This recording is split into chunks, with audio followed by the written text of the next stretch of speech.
The story is about a disabled boy named Tae-sung. Tae-sung is suffering from lower body paralysis. The doctors are also unable to recover his legs. As days goes by, the legs of Tae-sung hurts more and more. The doctors are unable to find the reason, and so they increase the dosage of the medicines. Tae-sung doesn't care anymore as everything is over for him. But the only things that he has now are the pity glares of the people and the raising amount of hospital bills. Tae-sung used to be an ordinary human, but a car accident caused by drunk driving has taken everything from him. According to Tae-sung, the day when the accident occurred was a painfully ordinary day, and he was just stopping by the convenience store like usual to pick up a can of beer and some snacks to end the day. But one thing that was different about that day was that he was a bit unlucky. While he was standing on the pedestrian road, a truck comes and hits him, and this is how his ordinary life ends, with a horrible pain. And he was left with illusionary pain in his legs, as if they were being cut off. He had no choice but to depend on drugs every night. There's a saying that God only gives trails that a person can handle. But now the trail that Tae-sung is facing has gone beyond his capabilities, and he wished that he would die. As Tae-sung's body is paralyzed, so there is not much for him to do with this body. So most of the time he read novels. The novel that Tae-sung starts this week is The Magician Who Dominates the World. Whenever Tae-sung reads novels with happy ending, he felt happy too. It was comforting to read them when he was feeling depressed like today. He continued to read the novel and is about to end it by tonight. In this novel, a magician named Aiden destroyed everything in his path. In the end, he claimed victory and chose a new world creation. He ended the old world and recreated a new world to his taste. Everyone lost their memories and lived a happy life. Even those who experienced traumatic deaths and those he valued were there. This is how the novel ends. By reading this, Tae-sung gets frustrated and tells himself that why does he choose random novels to read, which also has a bad ending. By saying this, Tae-sung starts to cry and asked that why he cannot be happy. After a while, he calms himself and says that there is actually nothing to worry about a novel ending, as even if he wake up tomorrow. Something like a happy ending will never be achievable for him. He then goes to sleep, and when he wakes up, he saw a bright blue light. And after that, a message pops up which says that the magician who dominates the world is starting. By seeing this, Tae-sung gets scared and quickly gets up. As he gets up, he sees things that are unfamiliar for him, so he thinks that he is hallucinating. He then looks for his phone, but at the side of the bed, there was a bucket full of water. As he peeks on the bucket, his face gets reflected on the water surface. By seeing this, he gets surprised as the face was not his.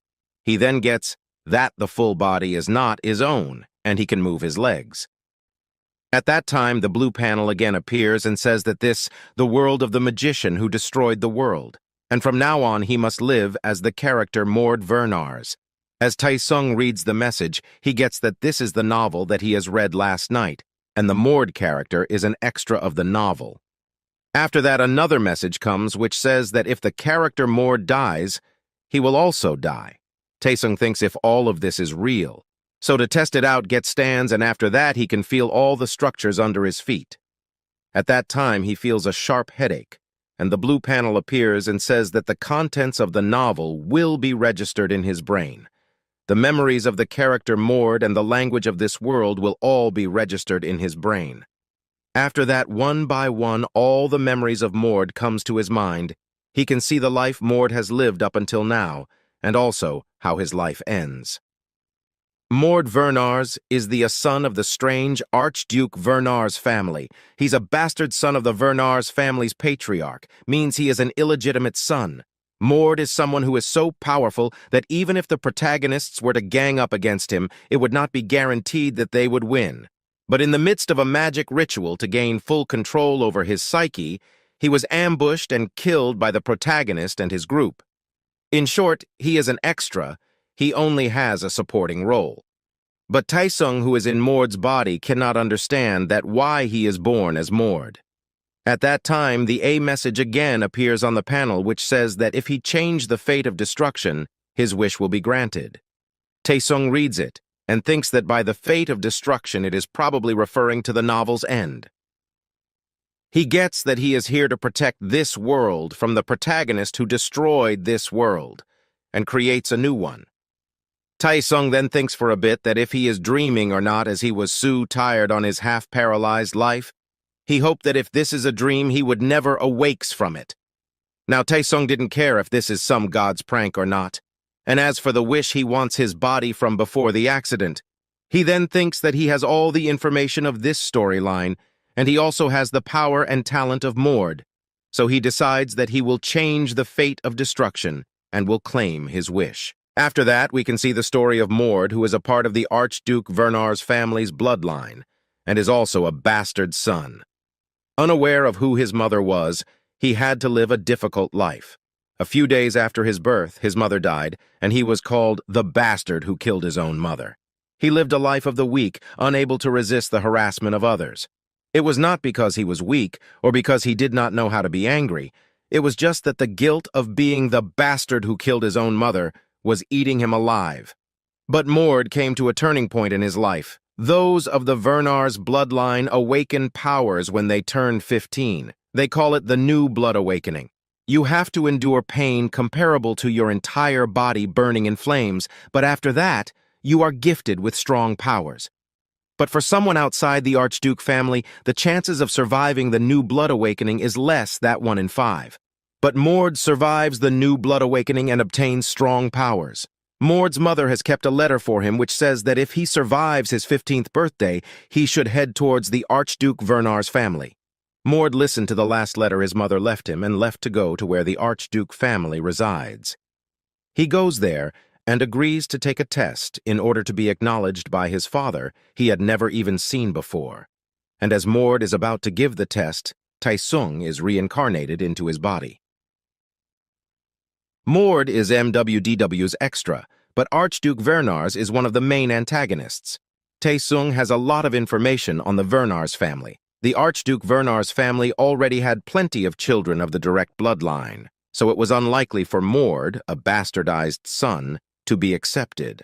But having grown up without parents, Mord was full of desire to be acknowledged as the Archduke's son, and the Archduke was able to use that to his advantage to raise Mord to be his hunting dog. Having awakened the new blood power, Mord was so strong that even the protagonist would have struggled in a fight with him. Tae-sung can now feel that how strong Mord is, and as now he is in Mord's body, he wants to test this powers. While he was thinking all of this, a man comes and shouts that if he has forgotten about today. Tae-sung looks at the man, and from Mord's memory he gets that this man is an instructor named Todd, and this person will be observing the test. He then goes towards the instructor and greets him. Mord has a much bulk body than the instructor. The instructor sees Mord and finds that he is a bit different today. He then says Mord that if he has already forgotten that he will be tested today. Mord asked what kind of test. The instructor replied that he will be tested to see how much potential he has. The instructor then also says to Mord that he thinks that he can fight well, as his body is so fit. By hearing this, Mord gets a bit nervous as he has to fight already. At the same time, he also gets happy as from now on he doesn't have to fight for his life. Mord also gets excited to try out his powers. After that, Mord starts to follow the instructor.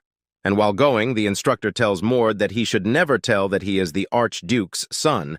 Mord nods his head and says he understands. After a while, the both of them had reached the training ground where Mord will be tested. At the training ground, some men were already present there, and by seeing Instructor Todd, they greets him. Mord looks at them carefully, and by seeing how old they are, he thinks that they are warriors. Instructor Todd then tells Mord that if he is aware that the way a Vernar's fight is different from the way an ordinary warrior fights. Mord replies that a real Vernar's uses a weapon when untrained, but once trained, they do not depend on a weapon and fight with only the body they have. That's right. Of course, those who are not of Vernar's blood use weapons, but the others learn combat skills, Instructor Todd says. Mord already knows this. He then starts to think that the Archduke Vernar's family is the continent's best organization of warriors, and they made it to that position with just hand-to-hand combat. So weapons are something they do not need. It might sound impossible, but there isn't a weapon in the world that can overpower the Vernar's physique. While Mord is thinking all of this, Instructor Todd calls Warrior Vince to come forward. According to the instructor's orders, Vince comes forward and stands in front of Mord. The instructor then tells Mord that he will be fighting Vince. He also tells Mord to fight. Will all he had as the result of this fight will decide the future his. Vince then says to Mord that how the hell a 15-year boy like him has such a body, and also says that he wants to know that whose son he is. Mord then gathers all of this thoughts and stands in a fighting pose as the only way he can achieve his freedom is by showing his skills. After that, he rushed towards Vince and throws a uppercut. Vince gets surprised to see the fast movements of Mord. He dodges the attack by a split of seconds. Mord then thinks that he is more agile than he expected, and the boxing he learned as Tai Sung is helping him a lot.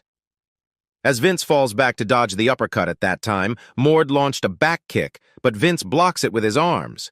Vince then asked Mord that why did he lied that he didn't learn how to fight. Mord replies that didn't lie to him and it is true that he didn't learn how to fight. Vince then gets mad and shouts that the posture of his is that of a learned person. Mord then says that he just copied it by seeing others. By hearing this, Vince gets silent, and without a single word, he rushed towards Mord with mana on his hand. By seeing this, a warrior tells Instructor Todd to stop Vince, as this might get dangerous to use mana against a kid who doesn't know any combat techniques. The instructor replied that they should let his go. On the other hand, Vince gets furious and is about to attack Mord. But as the attack is about to hit him, Mord dodges it quickly, and goes behind Vince. By seeing this, Vince gets shocked that how a newbie like him can see through his mana combat technique so quickly. As Vince turns towards Mord, he sees that Mord is using his technique. By seeing this, he gets scared and tries to block it with his arms, but it was of no use as Mord's punch pierced through Vince's defense and hits him abdomen. From the impact of the punch, Vince flies away and spits out blood from his mouth. By seeing this, the instructor and the other two warriors get shocked and thinks that Mord is an insane guy, that he sent a warrior like Vince flying away. After that, Mord walks towards Vince and thinks that he has gone overboard, but the good thing is he kinda gets how to use this power. While he is thinking, he sees that Vince moves his finger. As he sees this, he gets back and takes a fighting pose. Vince then stands up. Mord looks at Vince carefully and sees that he is not in a good condition, so Mord tells the instructor that they should stop here as he is unable to control his strength, and if the fight goes any further, he is afraid that he might kill Vince. Instructor Todd then goes into deep thinking and assesses the situation, and after that he tells them to stop. He then goes to Mord and asked him that why did he lied about that he didn't learn fighting. Mord replies that he said the truth. You want me to believe that when you even used mana? How can a person unlearned in mana combat technique know how to use mana? Todd said. Mord gets that Todd is doubting him. He then shows mana to Todd and asked him if this glowy thing is called mana. Mord also says that he was able to use it after a really high fever, but he don't know much about it. By hearing this, Todd tells Mord that if he thinks of him as a fool, that he would believe in such a story. Mord then tells Todd about the experience of the new blood awakening, but the real story is that Mord could actually use mana before the new blood awakening. That's how talented he is, god of combat, Vernars, goddess of the heavens, Arita. The blood of the two gods exist in Mord's body, creating an incredible synergy, making Mord a miraculous being. In other words, Mord was blessed with his genetics. As someone who was never officially trained until the age of 15, in just 7 years he becomes stronger than Archduke Vernars, who is the strongest of the successors of the god of combat. This is how the real story of Mord went, as Mord tells Todd about his new blood awakening. Todd gets surprised and says that he is a monster. Todd then asked Mord that if he knew who Vince is. Mord replies that he didn't know him and today is the first time he meet with him. Vince is a Vernar's warrior who was trained from a young age and passed a strict test, Todd said. Todd then tells Mord his test result that he passed with 200 points out of 100. Mord then asked him that what was this test for. Todd says that this test was to determine that what level he is in. Todd further says that the Archduke Werner's family has a 3-level curriculum for warriors, and if he fulfill the conditions at each level, he will be promoted to the next level, and if he pass the test at the last level, he will be then qualified to be an official warrior. Mord hears the words of the instructor carefully, and after thinking for a while, he tells the instructor to put him on the first level. By hearing this, the instructor gets shocked. Mord then tells him that he should go there to learn mana combat technique from the basics. The instructor understands Mord's planning and he tells Mord to get ready for tomorrow.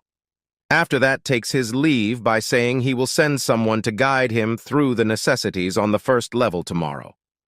Mord then goes to his room and lies on his bed. While laying, he thinks that if Mord has also went through this process, as there was nothing mentioned about him in the novel, and how he become the hidden card of the Archduke Vernars. Mord sits up and thinks that the only things that is mentioned in the novel is that the Archduke Vernars tried to maximize Mord's potentials and dominated his mind to use him as a human weapon. Tai Sung, who is in Mord's body, thinks that in order to stop the destruction of this world, he has to stop the protagonist, Aiden. The one to complete the world fragments, which are like puzzle pieces containing the essence of this world, can be called the Supreme God. That is the magician who dominates the world. Just like the title, the great mage Aiden completes the world fragments and becomes a being who dominates the entire world and everything within it. And the result of that was the destruction of the world. As a god, Aiden did not just kill his enemies, he also killed his friends. The novel magician who dominates the world is about the fight between Aiden and his enemies to become the destructor of the world. Taesung thinks that no matter what, he has to do anything to stop Aiden, as this might be his last opportunity, and as from now on he will live like Mord instead of Taesung. The Archduke Vernar's family is the ruler of a nation called the Principality of Vernars. The Vernars castle, which is at the heart of the nation, is as luxurious as other nations' royal castles. Its training facilities for the warriors is situated at the outskirts of the castle, the outer castle 3rd region. In the early morning in a carriage, Mord is taken towards the training facility. As Mord has selected to training in the first level, so from now on he will also have to reside in the first level dormitory. As Mord sees the first level training facility, he gets amazed as it is even bigger than the most university campuses. Everything is going smoothly, but sudden the carriage shakes and a huge noise comes from the right side. The man that is escorting him tells that there is no need to worry, and as for the sound, it has come from the 3rd level training ground. Mord gets a bit shocked to hear that such a noise comes from a training ground. He then thinks that it would be normal, as the 2nd level trainees would easily surpass human limits, as there is a saying that Vernar's warriors are capable of merging the powers of multiple people into one. While thinking all of this, they have reached at 1st level training ground. Mord then gets out of the carriage and thanks the man for escorting him. At the gate, the 1st level instructor was present there. By seeing Mord, the instructor introduces him and tells Mord to call him Hayes from now on. Mord agrees to the instructor words. The instructor then asked him that if he has done bad on his test, and if that's why he is here in the 1st level with a physique like that. Mord replied no and said that he has defeated Vince in the test. The instructor gets shocked and say that if he has defeated official warrior Vince, so why he is here in the 1st level. Mord then replies that he has never learned any mana combat technique, so he has come here to learn from the basics. The instructor then tells Mord to follow him. While walking inside, the instructor warns Mord to not disturb the trainees as they are practicing hardly. Mord agrees to him and think that even the level 1 trainees would be strong sign they are training to become Vernar's warriors. But Mord's imagination gets wrong when he meets the 1st level trainees. The trainees in the 1st level are all kids and also doesn't look strong. The instructor then introduces Mord to all the trainees. By seeing the level of the trainee, Mord regrets his decision of coming here, and he thinks that he should have gone to the 3rd level. The instructor then looks at Mord and said that today he will be teaching him mana combat as he has never learnt before. He also says that it will be easy for him as he has already gone through the new blood awakening and he also possesses mana. The instructor then begin to teach Mord. He tells Mord that, first, he have to detect ether and create mana, but as he has already done that, so next part is to collect mana, and the last steps are basic mana control and sense amplification, the APA. Last steps are basic mana control and sense amplification. Then Mord can move to the second level. Mord then asks that if he need to learn any combat skills. The instructor replies that if he wants to stay here longer, he can do that. Mord says that he didn't mean it that way. The instructor then says that he will show him some techniques and he can train on his own, and when he goes on the second level, the instructor there will fix things that are wrong. Mord thanks the instructor for this and begin his training. It's been 10 minutes he has been training, and he has already learnt the basics, and his mana gets stronger than the instructor's. By seeing this, the instructor tells Mord that he has graduated from his first level, and from tomorrow onwards, he can join the second level. The physical reinforcement lessons at the second level are split into 2 sub-levels. The first is hardening your body. This is to prevent any damage taken if you were to be hit by a carriage. The second is amplifying your physical abilities so that you can transcend. The second level. Physical reinforcement is a very difficult skill. So many trainees hit a wall here. But for Mord, it didn't take more than half an hour to master it. Mord passed the second level easy and now can move on to the third level. The second level instructor then tells Mord that it's easy up until the second level, but the third level will be difficult. As just like him, there are guys who are part of the bloodline in the third level, so graduating the third level will be challenging for Mord as he will be fighting against them without any battle skills. Mord also feels a bit nervous as he really doesn't know any mana combat techniques, and Instructor Hayes also sent him to the second level thinking that he is hiding this true powers. The instructor then puts his hand on Mord's shoulder and said that it takes more than brute strength to graduate from the third level, and so he has to work harder. Mord already knows that the third level is on a different caliber, but at the same he feels excited that he can meet with other Vernar's blood. On the other hand, we can see the news of Mord has spread like wildfire, and all the trainees are talking about him. The trainees are comparing Mord with Fionn, who is a third-level trainee and is also a Vernar's bloodline. Fionn hears this and decides to show Mord that there are ranks within the Vernar's bloodline.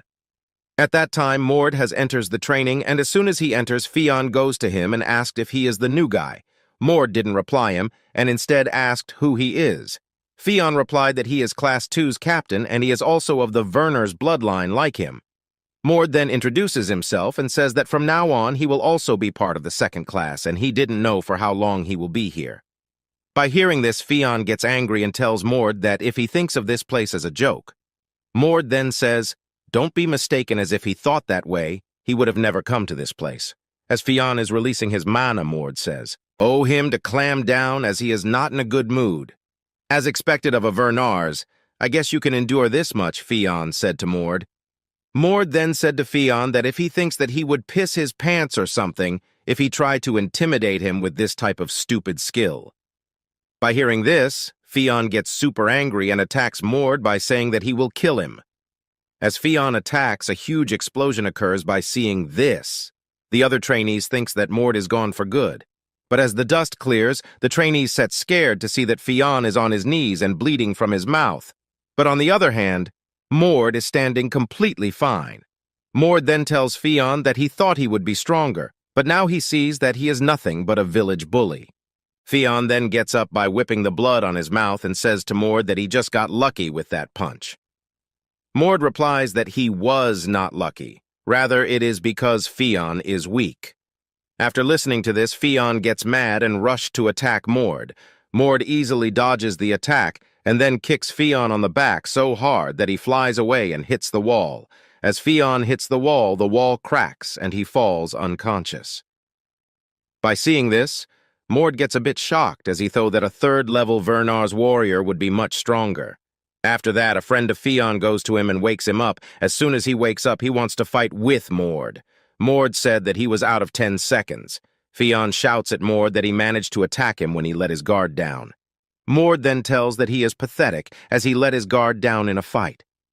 By hearing this, Phaon starts to shake out of anger and the mana that he is radiating gets more intense. Phaon has now awakened his new blood power. The trainees get scared to see this and starts to run away from Phaon and goes to call the instructor. The trainees also tells Mord to run away as he might gets killed. But Mord didn't run away and became to analysis Phaon's powers.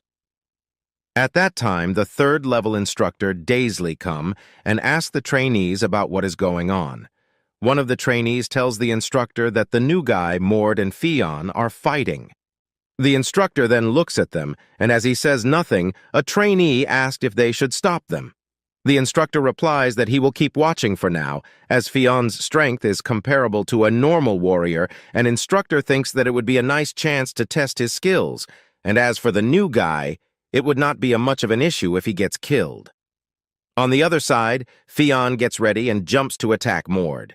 By seeing the attack, Mord recognizes it as an advanced skill that uses the body or a weapon as a vessel to create a stronger energy form called a impulse. Phaon attacks Mord with the body impulse, but at the right time, Mord dodged it, and the attack lands on the ground and shatters it. After seeing the impact of the attack, Mord thinks that he would be a goner if the attack had land on him. While he is thinking, this Phaon gets in front of him in a lightning speed and throws a punch on him.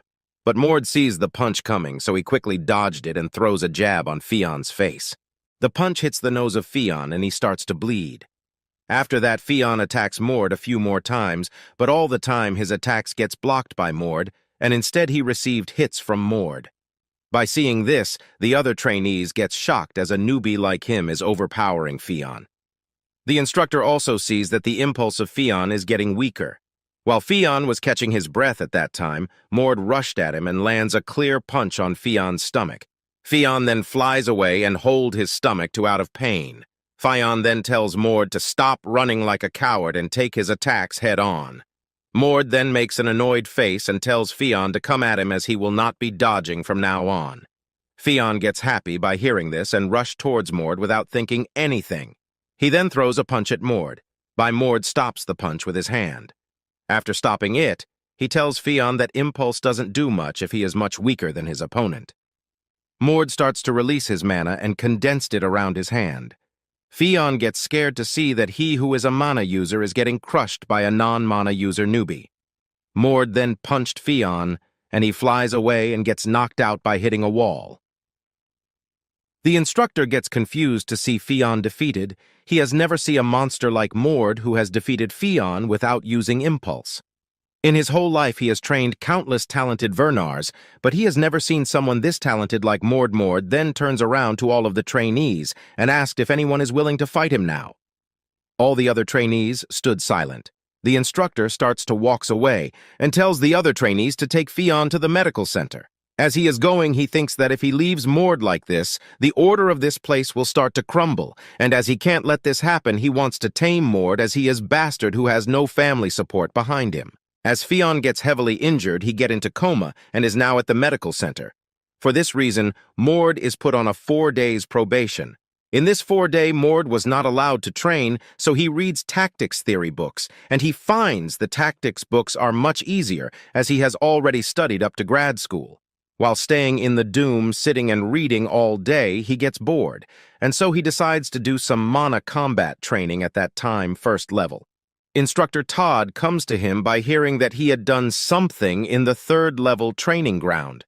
Mord then greets him and asks that why he has come to him. Todd replied that he has come here to tell him that the Archduke is looking for him. Mord gets a bit shocked and asks that why the Archduke is looking for him. Todd replied that he will get to know when he goes there. Mord then asked that if he will be going like this. Todd then says that the Archduke wouldn't expect him to know the etiquettes of aristocracy, so as long as he is well-mannered, it will be fine. After that, the two of them gets into a carriage. While sitting in the carriage, Todd says that the name of Mord is everyone because of the things he has done in first and second training grounds. Todd then says to Mord that he is very clever. Mord says that what he means by that. Todd replies that he means that all the things he has done is to attract the Archduke's eyes. Mord then said that if he wants to grab the attention of the Archduke, Wouldn't he just become a very powerful warrior? Todd also thinks about it and gets that Mord is saying the truth. He then tells Mord that the Archduke took interest in him by seeing the yesterday's report. While talking, the both of them has reached the place where the Archduke is training. The two of them gets out of the carriage and walks inside the training ground. As Mord gets in, he sees that the Archduke is fighting with many warriors. While Mord is standing there, he feels immense aura coming from the Archduke Werner's, and he looks like a muscular gaint. The Archduke is standing still in the middle of the training ground, and he is being attacked by the warriors around him. But the attacks of the warriors didn't reach him, as he has created a purple aura shield around him. After countless attacks from the warriors, the shield begins to crack. The Archduke then tells them to back off. As soon as the warriors gets back, the Archduke takes all the aura into his hand and begins to put more aura. The small purple ball turns into a giant one. And after that, he launched the attack, and a huge purple-red beam comes out of the ball and shatters the wall. By seeing the skill, Mord recognizes it as an overpowered skill that absorbs both magical and physical attacks and turns it into a shockwave that can be thrown back at the opponent. The skill's name is God of Combat's Mirror. According to the novel storyline, this skill is in its development stage. Mord gets impressed to see that an incomplete skill can cause such level of destruction. The Archduke then turns towards Mord and Todd. The two of them then bows down and greets him.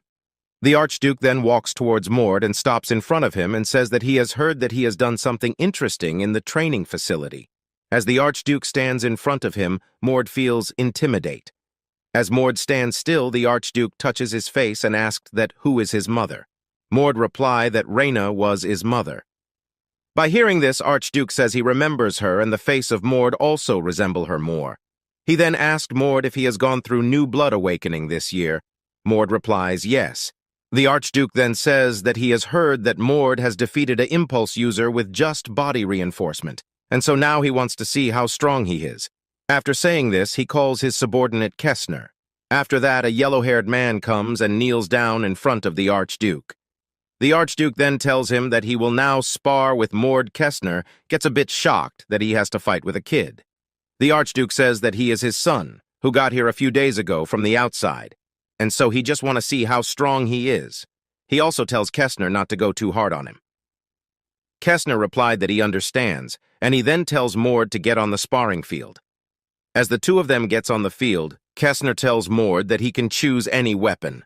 Mord replied that he doesn't need a weapon as he has never learned how to wield a weapon, so he will be fighting bare fist. After that, Kessner rushed towards Mord and throws a punch at him. Mord dodged it, but he gets that Kessner is very fast as he is close subordinate of the Archduke. As Mord dodged it, Kessner praises him for dodging it without using mana. Kessner then begins his attack. The movement of Kessner is so fast that Mord is unable to dodge it, and he is being pushed back.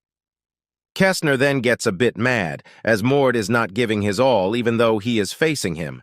Kessner then begins to release his mana and says that he won't be going easy on him anymore. Mord feels the mana of Kessner and thinks that he is of the Werner's bloodline, as Kessner is a close personnel of the Archduke, so he must be super strong. So Mord thinks that now he can use his full powers. Mord then starts to release his mana. Both of their mana clashes with each other, and none is overpowering the other. The Archduke gets impressed to see this. Kessner also gets shocked to see that a newbie's mana is equal to his. Tae-sung feels that Mord has never maximum his potential because of the insults he used to receive from the people. But from now on, Tae-sung, who is in Mord's body, will level up the potential of Mord. After that, he tells Kessner to come at him. By seeing this, Kessner rushed towards him in a zigzag movements and throws a punch at him. Mord blocks the punch with both of his arms.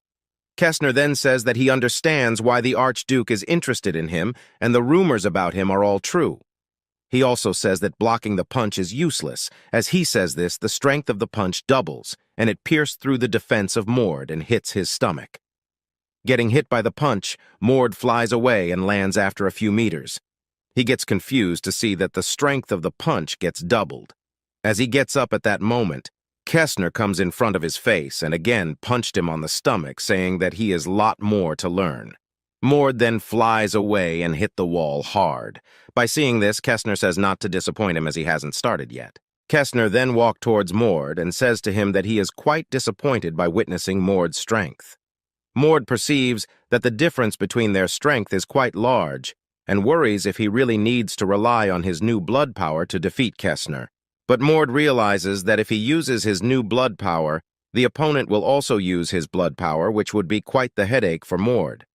Kestner speaks that Mord is thinking too much and says that if doesn't want to fight, he will force Mord to fight.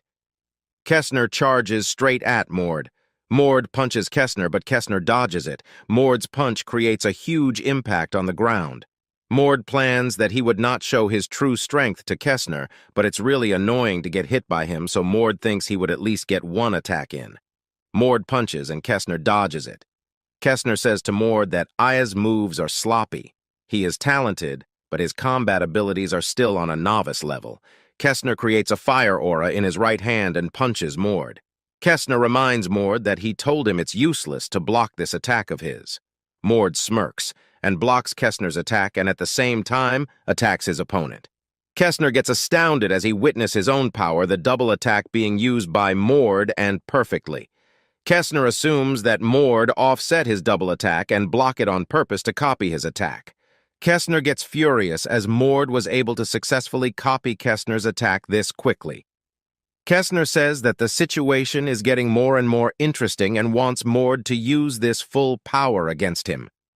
Kestner creates a flame aura emanating from his right hand, while Mord thinks that Kestner is now using his impulse and the battle will get rigid from now on.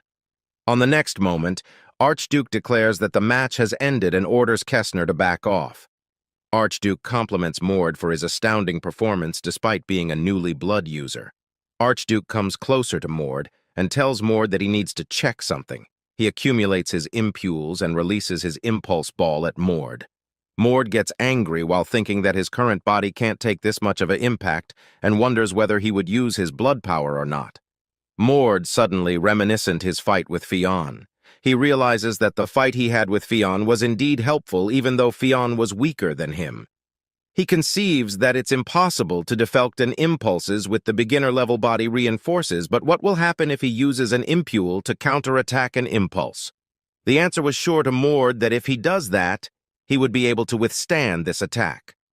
Instructor Todd gets surprised while watching Mord's evolution to this extent. He wonders that how can a novice use an impulse? The MC thinks that Mord's powers are beyond of what he imagined because this body can copy a skill just by looking once. The Archduke again praises Mord for his accomplishments.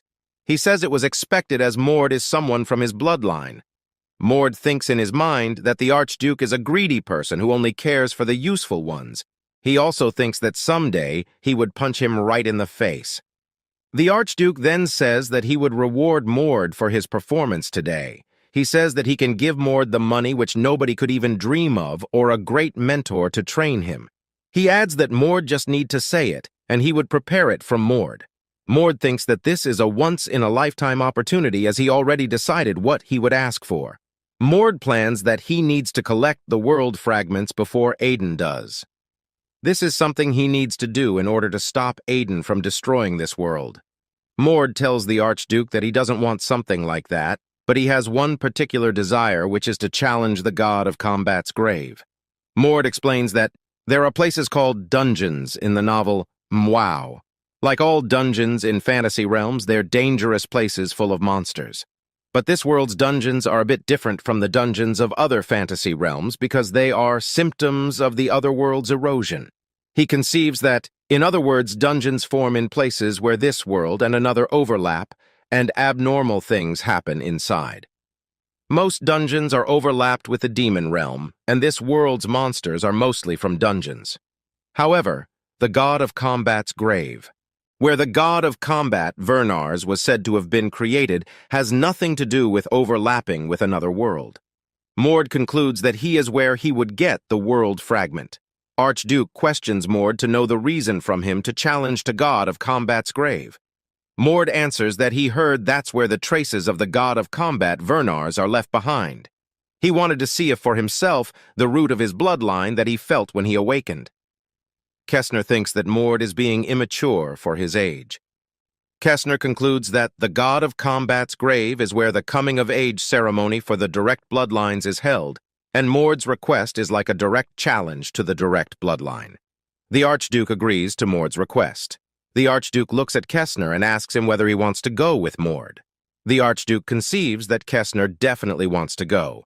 He has lived an inferior existence just because he was born a bastard. Archduke is certain that he wants to taste the privilege of the direct bloodlines. Archduke says to Mord that it's too early for him and he can't send someone unqualified, so Mord can only challenge the combat's grave when he is a full-fledged official warrior. Mord thinks that becoming a warrior will not be difficult for him, but he needs to be faster than the main protagonist of the novel. Mord answers that he understands and he will abide by the rules. After that, Mord and the Level 1 instructor Todd leaves the training ground. The Archduke then asked Kestner that what he thinks about Mord after fighting with him.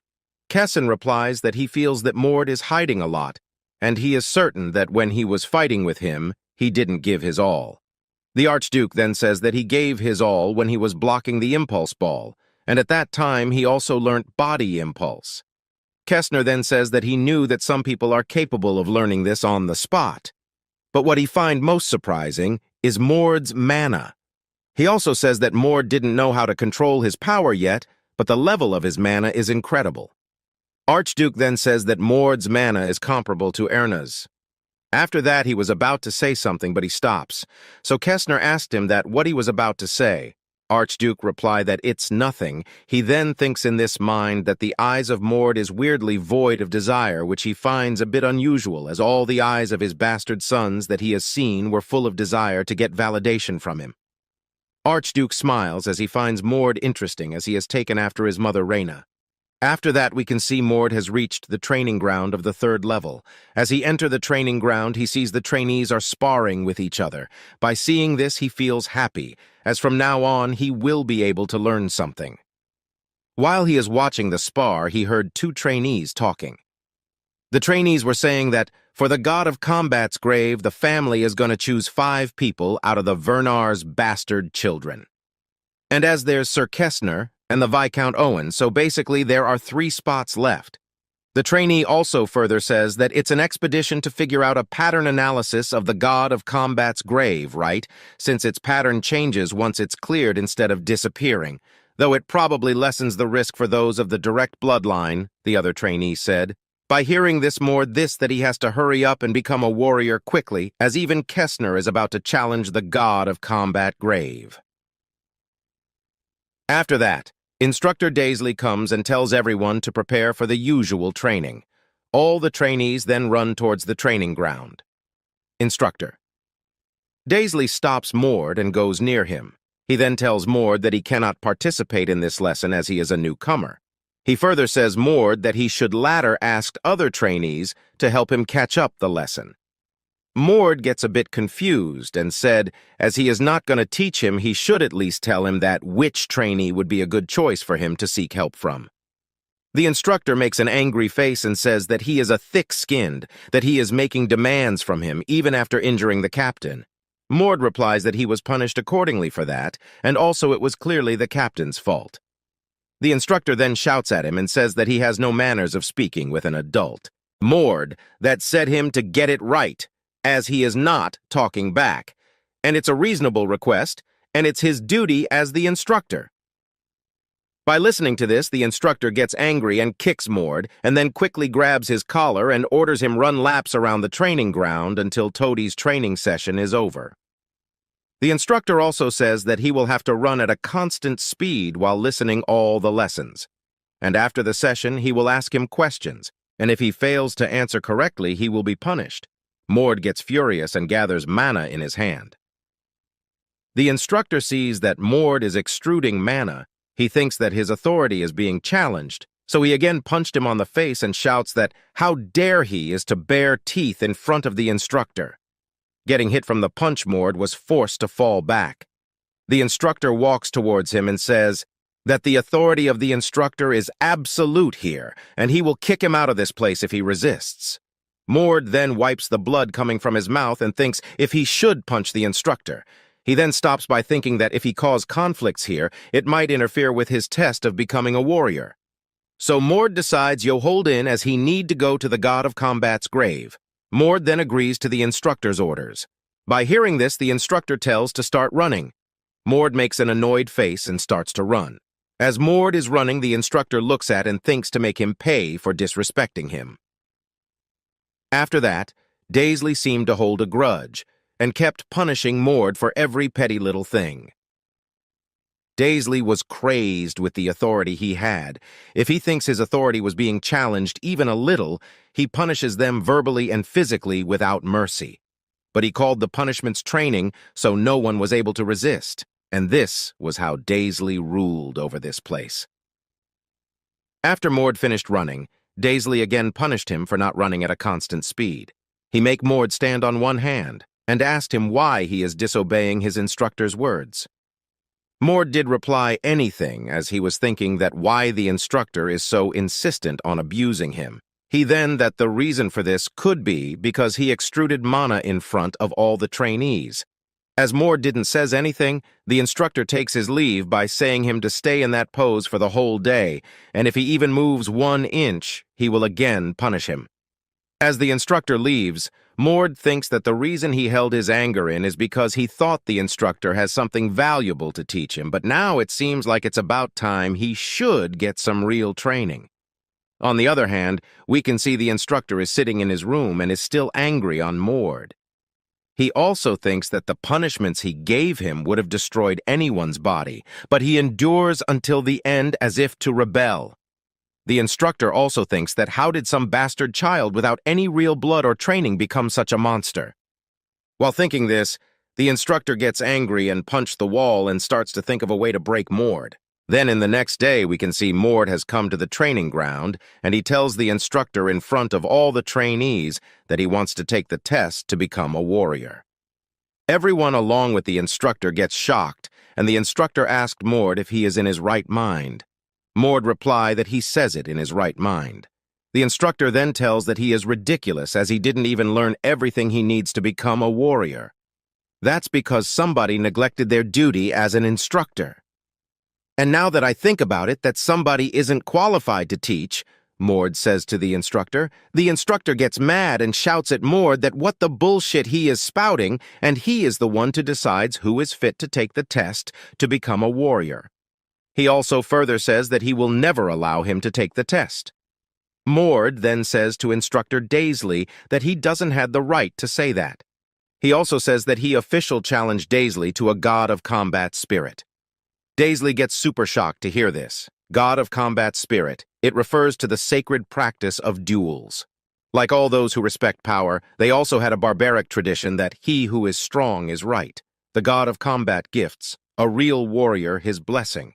Therefore, if you engage in god of combat spirit to choose who is right or wrong, the winner is the one in the right. Instructor. Daisley asked Mord as a nervous voice that who he knows about it. Mord then replies that doesn't matter, as according to Vernar's laws, as a trainee he can request a god of combat spirit from the instructor, and now he will use that privilege to prove that he is not qualified to be his instructor. According to the legends, the god of combat, Vernars grew up unaware of his real identity. When he was younger, he was harassed by those drunk in power who claimed to be his instructor. Therefore, Vernars said to his descendants that those who dictate over others without the ability to prove their qualifications deserve to die. And for that reason, the Vernars law permits trainees to request god of combat spirit from their instructors. Mord then thinks that the god of combat was not in his rightful mind when he says this, but anyways, it is now beneficial for him. The instructor gets angry to hear this, and then he grabs Mord's collar and says that he is at least 10 years too young to even talk about such a great ritual. Don't be mistaken, Daisley. You don't have the right to deny a god of combat spirit, Mord said by removing Daisley's hand from his shirt. Mord then walks at the middle of the ground and shouts with mana that Trainee Mord requests a god of combat spirit from the level 3 instructor Daisley. He shouts thrice. After shouting, he turns at Daisley and tells him to choose whether he will accept or deny the request. He also says that if he plans on denying it, he will go out and tell everyone the truth. Instructor gets angry and threatens Mord that he cannot get away from him with acting like that. Mord then releases him mana and warns Daisley that this is his last chance as he doesn't want to waste any more time on trash like him. From the pressure of Mord's mana, Daisley feels a bit uncomfortable and thinks that his mana is incredible and he has more power than when he was fighting with Fionn.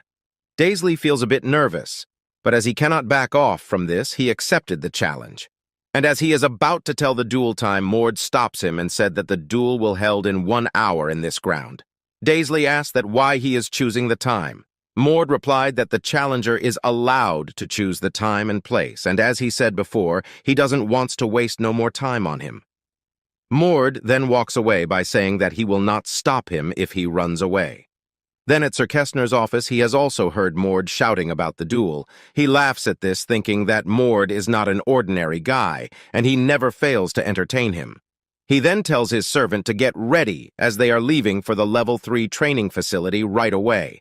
After 1 hour, we can see Mord has come to the training ground and is not taking this seriously on the other hand. Daisley has come fully prepared.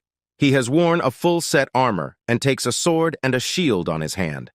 Mord walks towards Daisley and mocks him by saying that he didn't run away. Daisley says that he will make his regret his arrogance. While the two of them is arguing with each other at that time, Kestner arrives. By seeing Kestner, Mord asked him that why is he here, and then goes to him. By seeing Kestner and Mord talking to each other, Daisley thinks that he is behind the arrogant behavior of Mord. Kestner then replies to Mord that he has heard something interesting is happening here, so he comes here to see it.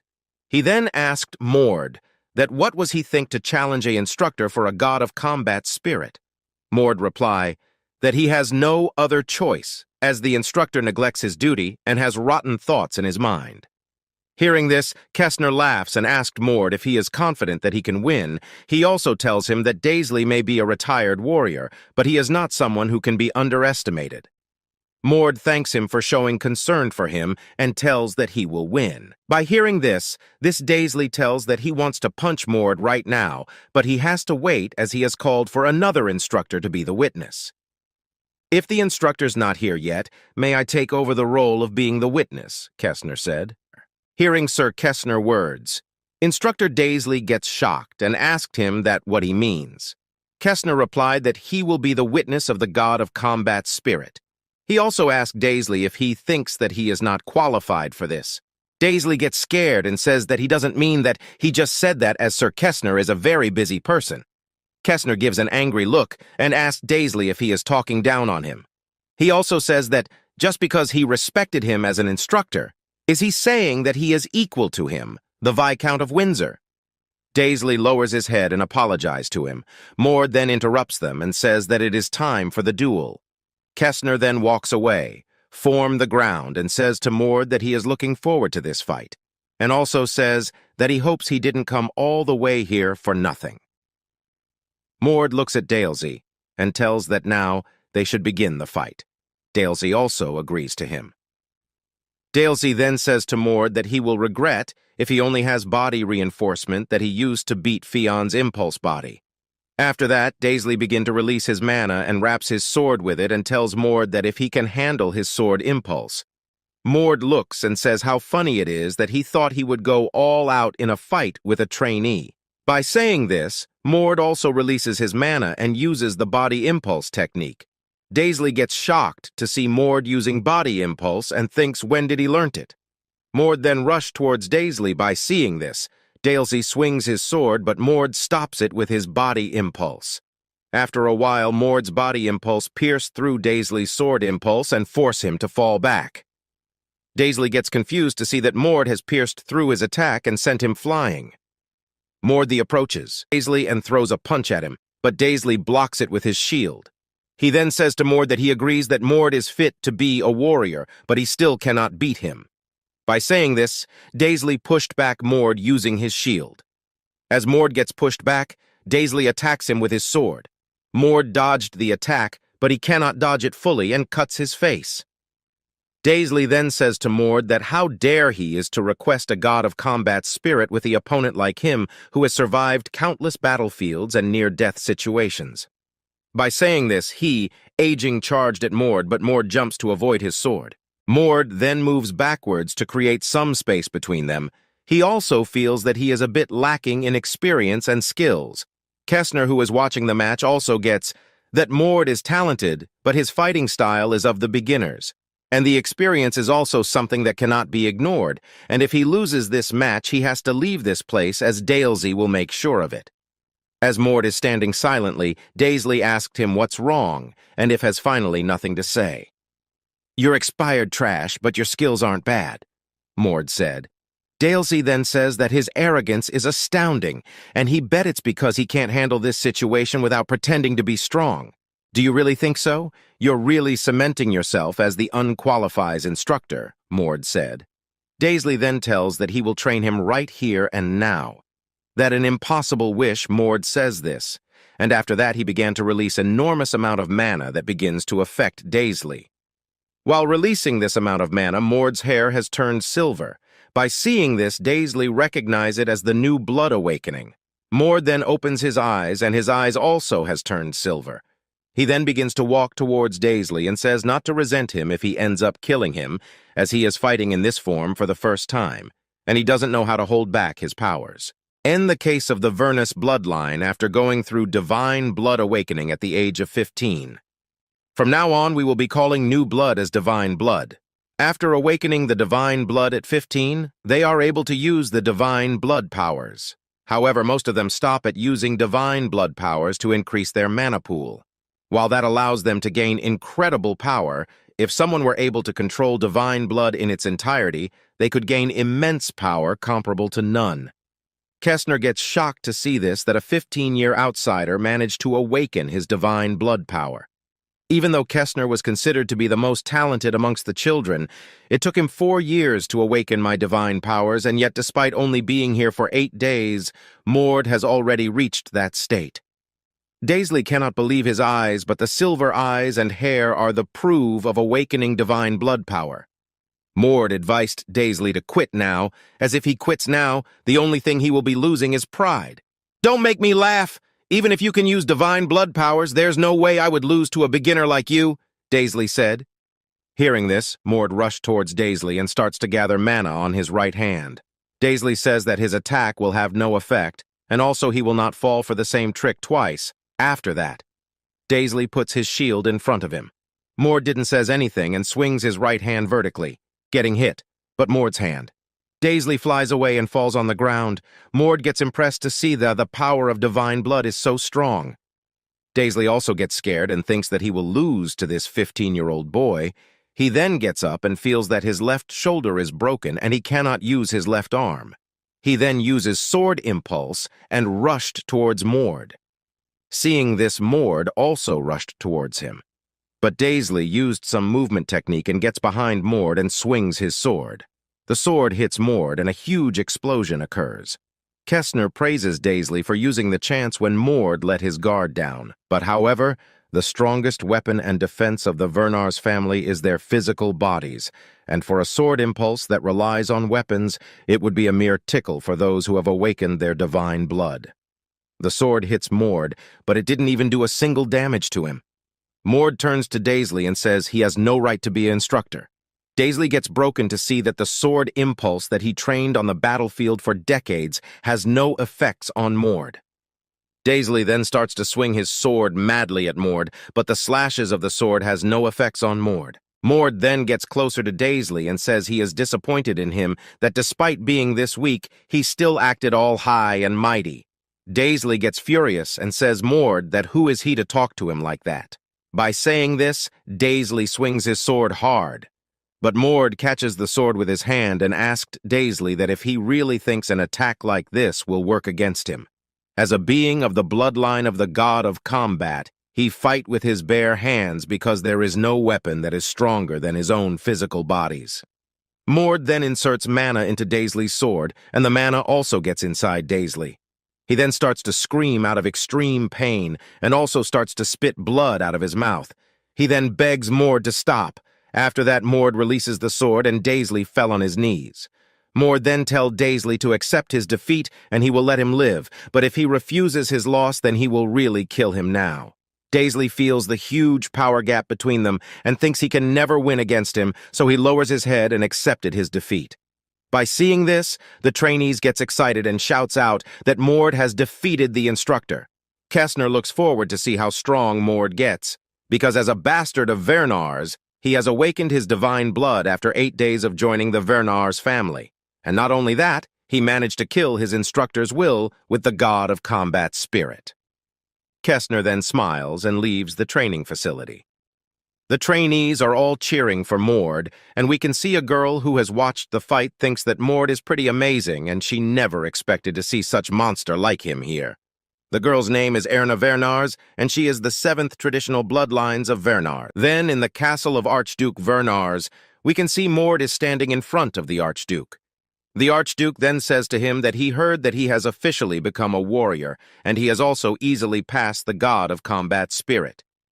Mord bows down and says that all the things that he has heard is true, and now he has come here to claim his reward.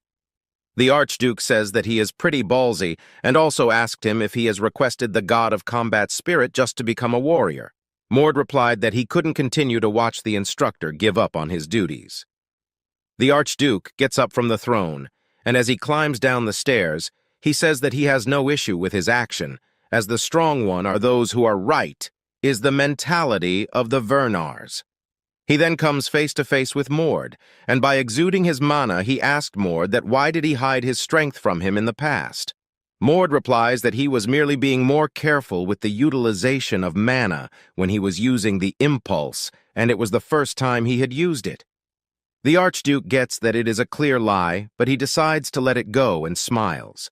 He then says Mord that if his decision to enter the god of combat's grave is still the same. Mord replies it is the same. By hearing this, a subordinate of Archduke requests him to rethink his decision as allowing Mord to challenge the god of combat's grave before the officially announced warriors will arise many complaints. Hearing this, the Archduke gives an deadly look and tells that how dare he is to tell him to rethink about his decision.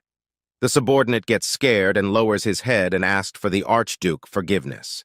The Archduke says that a promise is a promise and he will allow Mord to challenge the god of combat's grave. Also, despite not knowing that Mord wishes to gain for this, he allows Mord to go there. Mord kneels down and thanks the Archduke for allowing him. He also smiles as he finally gets the chance to collect his first world fragment. After that, Kestner takes Mord to the entrance of the god of combat's grave. Kestner then tells Mord that only one person can enter at a time, and no matter what dangers he face, unless he dies, no one else may enter.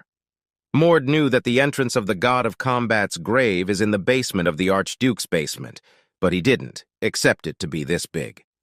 Kestner then says that he didn't thought Mord will get to challenge it before him. Mord agrees with him and says that he has never thought that he will get his chance so early. Hearing this, Kestner tells Mord not be too surprised as it is the result of his hard training and also wishes that he returns back unharmed. Mord starts to walk towards the entrance by saying thanks to Kestner for showing concern about him. As he stands close to the gate, he feels a bit odd from the aura coming from the gate. According to the founding myth of the Vernars Duchy, the god of combat, Vernars has never faced death. He fulfilled his destiny as a human and only left this world to become a god in the heavens. The name God of Combat's Grave is merely a name that Vernars made. It has a different meaning. The human side of the god of combat Vernars, the place where the remnants lie. While thinking this, Mord puts his hand on the gate and the gate opens and bright white light comes from the inside. Mord then starts to walk inside the gate while he is entering. He thinks that, as described in the novel, 7 years from now, Aiden manages to find a world fragment inside the god of combat's grave. He get that with the help of an aide. But however, the world fragment should still exist here at this point in time. Thinking this, Mord gets inside and the gate closes. Getting inside of the god of combat's grave. Mord gets shocked as this is completely different from the grave that was described in the novel. There are 6 different layouts within the god of combat's grave. However, the pattern that appeared in the novel, it was merely one of 6, Mord then thinks that no matter what layout it may be, they all have a seal, and all he need to do is find that seal. The seal is supposed to be a stone statue that represents the life of the god of combat. Mord starts to roam around to find the statues. As he is roaming around, he noticed some noise coming from his behind, so he turns around and sees that hellhounds are tailing him. He gets surrounded by the two hellhounds, and the hellhounds rushed towards him, as one of the hellhounds is about to land an attack. Mord uses his fist and punched the hellhound's head and shatters it. He then throws an aura punch at the other hellhound and also kills it by piercing its body. He then starts his search of finding the seal. After roaming for a while, he comes in front of a huge two-headed ogre statue. By seeing this, he gets that it is the first seal, and this is the monster that god of combat Vernar's kill when he was young. Mord then looks carefully and sees the statue of Vernar's on the top of the ogre. As the statue is in a pretty high place, Mord uses his mana and jumps on the shoulder of the ogre. By seeing the statue of Vernar's from close, he thinks that this statue is when Vernar's was 10 years old. Seeing this, he also understands that why the descendants of Vernar's are so big. Mord then activates his divine blood power and cuts his wrist and drops a few drops of blood on the statue's head. After doing this, Mord thinks that it would have been very hard for him to find it if he didn't have a clue beforehand. He also thinks that the method of unsealing is very weird, as, after awakening divine blood, who would think to drop blood on the head of the god of combat statue. After that, Mord jumps of the statue and gets happy, as he is the first to claim it. He then starts to move on towards the next seal. As Mord is leaving, the statue's head starts to crack and its eyes looks at Mord. As Mord walks, he fights with various types of monster. He fights with a huge green snake, few dozens of hellhounds, and with skeleton warrior. One kick from him is enough to kill the skeleton warrior. Mord has come deeper, and the monsters are coming at him continuously. Mord again comes face to face with a green snake, and now he cannot even dodge the attacks as he is in a narrow alley. As the snakes launched its attack, Mord concentrates his mana in his right fist, and with one punch he kills the snake. There are monster birds that are flying high up in the sky. The bird will be a big trouble if they attack Mord. But there's nothing to worry, as the birds only attacks those who tries to climb the wall.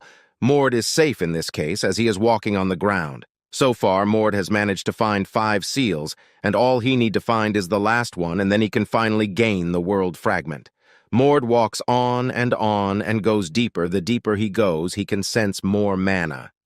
Mord is already tired from fighting with all the monsters on his way, and he has not much mana left as he used the divine blood 5 times. But at last Mord has come in front of the 6th seal, and he can see a huge dragon statue. The statue is so big that only climbing it will be a hassle. As he was standing and staring at the statue, a huge noise occurs, and he quickly looks back and sees that a huge ogre is coming towards him. Mord gets shocked to see that an ogre appears out of nowhere. Ogre is a monster that even a magic fighter that learned sword impulse would have trouble with.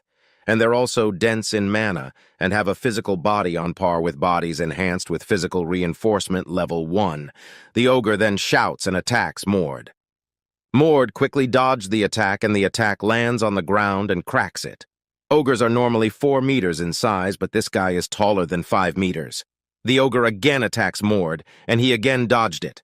Mord then counterattacks with concentrate mana in his hand. He hits the ogre's face, and it spits blood from its mouth. The ogre then catches Mord with his hand and throws it at a wall. Mord flies away and hits the wall and cracks it. He also bleeds from his mouth. Mord understands that he cannot defeat it with impulse only. The ogre runs towards him and throws a punch at him. The punch hit Mord, but it didn't do any damage to him. At the right time, he awakens his divine blood, and from the power of it, the ogre flies away and falls flat on the ground. Mord then walks towards the ogre. The ogre quickly gets up and screams. Mord jumps high in the sky and attacks the ogre with impulse. The attack hits the ogre's head, and the head of the ogre bursts. Mord thought that he would defeat the ogre without using his divine blood, but he was too conceited.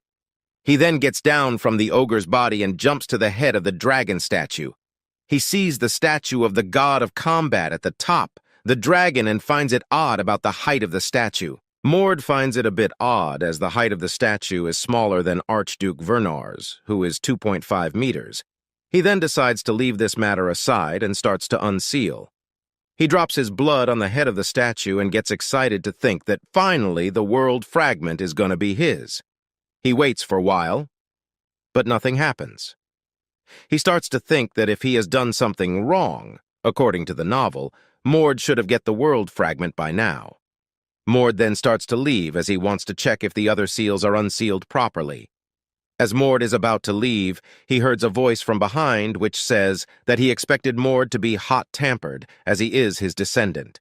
Hearing this, Mord quickly turns back and gets shocked to see that the statue has come to life. The reason Mord decided to enter the god of combat's grave was because he remembered that Aiden had obtained a world fragment inside it. Thus, there's no way he would be aware of these events unless it was written in the novel. But however, Mord didn't accept something like a stone statue to move like this. He thinks that it is a hidden trail. Mord then asked that who is he? The old man didn't answer and says that he likes Mord's energy and also asked him that how old he is. Mord gets angry and awakes his divine blood and says to answer his question first. Seeing the awakened state of Mord, the old man gets impressed. Mord then punched the man, but his punch didn't affect the man. The man then gives him a headbutt by saying that he is rushing too much. Getting hit by the headbutt, Mord flies away and hits a wall. The man rushed towards Mord and says that he will now give him a proper greeting. Saying this, the man throws a punch at Mord's stomach. As the punch hits Mord's stomach, he falls from the sky and hits the ground hard and breaks it. Fortunately, he didn't get serious injuries and he gets up, and while whipping the blood on his face, he thinks that if he is seeing an illusion. The old man gets down and comes towards Mord and asks if he really didn't know who he is. Mord replies that he is well aware that he is a stone statue of the god of combat Vernars. The man tells Mord that he is wrong, as he is what the god of combat Vernars left behind, and he is his shadow as a human. Hearing this, Mord gets shocked and recalls that within the novel the god of combat's grave was known to have the remnants of his human self. So, this would be the grave most suited to his human form, not his godly form. However, in the novel it was recorded that the stone statues of his life achievements existed. Mord then understands that Vernar's remnants were stone statues that had been imbued with his will. Seeing Mord is thinking hard, the man says that if it is too hard to believe, then he will show him now that this is reality and it really hurts. Saying this, he rushed towards Mord and punched him. Mord tries to block the punch with his arm. The man laughs and says that he is much weaker than he has thought. Mord gets angry and says to stop playing with him. Looks like you still have energy left to face me? Perfect. This is what I expected from my descendant. The old man said this and throws a punch at Mord. Mord sees the punch coming and quickly dodged it and gets behind the man. He then throws an impulse ball at the old man. Seeing this, the old man says that he didn't expect him to use a trick like that. The old man then hits the impulse ball and a huge explosion occurs and covers the area with thick dust. Mord ambushed the old man, but the old man saw him and grabs his face and throws him in the sky. Only a weak and like you would need a trick like that. The old man said this and jumps towards Mord. The old man gets closer to Mord and starts to punch him like a madman and says that he loves to beat people with bare hand. While getting hit by the man, Mord thinks that if he is dreaming, as the difference between their strength is so big that even with his divine blood powers he is unable to stand in front of this man. The man then smashed Mord on the ground, and by sitting on his chest he continues to punch at Mord's face. After a while, as Mord gets knocked out, the man stops his punches and gets up from Mord and gives him a nice kick. Getting hit by the kick, Mord flies away and hits a wall and gets his senses back. The man then tells Mord that he is disappointed in him as he would be death by now if this was a real fight. Mord shouts at the man to shut up as he is not doing yet. As Mord gets up, he gets shocked to see that his awakened divine blood state is being released. Huh?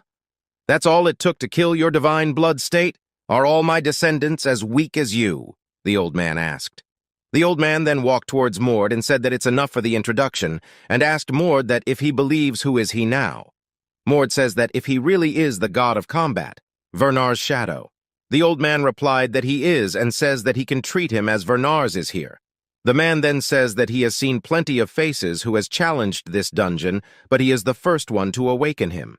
He then asked Mord that how much time has passed since he has been awakened.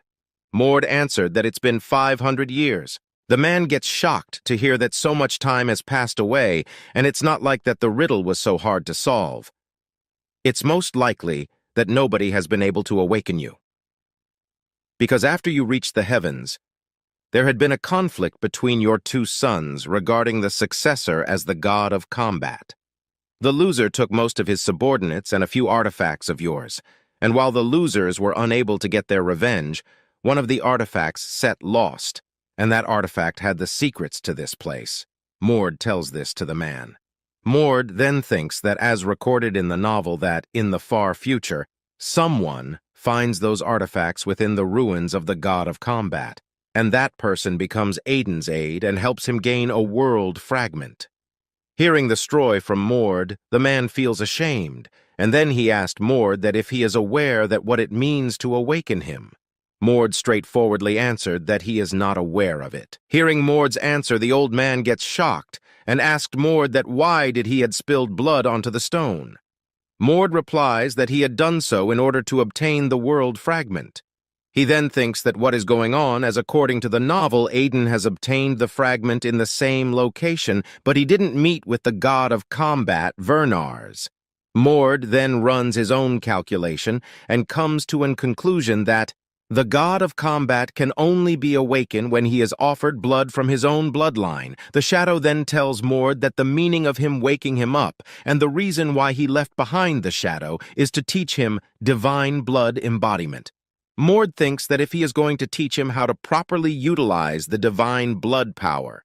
He then questioned him that, wouldn't it be better if he just impart his teaching to his future generations? That would be great, but there's one doubt. Will all the generations reach the stage of being able to teach the subsequent generations? The man said to Mord. He also further tells that the talent of utilizing divine blood is proportional to one's concentration of blood. But however, the generational cycle repeats and human blood is mixed, causing the blood of the god of combat to thin out. In other words, the later generations will find it difficult to properly use the divine blood power. But through learning, one can develop it to a certain extent. Even so, the issue is if there's someone who's able to teach that, and that's why the god of combat's grave was made. It's a training ground for descendants and a method of teaching. When one can properly embody divine blood and instinctively reach that stage, he can perfectly use the power of divine blood. Mord also thinks that during this 500 years, the blood of the god of combat has thinned out by a lot, and the reason why the Archduke Vernars is the villain is because he broke a taboo caused by the limitation of thinned-out divine blood. Mord gets it that it is a golden opportunity for him, even though he is able to awaken divine blood, but he cannot maintain this for too long, so he has to train harder in order to completely embody divine blood. Mord gladly agrees to take his training and asks him that how he is going to train him. The old man smiles and says that they will fight over and by getting beaten over and over, he will learn the technique.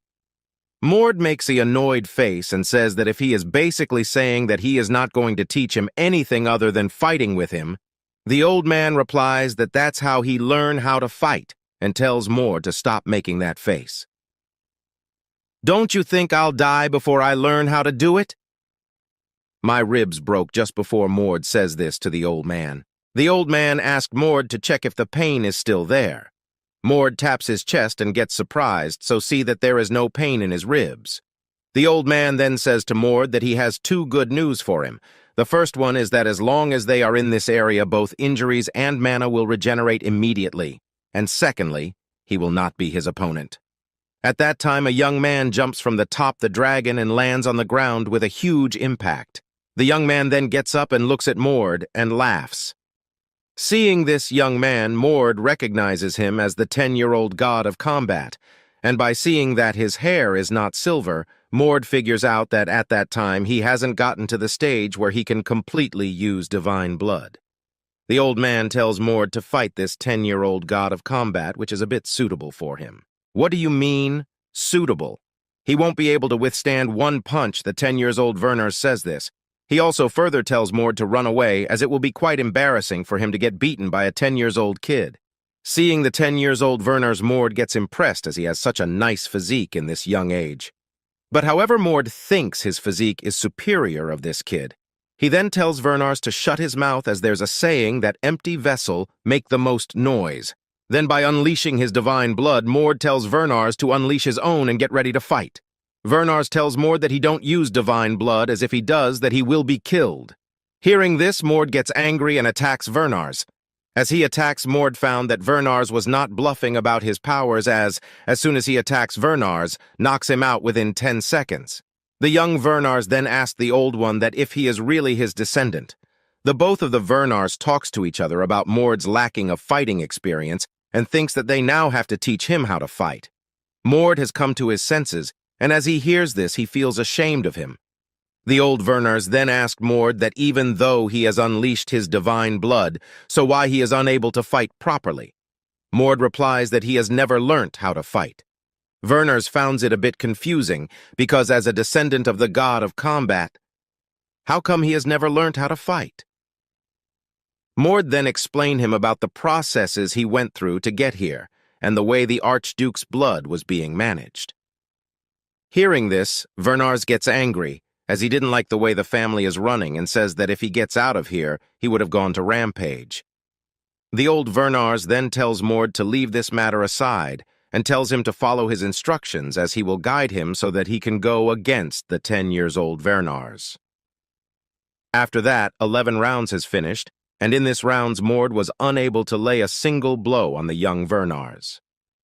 After getting instructions from the old Werners, Mord was able to put a fight, but all of his attacks gets blocked, and he ultimately loses. Like this, 74 rounds has passed, and Mord is improving, but the young Werners is not an easy opponent.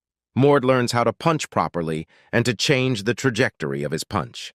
But the young Werners knows this all, and easily dodged the punches and kicks Mord in the face and sent him flying. Mord gets instantly recovered, but the young Werners rush towards him and punched on his side and mocks him by saying not to be scared, as he is not going to die in this place. By looking at Mord's face, the young Werners asked Mord that if he is frustrated to see that none of his attacks are working on him. Mord didn't say anything, as he gets that he is slowly getting stronger, because in this round he was able to touch Werners' face. Then again, the fighting starts, and Mord is beaten one-sidedly. After 272 rounds, Mord tells the old Werners that changing the trajectory of the punches is not working. The old Werners tells Mord that he needs to make an opening. Mord understands this, and in the next fight he sees the movements of the 10-year-old Werners. As Werners gets close to him to counterattack, Mord sees this coming and quickly jumps high in the sky. Werners gets shocked to see this, and as he looks up, he sees that Mord is already above him. Mord then uses his divine blood power and kicks on Werners' head and smashed his face on the ground. The old Werners gets impressed to see that Mord is putting all the things that he has learnt into action. Mord also gets happy, as after so many rounds he gets to land a clear hit on the 10-year-old Werners.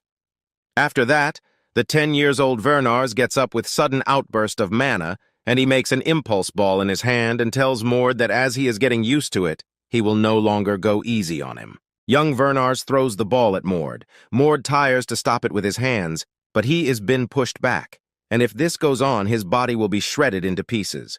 Mord then looks at the old Werners and thinks that why is he not stopping him? As Mord gets distracted, the young Werners uses his moment and punched Mord hard. Getting hit, Mord flies away and hit the wall and spits blood from his mouth. Even after seeing the injured and hopeless Mord, the young Werners didn't stop his attack and continuously punched at Mord's stomach. Mord screams in pain and blood comes from his mouth. Young Werners then grabs Mord's hand and throw his in the sky. He then jumps above Mord and kicks him, and he hits the ground and shatters it. Mord's divine blood state is gone, and he is unable to activate it. He is also in a state where he is unable to move his fingers. While Mord is laying, he hears something cracking and sees that the dragon's head is falling on him. As he is unable to move, the head falls on him. Seeing the huge explosion, the young Werners gets happy, but Mord comes out of it without any injuries. At the right time, his body gets recovered, and he pushed the head and shatters it.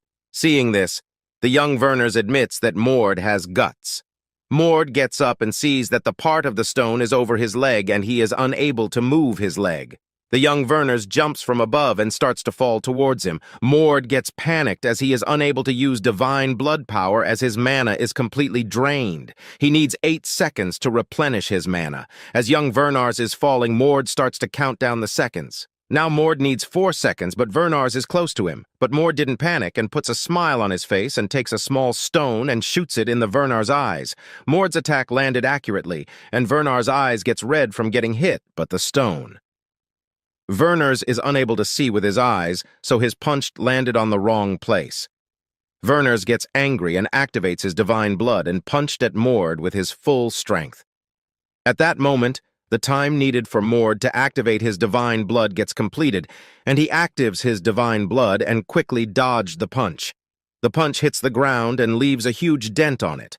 Mord then rushed towards Wernars from his back, and as he is about to punch him, Mord mocks Wernars a bit. He says to Wernars that he thought that he would be death if he awakes his divine blood, but now it seems like he is getting beaten instead. Saying this, Mord lands a clean hit on Wernar's face and gets shocked to see that the punch has no effect. Wernars says that the punch is so soft, and he asked Mord that if he thought that he would be able to crack his skull with this soft punch. Wernars gets mad and he garbs Mord's neck.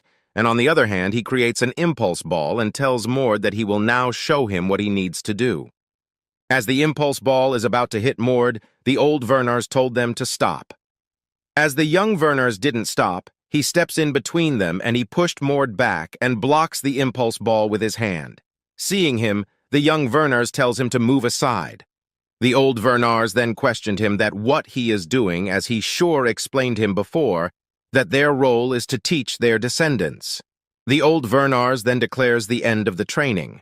The young one rebels and says that would he have said the same thing if he was in his position. Hearing this, the old man gives a deathly look, and by seeing this, the young Wernars backs off. Mord sees this and feels relieved. At that time, the whole place starts to shake, and some cracks has also appeared in the sky. Seeing this, the old Wernars tells Mord to come closer to him as he has something to give him as the reward of the training. As Mord gets closer to the old man, he tells Mord that it seems like that he has another god's blood other than his. The old Wernars also says that he never thought that the other god's blood in Mord's body is from a greater god, and also it is his father, the god of the heavens, Arita's blood. The old man explained the reason that why Mord's bloodline of Arita is able to preserve itself in his body is because when he have become a separate entity, parts of Arita's bloodlines are part of the Wernars. The old man then thinks that how stronger Mord will be with this blood combination. The old man then rewarded Mord by giving him the blessing of the body of the god of combat. With this blessing of the god of combat, Mord will be able to awaken that authority. The old man puts his fingers tips onto Mord's forehead and passed a lightning-like thing onto Mord's whole body. Mord feels more powerful, and he also gets a bit confused as the term body of the god of combat has never appeared in the novel. As the place starts to break, the old man bid Mord farewell and says that they will meet again soon. Mord sees that the 10-years-old Wernars is pissed off, so he praises him for his strength and says that even if the current generation ganged up on him, they will probably lose to him. He also thanks him because he has learnt a lot of things from him. Hearing this, the young Werners gets a bit shy and tells Mord that there is no need to state the obvious. He then tells Mord that there are a couple more sites that the god of combat has left behind other than this grave. And since it seems like this is the end, he tells Mord to try looking for the other sites. Mord replies that he will surely look for the other sites. At that time, the whole place gets destroyed, and Mord finds himself laying in a dark room. He gets up and sees that the world fragment is in front of him. The world fragment is a tool used by great ancient gods when creating this world. Thus, a piece of a perfect world. Aiden used these world fragments to gain immense power, eventually leading the world to an end. However, since Mord took the world fragment first, Aiden won't be able to grow as strong as in the novel. From Aiden's perspective, he will surely be furious that an extra stole his power, but Mord hopes he understands that this is all for a real happy ending. and this is how Mord successfully acquire his first world fragment. In the outside world, we can see Erna Vernars is sitting on a tree branch and is writing something. At that time, her subordinate comes and gives her the news that Mord has come out of the god of combat's grave. Erna says that she already knew it, and that's why she is planning to be a nice sister. Unlike the other families, the candidates for successor of the Verners family were not just the Archduke's children. All children of the Archduke and children of all traditional bloodlines of the same generation were able to compete as a successor candidate. Each successor candidate slowly increased their forces by gathering warriors of Vernars. At this point, there were 5 candidates that were in close contention for the position. The 7th child, Erna; the 6th child, Weiden; the 4th child, Huron; the 3rd child, Dren; and the Archduke, Aren. The news that Mord cleared the grave of the god of combat had an immense effect on all of them.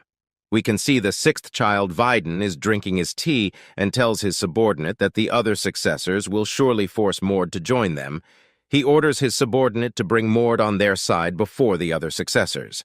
After that, we can see at the castle of Archduke Vernars in the outer castle, First Region Mord is given a place to live there. He is also provided with 2 servants that will be in his service 24/7. Mord thinks that because he is of Vernars' blood and he has awakened his divine blood, so the family is treating him well as they have permitted him to stay in the outer castle First Region. This outer castle First Region is the region where only the most rich are able to stay and most ordinary warriors stay in the second region. But they are giving Mord to live in the first region is quite impressive. It's not the end. They have also provided a huge training space for Mord near his place. Mord feels that he has become a noble as he has servants and a huge palace like this. At that time, some people knocks at the door and calls for Mord.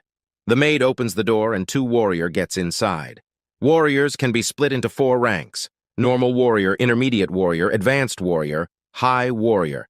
And by looking at the 2 warriors, Mord gets that they are intermediate warrior. The warrior says to Mord that they are here to deliver a message from young Master Dren. One of them starts to read the message, which says that, "Sir Mord, I heard stories about you. Impressive. As I believe that your talents will be of great use, I hope that you will serve me as a warrior of mine. I promise that you will receive the greatest of welcomes." After hearing the message, Mord asked them, "Who is this young Master Dren?" Mord is unable to remember Dren, as there were many successors in the novel. Hearing this, the warriors gets angry and shouts at Mord that he is ignorant, and if he is trying to start something with them. Mord replies that he honestly cannot remember. At that time, another voice comes which asked Mord that, then if he know who young Master Weiden is. The warriors turns around and gets shocked to see Wolz is here. Mord remembers that Weiden is the 6th young master, and by looking at Wolz, Mord gets that he is also an intermediate warrior, and he has something more than the Verners' blood. Wolz then talks with the other warriors and says that he is here for the same reason they are here. The other warrior gets mad at Wolz and tells him to get lost as they have arrived earlier. Wolz mocks them because they use orders when they lack in strength. The warrior gets angry and tells Wolz to go outside with them. Hearing this, Wolsey gets angry and gives a death look and tells them to get out before he destroy them in the name of teaching his juniors. Seeing Wolsey mad, the warriors get scared and takes his leave by saying that they will make him regret this. Mord sees all this and understands that not all intermediate warriors are in the same level. As the 2 warriors left, Wolsey introduce him to Mord and pull his hand forward to have a handshake with Mord. Mord shakes hand with Wolsey and says that it would be more appropriate if he will address Wolsey as his senior. Wolsey replies that calling Sir Wolsey would be fine, as if he gets into details like that, the 2 warriors that just left are also his senior. Wolsey also says that the true ranking of a warrior is not about age or rank, but to honor someone for the mere reason that they were here longer is quite funny. Mord agrees with Wolsey's statement. He then asked Wolsey that what is there for him if he joined Weiden, the 6th young master's side. Wolsey replied to Mord that since he is a rising star, he had brought a set of offers to suit him. Wolsey then gets closer to Mord and says that anyways the offer doesn't mean anything, as he will do whatever it takes to take him to his lord, and even it means beating him to a pulp. Wools also tells Mord to get a grip on the reality and not to be so excited just because he beats up a old fool. Mord understands that Wools is here to take a fight with him, and it seems like his only intention is to take Mord by force. Mord finds this situation beneficial for him, as he will be able to see the affects of the training in the god of combat's grave. Mord then offers Wools that they should have a fight. After that, both of them moves to the training ground. Mord then asked Woolsey that if he needs a weapon, as it seems like he is not a bloodline of Vernars. By releasing mana, Woolsey says that although he is not a bloodline descendant of Vernars, but he don't use things like swords in the first place, as he has something much stronger than that. After that, the mana wraps around the hand of Woolsey and takes the shape of a gauntlet, and this technique name is Impulse Gauntlet. Sir Mord, I heard that you barely won against the instructor by using your divine blood. This Impulse Gauntlet is an advanced skill that beginner warriors like you could never imitate. Since you can't use this, your chances of defeating me without using divine blood is 0. Woolsey says this to Mord. Later then, he gets shocked to see that Mord has copied the Impulse Gauntlet and gets ready to fight. Woolsey gets a bit nervous, as there is no way Mord would learn this in just 4 days. While Woolsey was in shock, Mord rushed towards him and says that if he thinks that he would be the same, despite 4 days passed by. Saying this, Mord kicked Woolsey and pushed him back. Mord didn't stop there. He again rushed at him and punched the ground in front of Woolsey. The ground shatters and Woolse falls on the ground. Woolsey gets that Mord is too strong. He then thinks that Mord has been hiding his strength, as it is impossible to improve this. Much is just 4 days. He then gets up and laughs, saying that he is impressive while he was underestimating him. Mord begins to amplify his mana and tells Woolsey not to be so surprised, as it is just a warm-up. From the amount of mana coming from Mord, Woolsey gets curious and asked Mord that why he was hiding his strength when he was fighting Instructor Daisley. Mord thinks that it would be a waste of time explaining it to him, as he would not believe him, as there is no way a person can get so much stronger in just 4 days.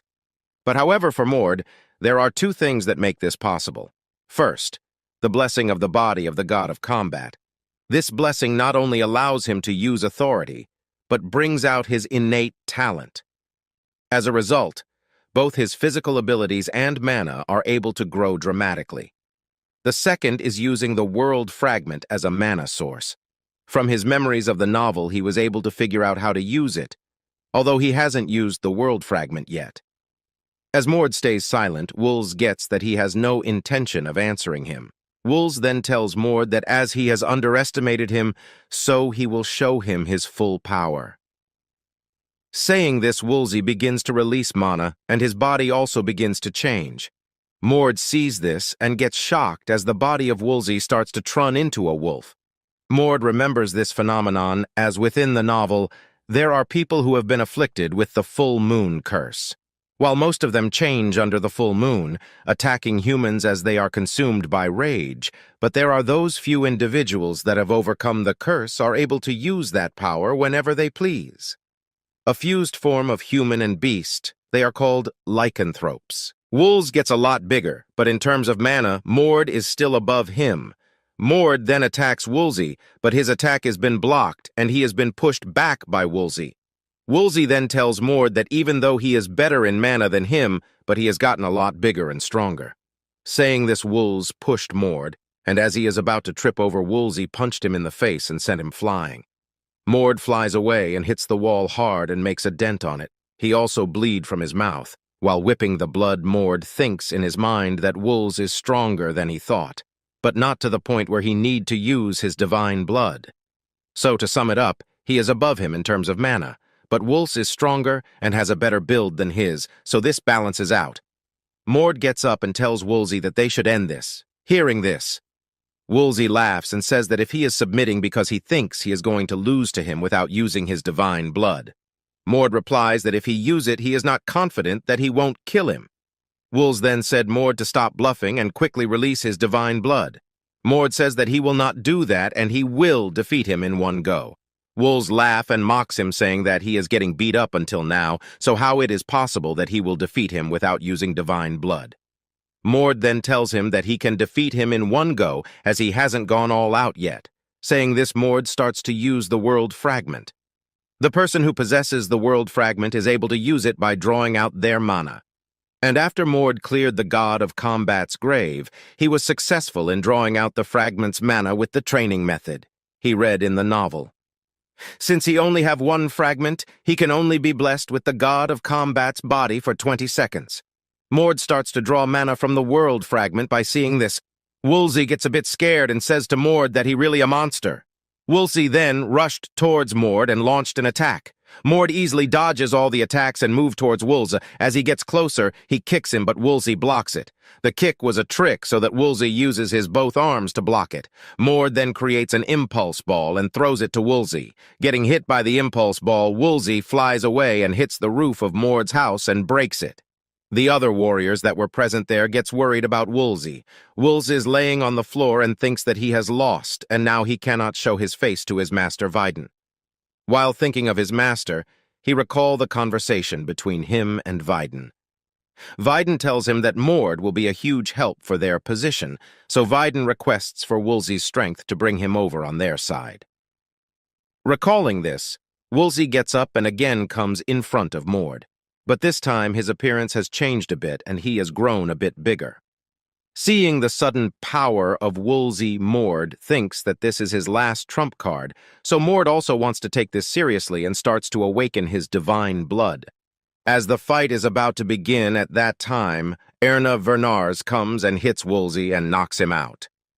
Seeing this, the other warrior rushes to her and says that what she is doing as Woolsey is carrying out young Master Viden's orders. If they had continued, one of them would have died, and the one who had a higher chance of dying was Woolsey. Erna says this to the warriors. She also said that as Woolsey hasn't perfected his second transformation, he has lost his consciousness and went crazy. Hearing her, the warriors understands the situation.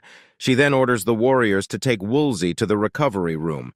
Erna then moved towards Mord and introduces herself and says that she will give him special permission to call her older sister. Mord finds it cringy, so he declines her. After that, we can see that Erna is in her room and she is feeling embarrassed. Her butler then tells that as Mord is an illegitimate son, so he is worried of the legitimate ones. She understands it, and also she is impressed that Mord has defeated Woolsey without using his divine blood. Her butler is also shocked at this matter as Woolsey is a warrior who is about to be a high-rank warrior and Mord has defeated him easily. The butler also says that due to his incident, the competition of recruiting Mord will be higher.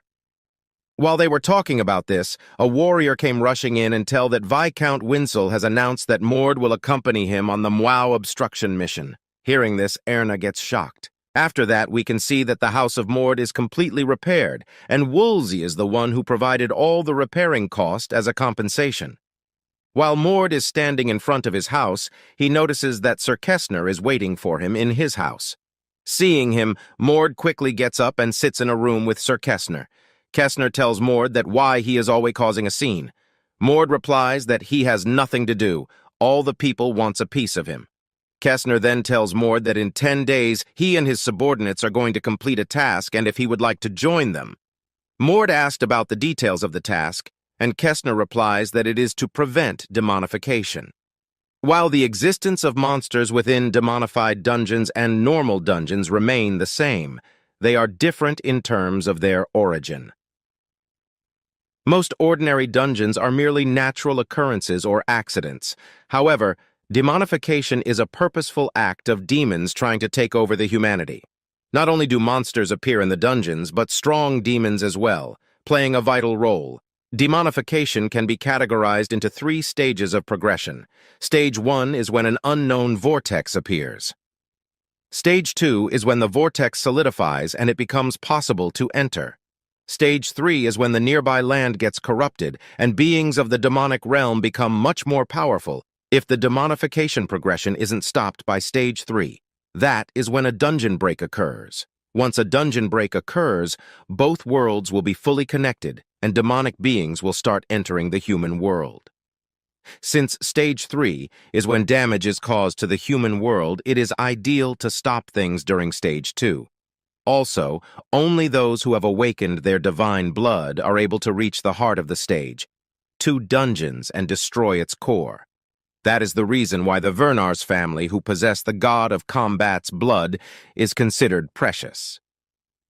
Kestner also tells Mord that it is a great opportunity for warriors like him, but this place is really dangerous as a lot of people has died there, so he tells Mord to decide carefully. Mord thinks that as Kestner is the Archduke's confidant, and if he puts a good impression on him, it will be a huge help for him later on. And also, as he is tried of dealing with people like Woolsey, he thinks that it is worth to take on the risk.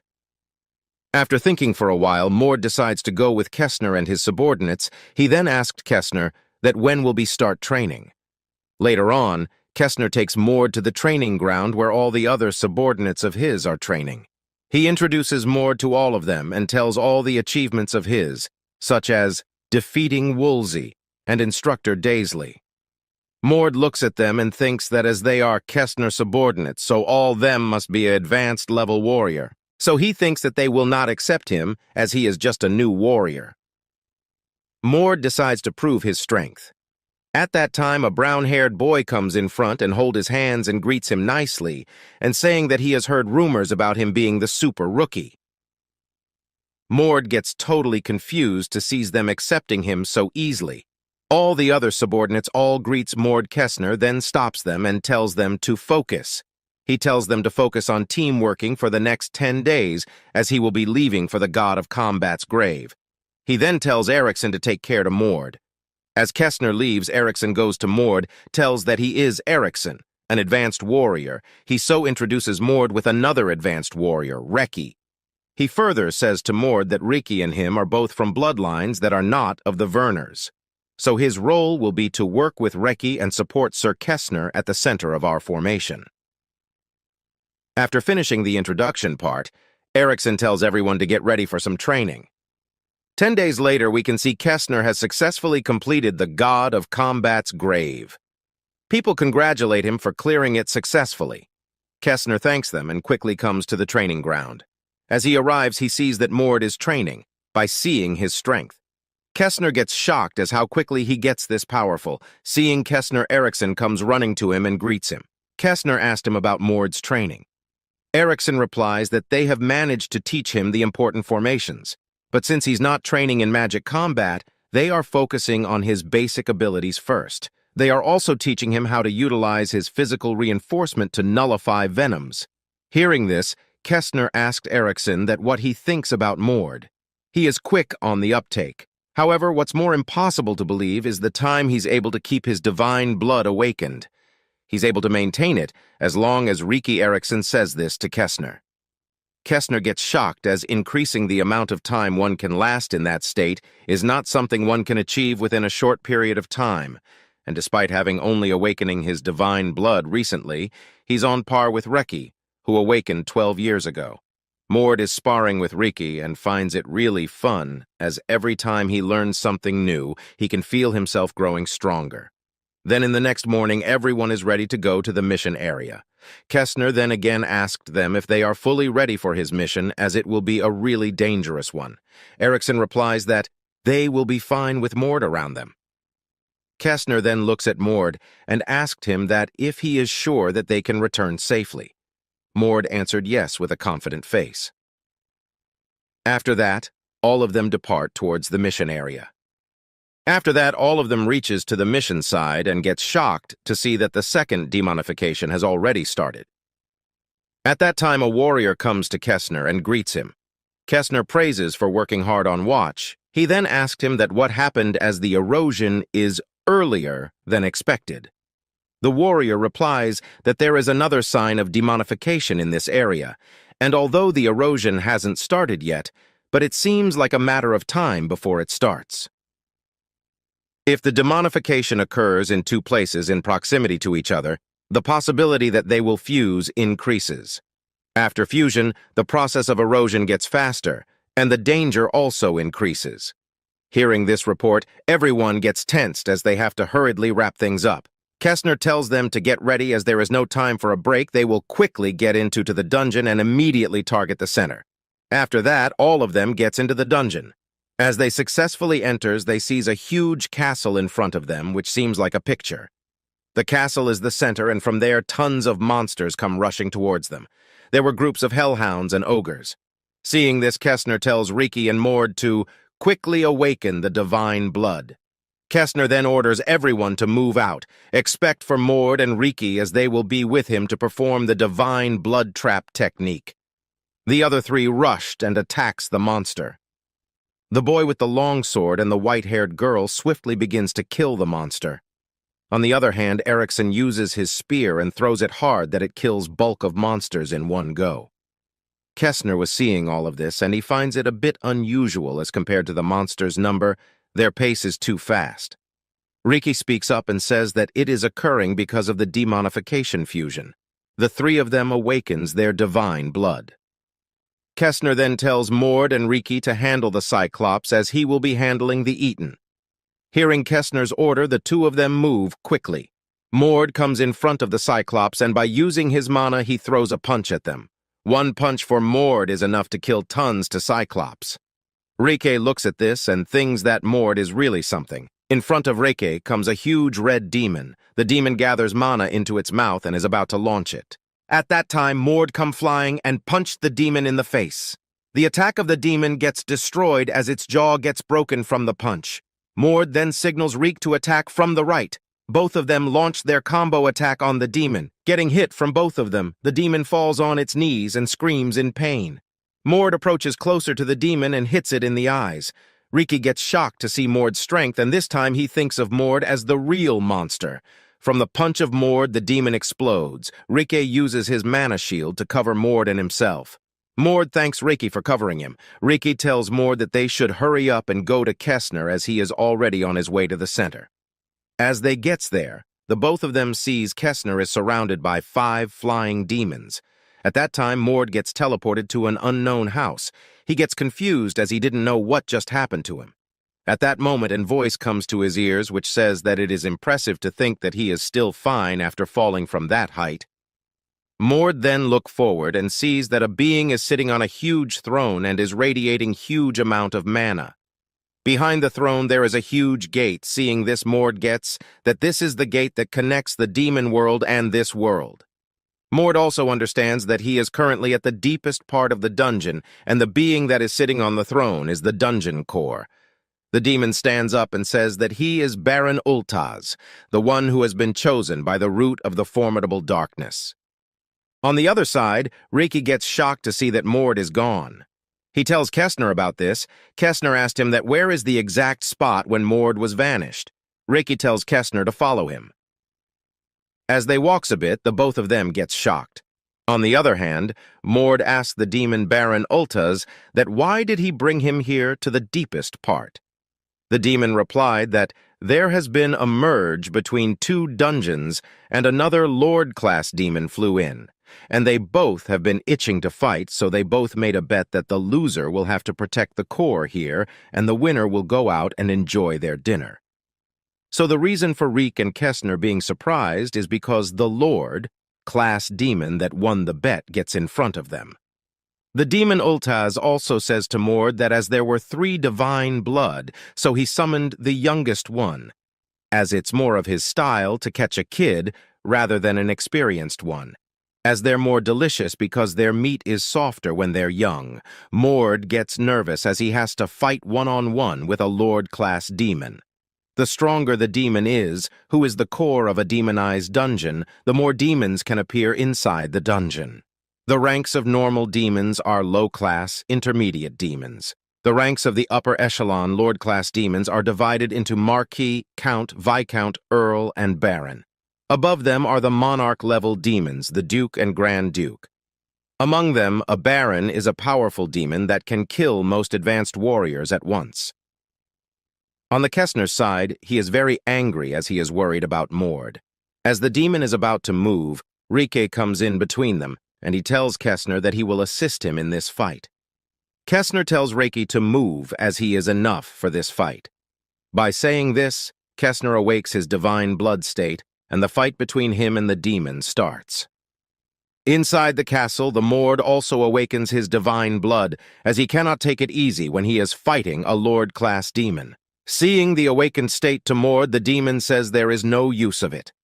At that time, Mord rushed towards him and kicks him. Getting hit from the kick, the demon slides back and realizes that Mord is more powerful than he has thought. The demon then activates a huge spell, Name the Dance of the Fire Spirit, and throws it at Mord. Mord uses his Mirage Break to counter the spell. As both of their attacks collided, a huge explosion occurs. Seeing this, the demon laughs as he thinks that Mord is death. At that time, Mord uses the smoke as a cover and ambushed the demon and land a clear hit on its face. The demon flies away and hit a wall. Mord didn't stop there. He creates many impulse balls and throws them at the demon. The balls hit the demon. Mord has been in many fights, but in all that fights he has never give his all. But this is the first fight that he is trying to do his best.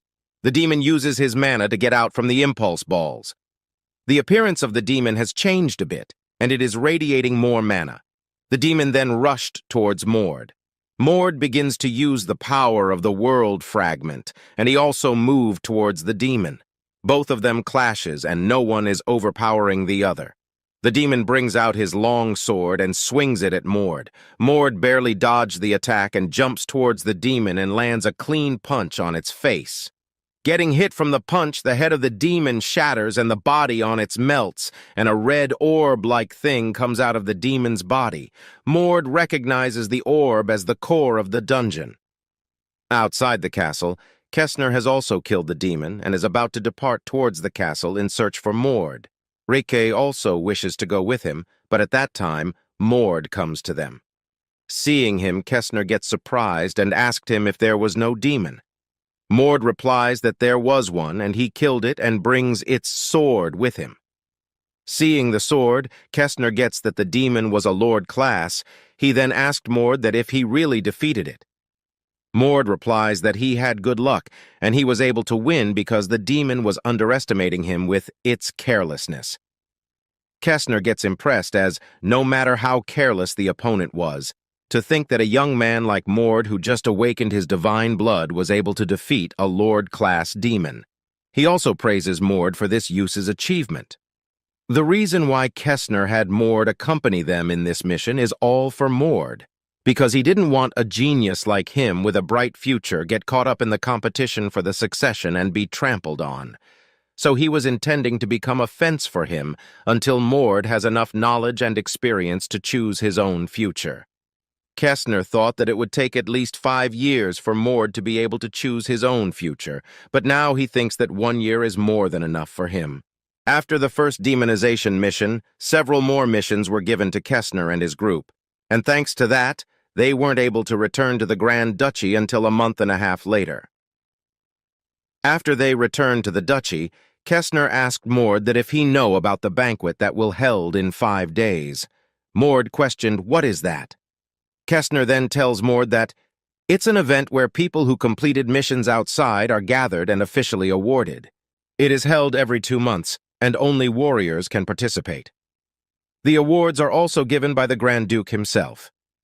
Kestner then takes his leave by telling Mord not to be late as the banquet is an important thing. Mord bids farewell to Kestner and thinks that as it a very big event, so lots of big shot will be present there. In the novel, Aiden continues to clash with Grand Duke Vernus and faces several crises. Aiden has one strong move that is able to turn the tide of the fight. The man who had been wandering away from his family, it was to make his comrade, Lion Vernus, the Grand Duke.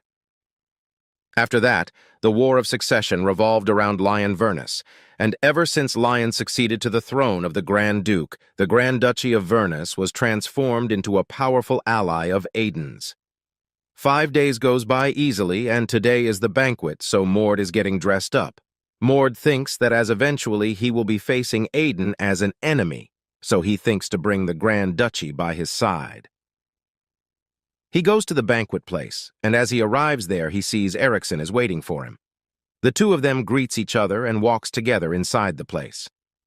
As they are about to enter, Erickson tells Mord that after the award ceremony there will be a party, and he advises Mord to make some friends there.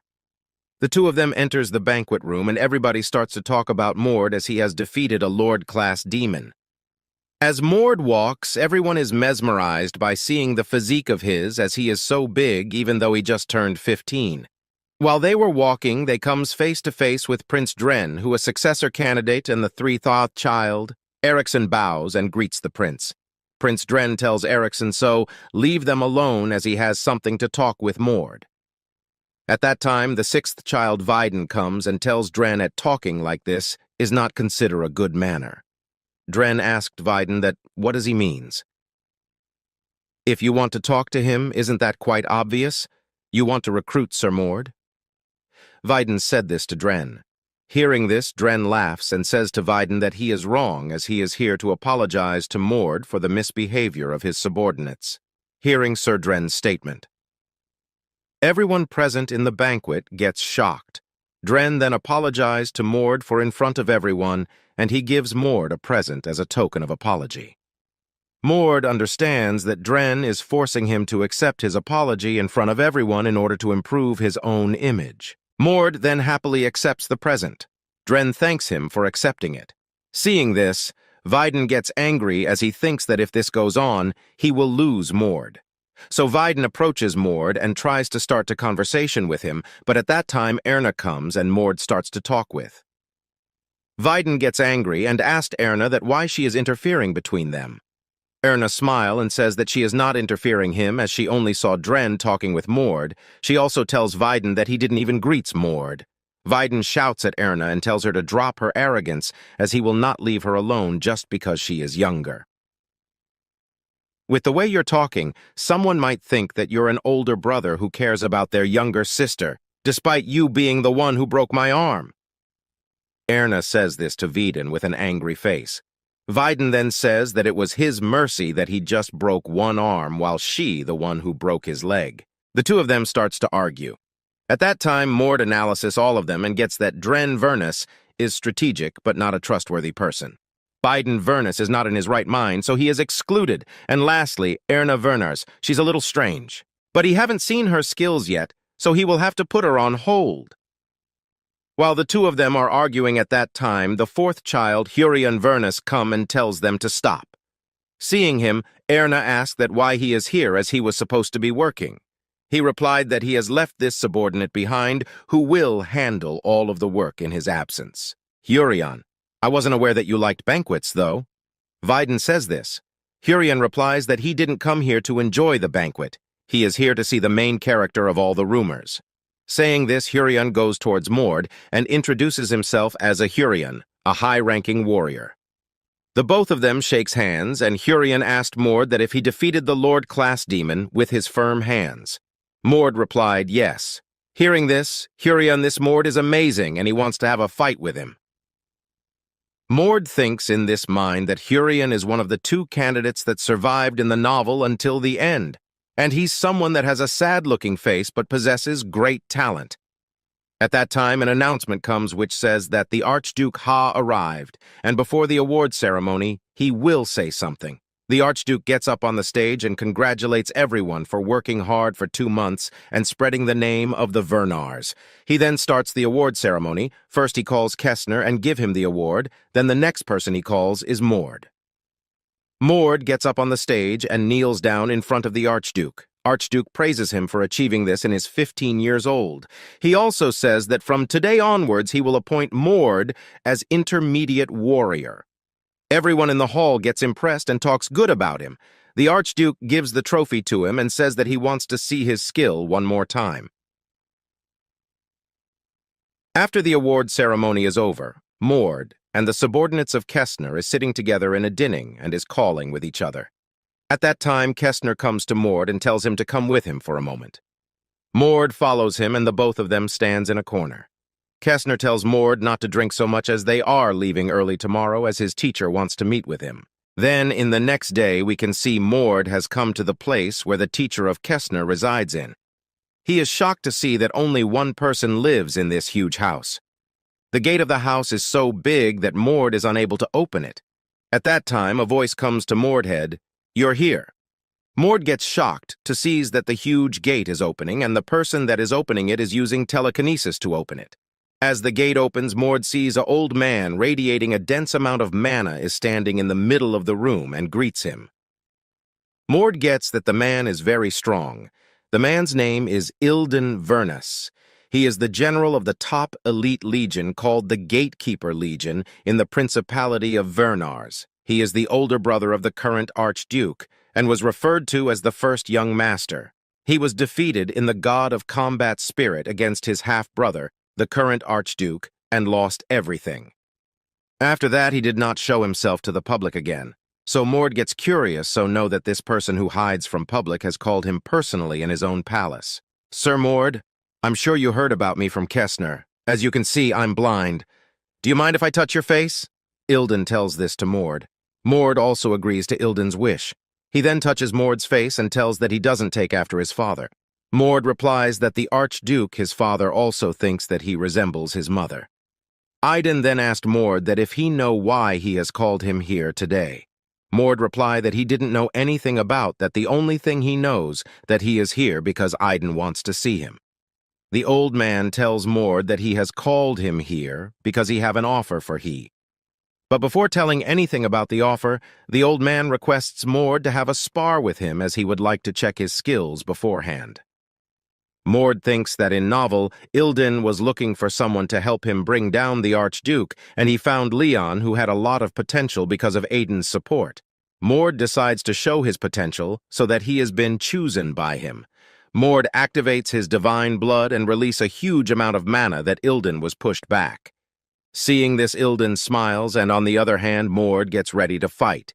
He dashed towards Ilden, and as he is about to land his first blow at that time, an impulse ball comes and hits him. Mord gets fly away from getting hit by the impulse ball. Mord lands successfully and gets that the impulse ball is not an ordinary one. Ilden has wrapped the impulse ball with his aura, and that is not something even a masterclass mana fighter can accomplish. And even though it's very difficult, Ilden is freely controlling dozens of it. Mord gets a bit tensed as an aura user is not easy to handle. Aura is above the realm of controlling mana. It is only achievable once your mana senses are one dimension above what they are normally. I'll prevent recoil using the God of Combat physique and push forward with brute strength. Mord makes this attack plan on the spot and rushed towards Ilden to execute his plan. Ilden sees that Mord's power has increased, so he attacks him with his impulse balls. Mord punches that impulse balls and destroys them. Seeing this, Ilden gets impressed and tells Mord that even though he is fast, but he can make more impulse balls. Mord anticipated this situation, and he has also came up with a plan to tackle it. As Ilden makes more impulse balls, Mord also starts to create his own impulse ball. Mord makes his ball huge and shoots it up. Mord's huge ball collides with dozens of Ilden's impulse balls and destroys them. Ilden gets impressed to see this trick of Mord and wanders from where he learned this sort of amazing techniques. Mord then ambushed Ilden from the back, but he gets surprised to see that his punch is not approaching Ilden's body. The aura around Ilden acts like an impenetrable armor. Mord gets back and decides to use the world fragment to bring up more mana. Ilden was thinking of Mord's fighting senses and style. At that time, Mord gets full of mana and launched a huge blow at Ilden's back. This time, the attack pierced through Ilden's aura armor and hits him. Ilden flies away at light speed and hits the wall. Mord gets happy that he has landed his attack. The place where Ilden falls gets covered with smoke, and from there, silver lightning starts to appear. Ilden then starts to laugh out loud.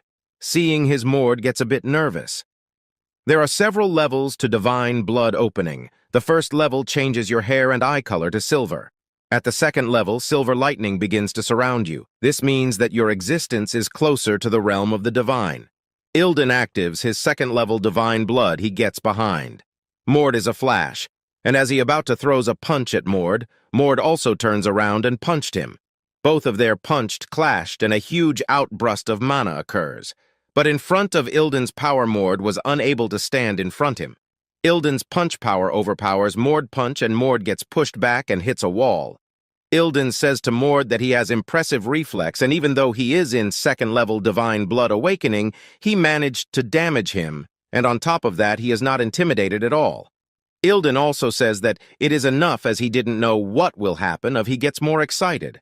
Mord then deactivates his divine blood state and thinks that Ilden Vernars may have lost against the Archduke, but he's definitely one of the strongest Vernars, and he possesses monstrous power.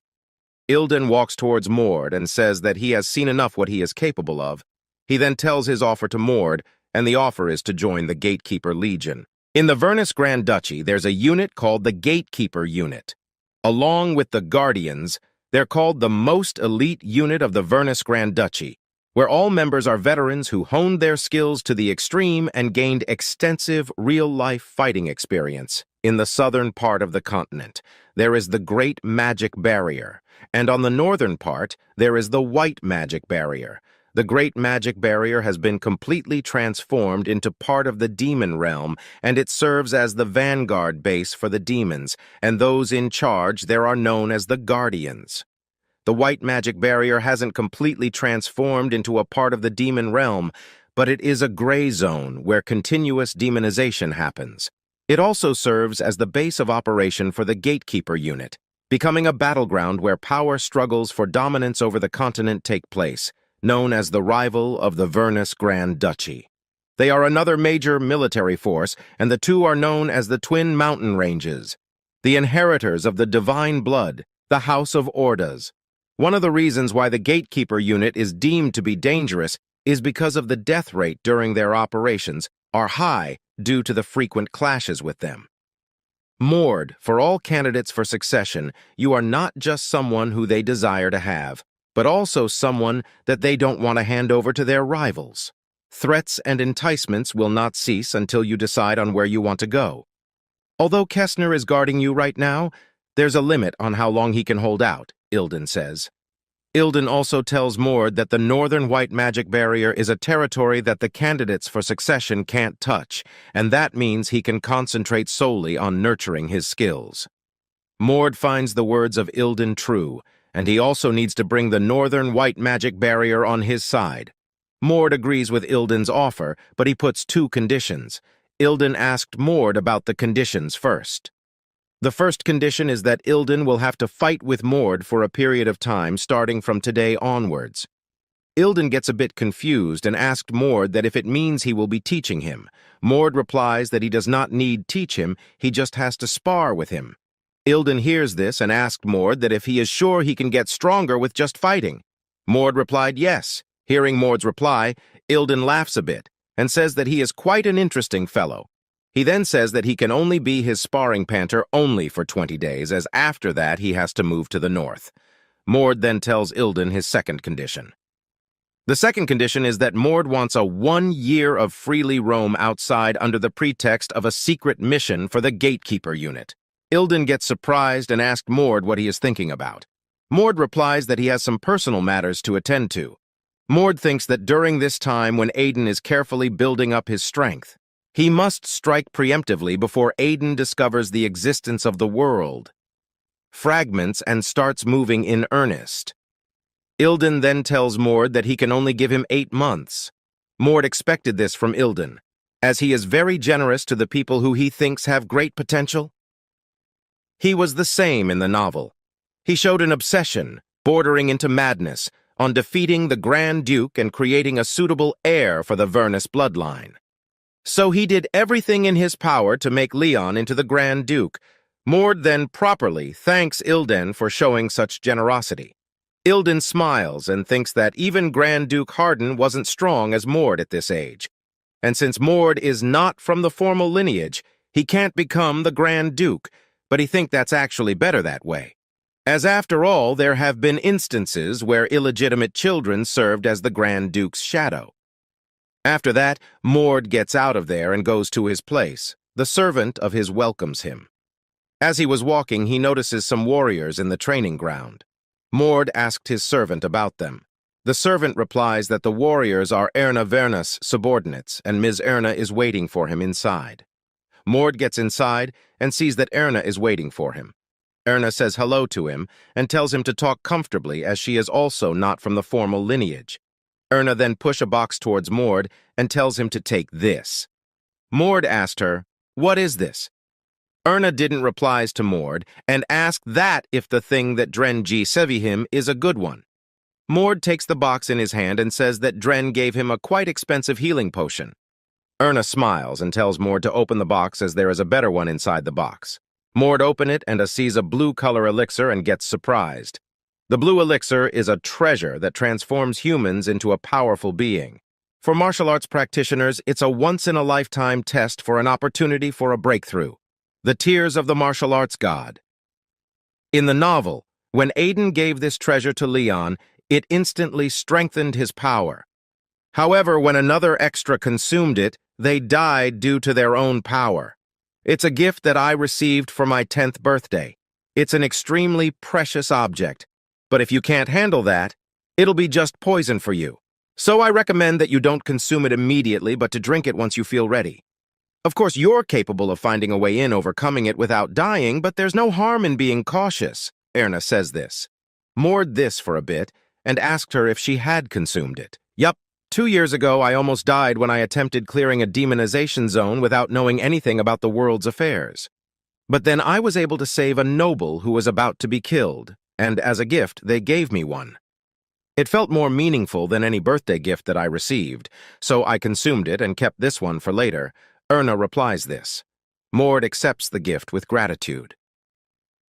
Erna has already heard that Mord will be leaving, so she says her farewell to Mord and says that the next time they will talk when he comes back. After that, Ina takes her leave. Then 20 days later, when Mord is about to leave secretly, he was caught by Kessner. Kessner lectures Mord that he is only a 15-year-old kid, so he needs to be under the protection of an elder. As Kessner is taking, Mord suddenly thanks him for everything he has done for him so far. Kessner protected him and never underestimated him, and nor did he ever hinder his path anyway. Mord thanks Kessner for all of this. He tells Kessner not to worry about him, as he is an intermediate warrior. Kessner understands Mord's feelings, smiles. He then put his hand on Mord's shoulder and wishes him good luck for his journey. After that, Kessner leaves, and Mord also starts to get on his way. At that time, a boy wearing a black robe jumps from the wall and starts to follow Mord. Mord feels someone's presence behind him, so he turns around and sees there is no one. Those who obtain Impulse will go through several phases. The first phase involves handling Sword Impulse or Body Impulse. The second phase involves dense, concentrated impulses like Impulse Gauntlet. The third phase involves remotely enhancing substances and imbuing them with impulse. The fourth phase compresses and accelerates frantic impulse power, resulting in explosive power. And then the fifth phase is the ultimate phase that most warriors can't reach even with a lifetime of training. It is a phase that requires relentless effort and overwhelming talent, aura. Those who can wield that power are called Master-Level Magician. Mord trained with Ilden for 20 days. Ilden wasn't satisfied with just being his sparring partner. So he provided Mord with a lot of teachings, and thanks to that, Mord achieved tremendous growth, but he is still far from reaching the aura phase. And before leaving on his journey, Mord drinks the potion that Erna gave to him. It's early morning now. Mord is walking in the forest, and he has come far from the Archduke Palace. He is also aware that some warriors sent by the Grand Duke is following him, and they will suddenly launch an attack and try to capture him before he make his way to the north. While Mord is walking in the forest, he sensed an arrow is coming towards him. He quickly dodged it, and as he looks up the hill, he sees tons of archers is pointing their arrows towards him. Mord smiles, seeing this, and all the archers launch their arrows at Mord. As the arrows land, huge explosion occurs, which overs the areas in dust and smoke. The archers on the hill thinks that they had got Mord, but as the smoke clears, they get surprised as Mord is completely fine as he used his divine blood state. By seeing this, the group of mages activates their skills and shoots Fireball at Mord. Mord gets completely surrounded by Fireball. He used his impulse balls like Ilden and chants the trajectory of the fireballs towards the enemies. The fireball hits them, and fire spreads all around the forest. All the mages and archers gets knocked out except for one, who use his mana shield and escape the explosion. The one that is alive is impressed to see the power of Mord. Mord then noticed him and rushed towards. Mord throws a punch on the mana shield, but it was hard. So as he about to punch harder at that time, a brown-haired boy comes from side and attacks Mord with a sword. Mord uses Aura Gauntlet to block the sword, and then punched the boy and sent his flying. He quickly goes to the boy and again hits him on the face with his Aura Gauntlet. The boy flies a few miles and lands on the ground. Mord stands in front of the boy and says that he knows who he is. The boy is a high-level warrior named Baron. Hearing his name from Mord's mouth, the boy gets shocked and he asked Mord that how did he find out about him. Mord replies that he saw him once at the Grand Duke's training ground and he again saw him during the banquet. And when he noticed a short guy alone in a place where the Grand Duke's trusted troops had gathered, he asked around, and from there he finds out about him. Mord then says that he is the Grand Duke's loyal dog, so he knew that he'll send him. And he also says the reason he is after him is because of the fruit. In the novel, Grand Duke Vernus is depicted as a strong but unforgivable villain. That's because he committed the heinous crime of devouring his own offspring. Hearing the word fruit form Mord's mouth, the boy gets shaky, and in a scared voice he asked Mord that how did he know about this. In the novel, Grand Duke Vernus committed terrible sins. Ever since young, he boasted of an invincible talent as a warrior. But as he aged, he became frustrated with the fact that his body was rapidly weakening. At that time, a secret society called Silver Blood approached the Grand Duke offering to reveal a method for him to regain his youth in exchange for a cooperation with them. That method is no other than eating someone of Vernus's blood. The dark tree created using the blood of a wicked ancient deity. If one nourishes it with the blood from someone from Grand Duke Vernus's descent, the fruit of rejuvenation will blossom. Especially when it's infused with the divine blood of an awakened, the effects will become much stronger. Thus, the Grand Duke sacrificed all of his illegitimate children, but the only one he kept alive was Morday. The reason was that he needed a battle weapon that is exclusively for him, and at the same time, he needed a substitute for the Grand Duke. The substitute for the Grand Duke doesn't necessarily mean a ruler who would govern a country. 500 years ago, when the gods left the mortal world, they passed down one obligation to their descendants. That obligation is to protect the seal of the Demon King, which can be achieved by borrowing the power of other gods. Once a year, the Grand Duke must engage in a one-on-one battle against the manifestation of the Demon King to protect the seal. Since the fight takes place outside the realm of reality, losing doesn't mean death. But as the power of the seal weakens, the Grand Duke will lose the right to battle the manifestation of the Demon King. This loss is equivalent to forfeiting his claim to the throne. That's why the Grand Duke needs a shadow who will perform this role instead. After that, we can see the conversation between the Archduke and Baron. Baron comes to the Archduke while he is about. They eat a fruit. He informs the Duke that Mord is leaving tomorrow and if he wants to meet with him. The Duke knows and tells that he doesn't understand what Ilden is up to as he is training with Mord every day and has taken Mord in the Gatekeeper Legion, and now suddenly he is sending Mord a valuable talent to the outside world alone under the pretext of the Gatekeeper Unit's secret mission. The Duke then smiles and says that it doesn't matter to him, as if Mord doesn't pledge his allegiance to him, he will rather eat him up before he grows stronger. By saying this, the Duke bites the fruit, and as he eats it, he gets a sudden increase in mana and awakens his divine blood. He then looks at Baron and orders him to go and catch Mord. Baron agrees to the order, and as he is about to leave, the Duke tells him to do his job secretly as Kessner is keeping an eye on Mord. Only those who have earned the Grand Duke's trust can enter this place, and among them, only those who can share the darkness embraced by the Grand Duke are allowed in here. However, Kessner is completely unaware about the existence of this place. Yet, he's the most trusted warrior by the Grand Duke. So Baron gets excited to do his job as he wants to prove that he is more capable than Kessner. Now back to the current situation, Baron is getting beaten by Mord one-sidedly. Anticipating the Grand Duke's attack was not hard at all. After all, Mord must be one of the two remaining illegitimate childs for him to use or for him to eat. considering the recent incidents of the disappearance of his illegitimate children over the past years. It's likely that he has already made contact with the Silver Blood, and now that he knows that Mord won't be loyal to him, he must have wanted to handle Mord as quickly as possible. At that time, he probably thought that sending a high-level warrior would be the best choice. Mord gets that the old shit wants to eat him. He gets mad and catches the collar of Baron and shouts at him saying that he will have to die now and the Duke Harden will also meet his miserable end by his hand. Baron gets confused to see the face of Mord and thinks if he really will be able to defeat the Grand Duke. Baron then recalls that Mord has used Aura Gauntlet and he is just 15 years old.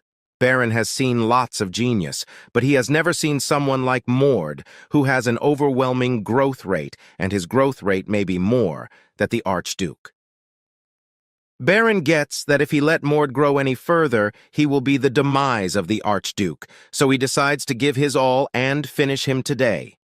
He then holds his sword tight and swings it hard. Mord sees this, dodges the sword in the correct time. Baron activates Blade Aura, which is a fatal technique that can be used against Vernus descendants who have achieved the stage of awakening their divine blood. Seeing this, Mord didn't panic as he can use Aura Gauntlet, which is no par with Blade Aura. So now the one with more aura will be the winner. Baron is so determined to kill Mord that he uses his own vitality to amplify his powers and rushed towards Mord. But even this power of Baron is no match against Mord. Mord uses his aura and infuses it with impulse balls and throws them at Baron. The impulse ball hits Baron, and a huge explosion occurs, frying Baron to crisps. Mord goes to Baron and punched him, making him into dust. The mage is seeing this and gets scared to see the power of Mord. As the mage is about to run, Mord notices it and rushes towards him and kills him by piercing his heart. Mord then takes out his hand and sees that his hand is stained with silver blood. Mord gets that the silver bloods are involved, and he feels uneasy because he cannot catch the mage alive. At that time, Mord senses someone, so he makes his fist and throws a punch in the air. He then said the person to reveal himself as he is already aware that he is following him since he left the Grand Duchy. As there is no response from the man, Mord starts to throw punch aimlessly. Seeing this, the person tells Mord to stop and reveal himself. By seeing that the person had pointy ears, Mord gets surprised. They are a species that symbolizes longevity. They mature and age later than humans and have a longer lifespan. And the name of the species is elves. But from the size of the ear, Mord gets that this person is a half-elf. Mord then asked, "Who is he?" The half-elf replied that he is Kale, and he is from the Gatekeeper unit. He is also a member of the Shadow Wolf unit under General Ilden's direct command. There are a total of 5,000 from the Gatekeeper Legion in charge of the northern region's White Demon Realm. Their main purpose is to fight the demonification, so Vernar's divine blood descendants are the center of the force with soldiers that support them. The Shadow Wolf Squad is Ilden's direct affiliate special task force with the purpose of guarding their allies and assassinating their enemies. That is why they have a different skill compared to normal Vernar's warriors, and that's stealth. Kale gets surprised to see that Mord has seen through his stealth, which is the best within the Shadow Wolf Squad. After the introduction, Kale tells Mord that he is sent by General Ilden to escort him. Mord asked if he is really escorting him. "I was only going to help when you were in danger. I thought that would be better than fighting together from the get-go. I was thinking of securing an escape route." Kale says this to Mord. Hearing all of this, Mord tells Kale to prove him. Kale then shows a bracelet and tells him that the General Ilden told him to show this as a prove. Seeing this, Mord believes that Kale is actually sent by General Ilden. Kale asked Mord about the bracelet. Mord replied that this is the bracelet of General Ilden that he broke. Kale gets shocked to hear this. Mord then tells Kale to go back as he don't need an escort who creepily follows him around without introducing himself and does nothing when he is actually fighting. Kale tells he was looking for a good chance, and also he can't go back as this is General Ilden's order. Mord says that he has never received a mission like this and tells Kale to go back. Kale gets in a difficult situation, as if he gets back, General Ilden will be disappointed in him. Kale thinks of a way to convince Mord. He tells Mord that he will pay for everything in this trip, and not only that he will stand guard at night when he is sleeping, he will also do the cooking and do all the chores. Mord gets a bit soft, seeing that he wants to do all the things. Mord also recognizes the name Kale. He's a character from the novel. He was abandoned by his father because he was half-elf, and when he was at the brink of death, Ilden rescued him. From that point on, he was absolutely loyal to Ilden. When Aiden and his companions were fighting Ilden, he was a big help with his skilled stealth techniques and spirit magic. Kale's a very skilled man, but at the end he died as an extra. Kale looks young and rather feminine, but he is older than Mord and an expert in assassinations. Mord then thinks that from now on the blood of Silver is going to ambush him, so it will be great help to have a companion like him. He then accepts Kale's proposal, and for his first task, he tells Kale to get rid of the bodies and erase their tracks from here, so that it's hard to follow them. After that, we can see this news has gone to the ears of the Archduke. But he misunderstood, thinking that it is the work of someone who is escorting Mord. The subordinate of the Duke asked him what they should do from now on. The Archduke said to let him be and just keep the tracks of his location. The subordinate asked if this will be enough. Archduke replies that in this battle many Silverblood has lost their life and they are not an organization to let this slide away, so from now on they will take care of this matter. On the side of Mord, we can see they have left the forest and comes in front of a huge gravestone. The both of them searched it for 5 days, and finally they have found it. Mord then sits under a tree. Kale asked him what will they do now. Mord replies that they will have to wait until it's dark. He also orders Kale to stand guard so that no one comes near here. Mord then sleeps and Kale stand guarding him. Time passes and now it's nighttime. Kale lights up a bonfire and sits in front of it and thinks that his life is so sad that he now has to work as a servant for a kid who is an intermediate warrior. Mord gets up and tells Kale to stay focused, and it is beginning. Mord and Kale sees that a dungeon appears at the top of the gravestone. There are secret dungeons in the novel that can only be revealed when all the conditions are fulfilled. This dungeon has 3 conditions. First, the moon has to be at least a crescent moon. Second, there must be nothing in the way of the moonlight shining down on Earth. Third, there must be someone with divine blood within 5 meters of the gravestone. Mord climbs the gravestone and stands there looking at the dungeon. This dungeon is very hard to find, but as Mord has read the novel, he finds it easily. The loot of this dungeon is the world fragment. Mord then jumps inside the dungeon by telling Kyle to stand outside and guard the area. Mord gets inside the dungeon and sees a crescent moon in the sky. The dungeon name is the Lunar Temple. There were many gods in the ancient times, but there are none remaining now. This Lunar Temple also used to be a place that used to worship countless gods of the night, although their names and existence have been forgotten now. Mord walks inside the dungeon and sees that tons of skeletons are coming towards him. Mord recognizes these monsters as warrior souls. The god they worshipped lost to another god and disappeared, leaving these warriors with only their insanity and their soul. Mord gets ready to fight the monsters and decides to finish them as fast as possible. These souls are scary in the real world because they cannot be stopped using ordinary methods. But in this world, it's possible. It's possible because of mana.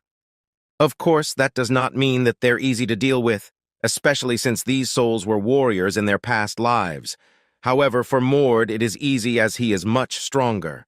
Mord uses his aura impulse ball and gets rid of all the warrior souls in one go. Mord now walks forward in search of the Guardian. He sees a huge statue of a werewolf and gets that this is the core of the dungeon. He then sees that a werewolf is sitting under the statue. Feeling Mord's presence, the werewolf gets up and turns towards Mord and says that he will be offered to the goddess as a sacrifice. Mord looks at the werewolf and thinks that this guardian was supposed to be a pretty powerful enemy in the novel. Even Aiden, who is stronger than most advanced mages, had a hard time against this werewolf. He was outnumbered, but magic did not work on these guys most of the time because of their goddess's blessing. But it doesn't matter to Mord, since I'm not a mage. Unholy invader, have you come alone? Disrespectful. but you seem to know the warrior's pride.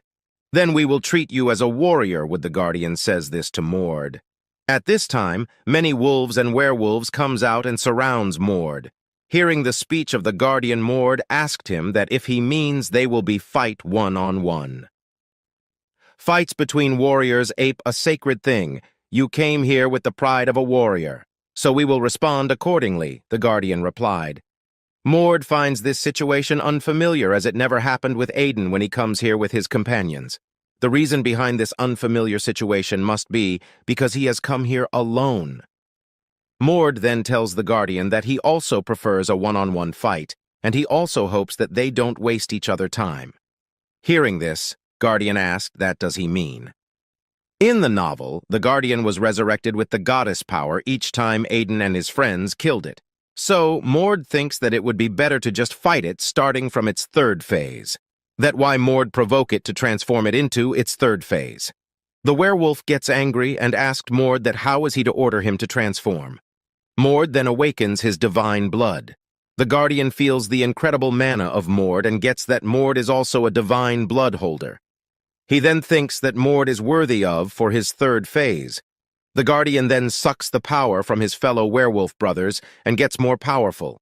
The size of the werewolf also increases. Mord didn't expect that it would grow this big. As the transition of the werewolf is complete, Mord rushed towards it and punched it with aura. But the aura punch of his gets blocked by the werewolf's mana shield, and this shield is the proof that this werewolf is a worshipper of a god. Mord then takes a step back and starts to throw aura punches. The Guardian takes all the punches, thinking that its shield will be enough to block all of them.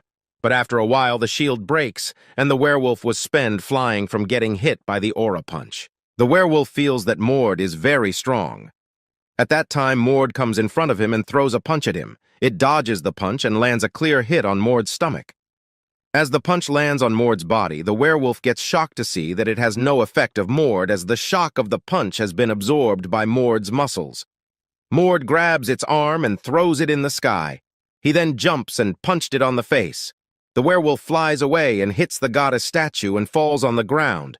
Mord quickly goes towards there, and by using his lightning strike, he lands a huge blow on the werewolf's chest. Getting hit by this, the werewolf dies. Seeing this, Mord releases his divine blood state. At that time, a voice comes to Mord, which says he is amazing. Mord figures out that the voice is coming from the statue. The goddess then thanks Mord for granting his great warrior an honorable rest. Mord asked what it means by an honorable rest. The goddess tells that the Guardian wished to die honorably as a warrior, but he was stabbed in the back by the enemy and died. Unable to let go of that, he had become a ghost of this dungeon, and now Mord have gifted him the end he had wished for. Mord now gets the reason why the werewolf smiles when he fights with him one-on-one. The goddess then gives Mord a bracelet and tells that if he let that bracelet take in moonlight, it will protect the person he want to protect when he wish. Mord looks at the bracelet and thinks that it will be quite useful for him when he wants to protect something. He then tells the goddess that he will use it well. At that time, the presence of the goddess has left the statue. Mord then moves closer to the statue and breaks it with one punch. From the broken statue, the world fragment comes out. Mord takes the world fragment, and the dungeon has been cleared. All the spirits that were trapped in the dungeon were released. Mord gets out and sees that Kale is sitting on a stone guarding this place. Seeing Mord, Kale asked if he has cleared the dungeon.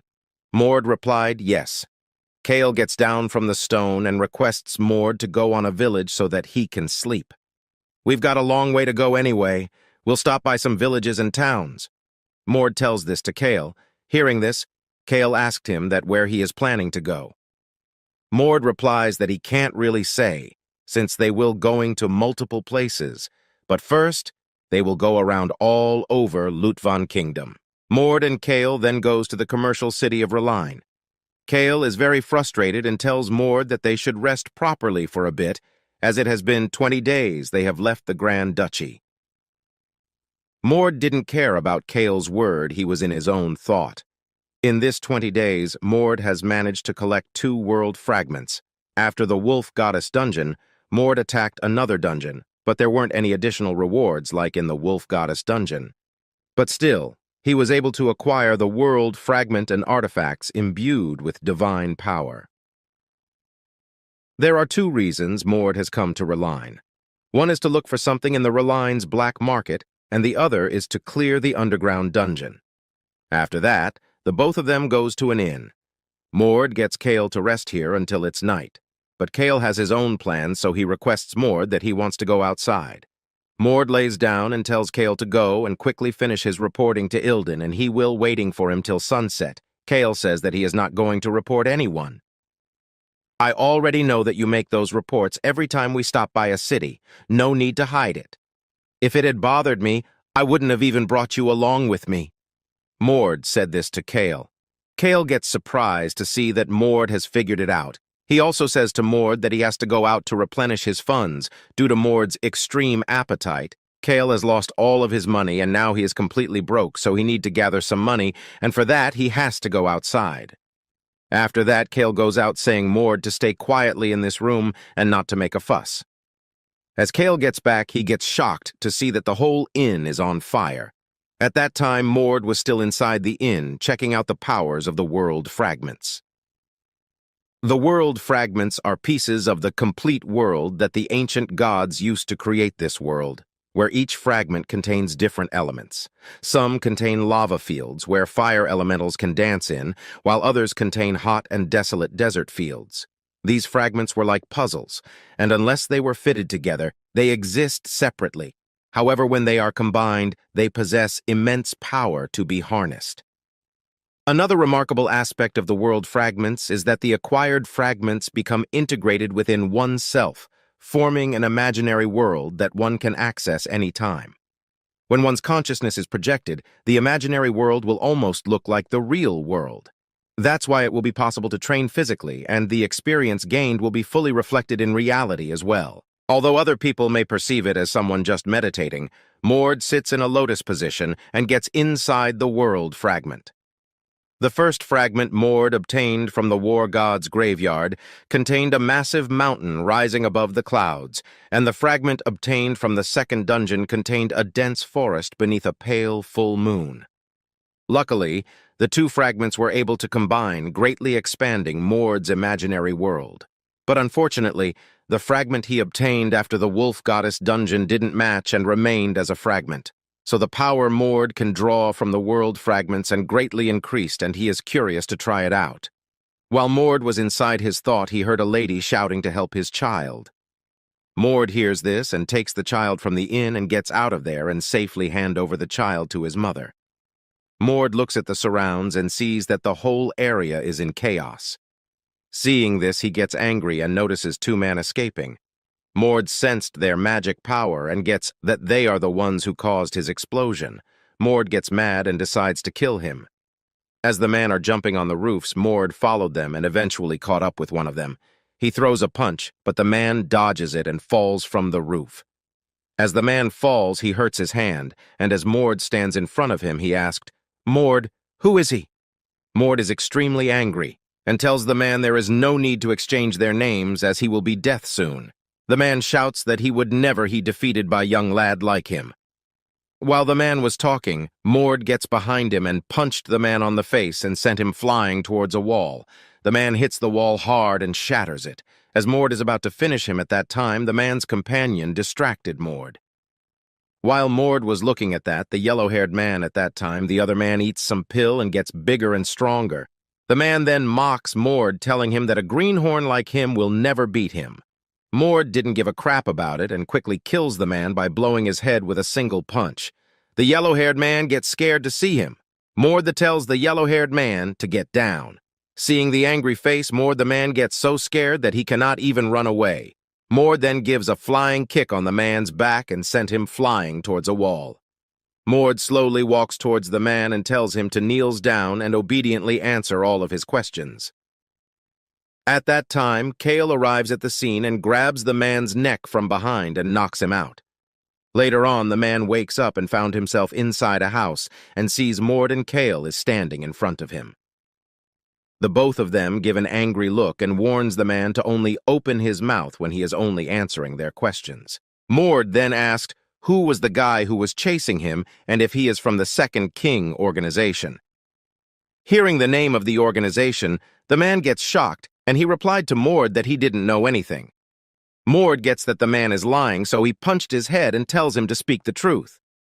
On the hand, Kale doesn't know anything about this, so he asked Mord what's the Second King organization is trying to do. Mord tells Kale that this organization is trying to revive the ruined King Archlick.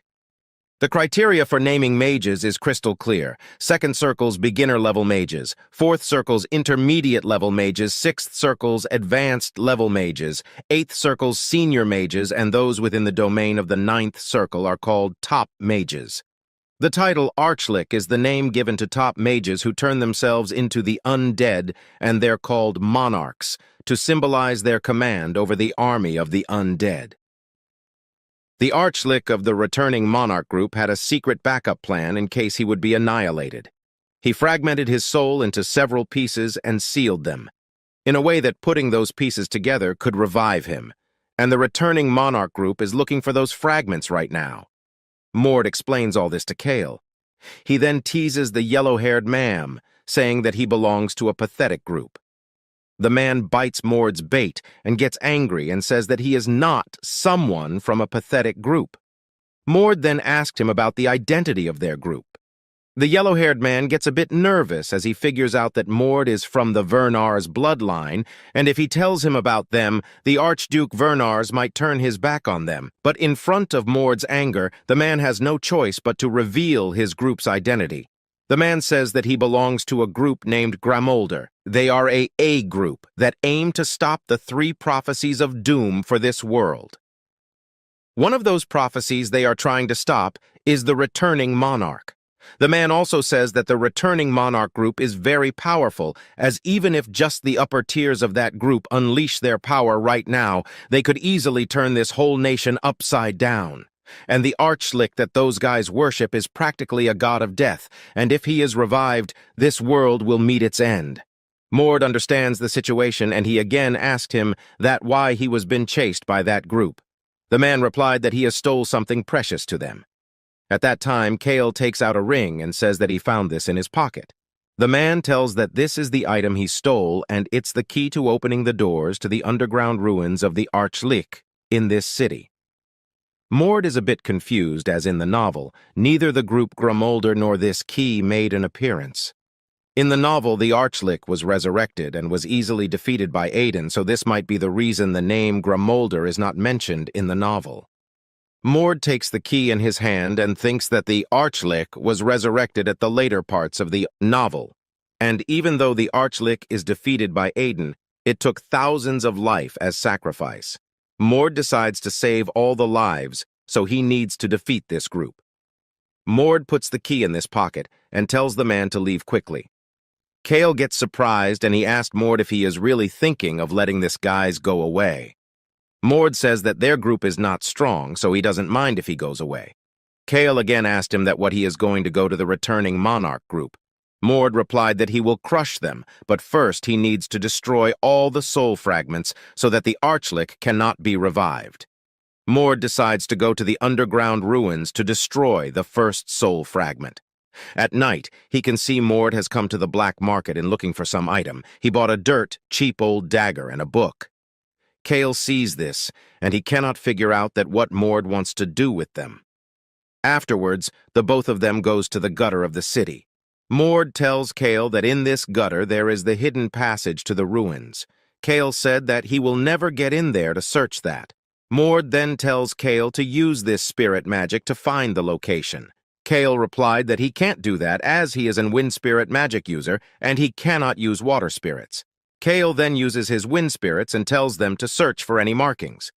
The spirits roam above the water, and after a while they found some marking and reports to Kale. The spirit blows a strong wind and water splits, revealing the gate of the hidden passage. The two of them goes there, and Kale inspects it and sees that it is a steel gate sealed with some magic. Mord then takes out the old rusty dagger, and with it, he cuts the plum of his hand and spreads his blood all over the dagger. Kale questioned Mord that what he is doing. A long, long time ago, the gods were at war with each other. In that war, the warrior god lost everything to the gods who used magic as a weapon. So he sacrificed his very existence to create this weapon. It's a mythical artifact that only those with divine blood can awaken. Mord tells this to Kale. After soaking on the blood of Mord, the dagger turns into a bright dagger. Mord instructs the dagger to summon anti-magic, and then he throws the sword on the gate. As the dagger pierced the gate burst open and the dagger goes to Mord's hand. Kale was so surprised that Mord has bought this mythical artifact with just the price of 1 beer. Mord then tells Kale that it is his time to fulfill his wish of going inside a secret ancient dungeon. Kale deals with Mord that he will teach him his sheath skill, and return for that, Mord will take him to secret dungeons. The two of them then jumps inside the gate and founds themselves at a huge place. As the two of them were waking, a bunch of ghouls come rushing towards them. Behind this bunch of ghouls, the members of the returning monarch group are standing and they are getting ready to take out the intruders. Mord rushed towards them, defeating all the ghouls. Seeing Mord getting closer, the three of them attacks Mord with sword, but Mord blocks them with his aura gauntlet.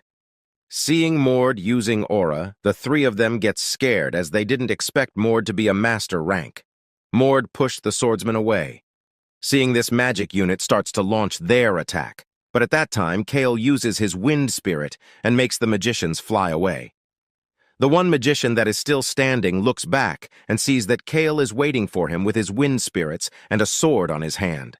It didn't take much time for Kale to defeat the magician. He quickly subdues the mage and kills him by stabbing his sword. On the other hand, Mord has put an end to all the other warriors, the room's floor filled with the bodies and blood of the returning monarch group members. Kale then shows Mord the direction of the gate. The two of them walks and gets in front of the gate. Mord uses the key and opens the huge gate. As the gate opens, dungeonization energy comes from it. Mord tells Kale that the Archlick created this dungeon using demons, so it reeks of demon smell, but it is not connected to the demon realm. In the novel, the information about this dungeon wasn't that detailed. So Mord only remember is that it's a building-like dungeon that goes underground, composed of a total of 9 floors, and the deeper you go, the stronger the undeads you encounter. It's not an easy dungeon, but it took Mord's party less than 10 minutes to defeat everything. Kale is very happy as he gets a ton of gold and expensive items. He carry the gold and all the item on a cart. And final, the both of them had made it to the boss room. As they walks in, that they see the Archleek is sitting on the throne wearing bright red cloth. Seeing them, the Archleek's eyes lit up, and it speaks up to them. Kale gets a bit nervous as the energy the Archleek is emitting is very strong. That guy is just a fragment of his soul, much weaker than his original body. At best, he's as powerful as an apprentice magician. Mord said this. Hearing this, the Archlick asked if he knew about him. "I've heard of a magician named Krex who used to be called Lord Archlick in the past," Mord answered. Mord further says that he didn't know anything more about him, and he also didn't wish to know more as he is a being of the past that has been destroyed. Saying this, Mord awakens his divine blood. The Archlick gets up from its throne and walks towards Mord. He tells Mord that as a Vernars who are remnant left by a earthly plane god are very arrogant, and that's why all of them had their demise in his hand. The Archlick starts to cast a magic. It gathers fragments of ice and joins them to form 2 huge ice golems. Mord gets ready to fight. He jumps, and with a single punch he shatters the ice golems. The Archlick is mesmerized to see this. After finishing, the golems, Mord rushes towards the Archlick and throws a punch at it. His punch gets blocked by the Archlick's defense magic. At that time, Mord stabs the dagger on the Archlick arm, and the Archlick's permanent defense gets destroyed, as an Archlick is entirely created by the power of black magic, so the dagger gives a fatal blow to it as it has anti-magic. The Archlick gets a huge shock, and the clothes of the Archlick burns to ash. Mord then attacks the Lich with his mountain beaker. The attack lands on the Lich's shoulder and separates its head. Mord picks up the head and crashes it to powder. Mord releases his divine blood state and tells Kale thanks for accompanying him. Kale then asked Mord that, Where is the core of this dungeon? As even after killing the Archlick, the dungeon is not clear. Mord replied that the throne the Archlick was sitting is the core. He then breaks the throne, and the world fragment comes out from it. This is the fourth world fragment that Mord has acquired successfully. After breaking the core, they return to the entrance of the dungeon. And just as it was described in the novel, the entrance of the dungeon was changed to a fake room. Kale gets surprised as he cannot find the cart where he put all the gold and magic items. Kale asked Mord if he know anything about this. Mord asked that it was a dream of chaos. Dream of chaos. It's a space composed solely of powerful information that blurs the boundaries between reality and dreams. Hence, everything was just an illusion. It's like virtual reality, where everything that happens inside feels real, but you can't bring out what has been manifested inside, like loot, into the real world. Seeing Kale so depressed, Mord tells him that as he has traveled with him for so long, he will properly compensate for it. Saying this, Mord punched the ground and it makes a hole in IT. The two of them falls and lands on a secret floor. Kale gets surprised to see that there is a hidden room like this. At the front of the room, there are some quite expensive items, and seeing this, Kale gets super happy. Kale starts to inspect the items, and he sees an ordinary bag, so asked Mord that what an ordinary bag like this is doing here. Mord says that this is not an ordinary bag, rather it is a subspace bag, and it can hold up to 5 times the size of this room. It also lets you search for and find objects that were placed inside after etching your mark on it. Further, there's also a security feature preventing others from touching it if they're not the owner, and if it's within close range, the owner can use telekinesis to move it back to their hand. Kale gets amazed by hearing the features of the bag. Mord then gives the ring to Kale and says that it is the Ring of Lightning. It's an item that can be charged with the user's mana and allows them to cast lightning-based spells. It's even embedded with spells up to the 6th circle. Moreover, it can exhibit formidable defenses against lightning attacks. Kale gets extremely happy and thanks Mord for giving such an impressive item to him. Mord says that he is giving him what he deserves. Kale then asked Mord about the other items uses. The necklace has a protective power against unauthorized magical interference and the ability to sense hidden magical energies.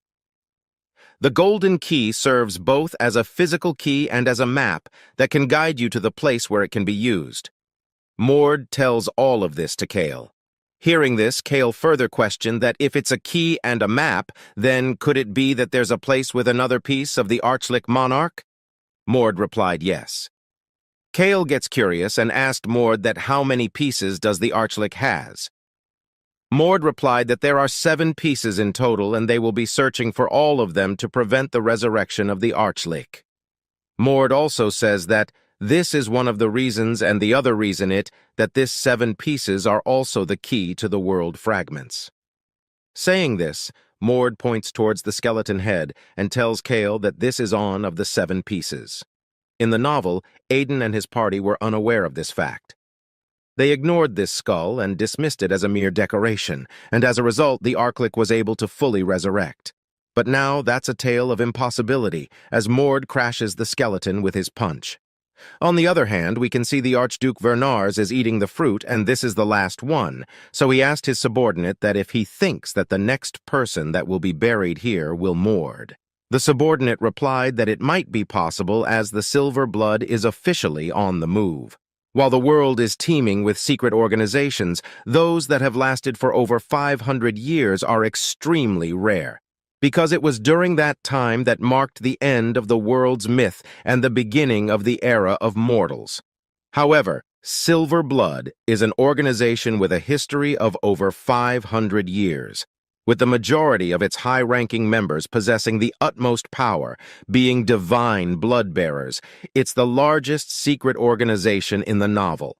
The Archduke seems a bit interested to see that how much force the Silver Blood will send to capture Mord, as in the last time they get completely wiped away by Mord. After that, we can see that 2 people are tailing Mord. They had entered the underground dungeon while following Mord's track. By seeing the condition of the underground, the people gets impressed of Mord's power, and at the same time the 2 of them gets excited to battle with Mord. A few days has passed and Mord hasn't made a single step, so Kale asked him if he is going to give up. Mord replied that he is just kill the time. Mord is a bit puzzled as he had some gaps in the information he read in the novel. There have been many times where events were summarized as things happened roughly like this. Mord do remember the details vividly, but for some parts, like this dungeon, it was inevitable that he skipped over them in the story. While Mord is thinking this at that time, Kale speaks up and asked Mord that what he is going to do next. Hearing this, Mord blanks out and thinks that what he should do, as he has only 8 months left until the agreement he made with General Ilden. Mord don't have much time left, so he thinks that he should start by taking care of what he is sure of first without worrying about their movements. So he decides to go and free the cursed witch. Mord tells his plan to Kale and says that once they free the cursed witch, they will get an ancient sword. Hearing this, Kale asked him that how he know about this. Mord replied that he has a very excellent informant. Kale gets curious about the informant, so he requests Mord to tells him. Mord agrees to tells Kale. He tells him that the traces of the god embedded within him revealed a great prophecy that recorded the fate of this world.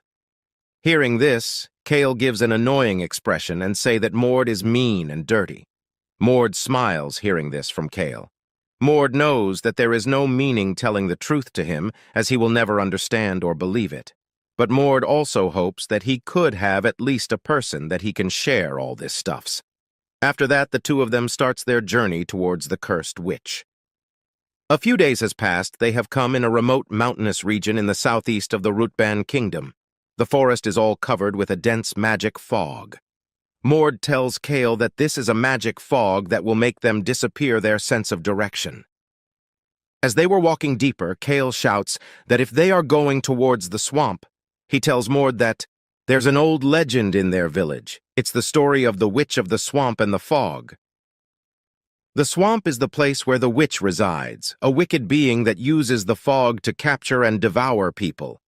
In their father's and grandfather's generation, there were a lot of disappearances, but in the last 5 years, people didn't venture deep inside, so there were hardly any disappearances. Mord they says that the witch uses this fog to paralyze one's cognitive abilities and take control of your actions, making people do as she pleases. There's definitely a force attempting to interfere with my mind. Even though I look like this, I have excellent mental interference spells. Kale says this, and as he looks for Mord, he sees that Mord is not beside him. He gets that he has been affected by the fog. He starts to shout Mord's name, but there was no response. Kale starts to feel sleepy and is about to fall on the ground. Mord feels the absence of Kale, so he looks back and sees that Kale has lost his senses. He knew this could happen, so he beforehand charged the bracelet that he received from the wolf goddess. He wears the bracelet and goes towards Kale and grabs his hand and shouts, "Power of moonlight, protect my comrade." As he shouts this, the bracelet starts to shine, and after a while a huge bright light comes from it and surrounds both of them. Kale then regains his senses and says, "That is this how the witch devour people?" Mord replies, no, Annie tells him that they should safely gets out from this fog. Kale asked Mord that of the witch is the one that eats the humans. Mord replies to Kale that the forest itself poses a lot of danger. Humans die due to the monsters, or they could even die while foraging for herbs, drawn in by the magical properties of the plants. People going missing is something that constantly happens. In fact, not having any disappearances for 5 years is what's more unusual. Hearing this, Kale asked if the witch is actually a good being. Mord replied yes, and says that the witch is not a monster who catches and eats people. Mord tells that witch was the most beautiful woman of the Ilderva tribe. Not only men from her tribe, but also men from neighboring tribes swoon over her. Her beauty captivated a large number of people, and among them was a man from a divine clan. The man from the divine clan confidently expressed his feelings for her. The girl politely rejected him, and that's the beginning of the disaster that befell the girl. The powers that that man from the divine clan possess is akin to a natural disaster. His clan was a formidable force among the divine clans at that time, and he was of noble standing within that clan. However, he defied his clan's taboo and summoned a demon spirit. Gradually, he became consumed by the influence of that demon, descending into madness. Fearing that his clan would find out about this, as he would certainly face death, that man ran away to a place beyond their reach and met that girl. As his proposal got rejected, he attempted to forcibly take her, prompting the entire Ilderva tribe to stand against him. In response, the man from the divine clan got more enraged and annihilated the entire tribe, and thus, girl fell into the hands of the powerful man from the divine clan. In that moment, the sky split open, and the divine being Marius appeared. The man was discovered by their clan's king because of his excessive use of power. The man from the divine clan pleaded for forgiveness and mercy, having heard of everything. That happened, Marius imposed a punishment on the man. Marius also gets angry on the girl for allowing someone from his noble clan to commit such a heinous act. So he placed a curse on the girl that until the day the spirit of the demon within the sword is vanquished and ceases to exist, she will guard it, and only then her sins will be washed away. Mord tells this story and says that the witch is just a victim of God's tyranny. He then awakes his divine blood and shouts out loud, "Witch, I'm here to give you back your name." As Mord shouts, an unknown entity responds to him. Then the area gets covered with an immense purple aura, which pushes them back. Mord uses his impulse ball on that creature. The creature with his two red eyes glares at Mord. Mord charges forward while dealing with the smoke-like aura and cancels it. The area in front of him becomes somewhat clear. According to Mord, the unknown creature is the witch, and he tells the witch to wake up from her dream. Kale seems surprised as Mord regarded this creature as the witch. Mord tells the witch that she never had a promise that she needs to keep. The witch says that she need to keep her promise. The witch thinks Mord as an intruder and enemy, so she attacks them. Mord and Kale dodges the attack. Kale asks Mord what kind of attack is this because he is feeling as if a whole army of mages is running attacks on them. Kale asks whether Mord has a plan to handle the witch. Mord replies, saying of course. Mord conveys that he would beat that witch up before using the keyword to wake her up. By saying this, Mord jumps up and tells Kale to keep himself safe while he is gone. Mord moves forwards, piercing the aura in front of him. The witch is covered with a dark aura. Mord attacks the witch with an attack named Mirage Destruction. The witch screams while Mord speaks the name Ilderva and tells the witch that Ilderva is the name of her own kind that risked their lives and fought for her. Mord accumulates his mana on his leg and kicks the witch. The witch again screams. This time Mord speaks the name Calvis and says that Calvis is the name of the person who killed her family. Mord utters the name Marius while attacking the witch. Mord reminds her that Marius is the name of the god who cursed her. Mord concludes that there was never a promise that she needs to keep, it was just a curse put on her by the god Marius. Mord utters the word, remember. He tells the witch to remember the things she must not forget for the sake of her kind that died unnecessary deaths and for her own sake, while releasing another attack. In the next moment, Mord gets up on the witch's head and utters a name, Sadea. He says that's the name given to the witch by her family on the day the sun shone the brightest. Lastly, Mord tells the witch to open her eyes as she is the glorious child of the sun spirit. Upon hearing this, tears came out from her eyes. Kale notices that the attacks have stopped. Both Mord and Kale witnesses the transformation of the witch. Kale smiles as he has always looked forward to a wonderful story like this instead of the cold and depressed military life in the White Demon realm. The witch transforms into a human as they seize a human leg in front of them. The witch tells Mord that saving a witch that was cursed by a god and helping her regain her beauty.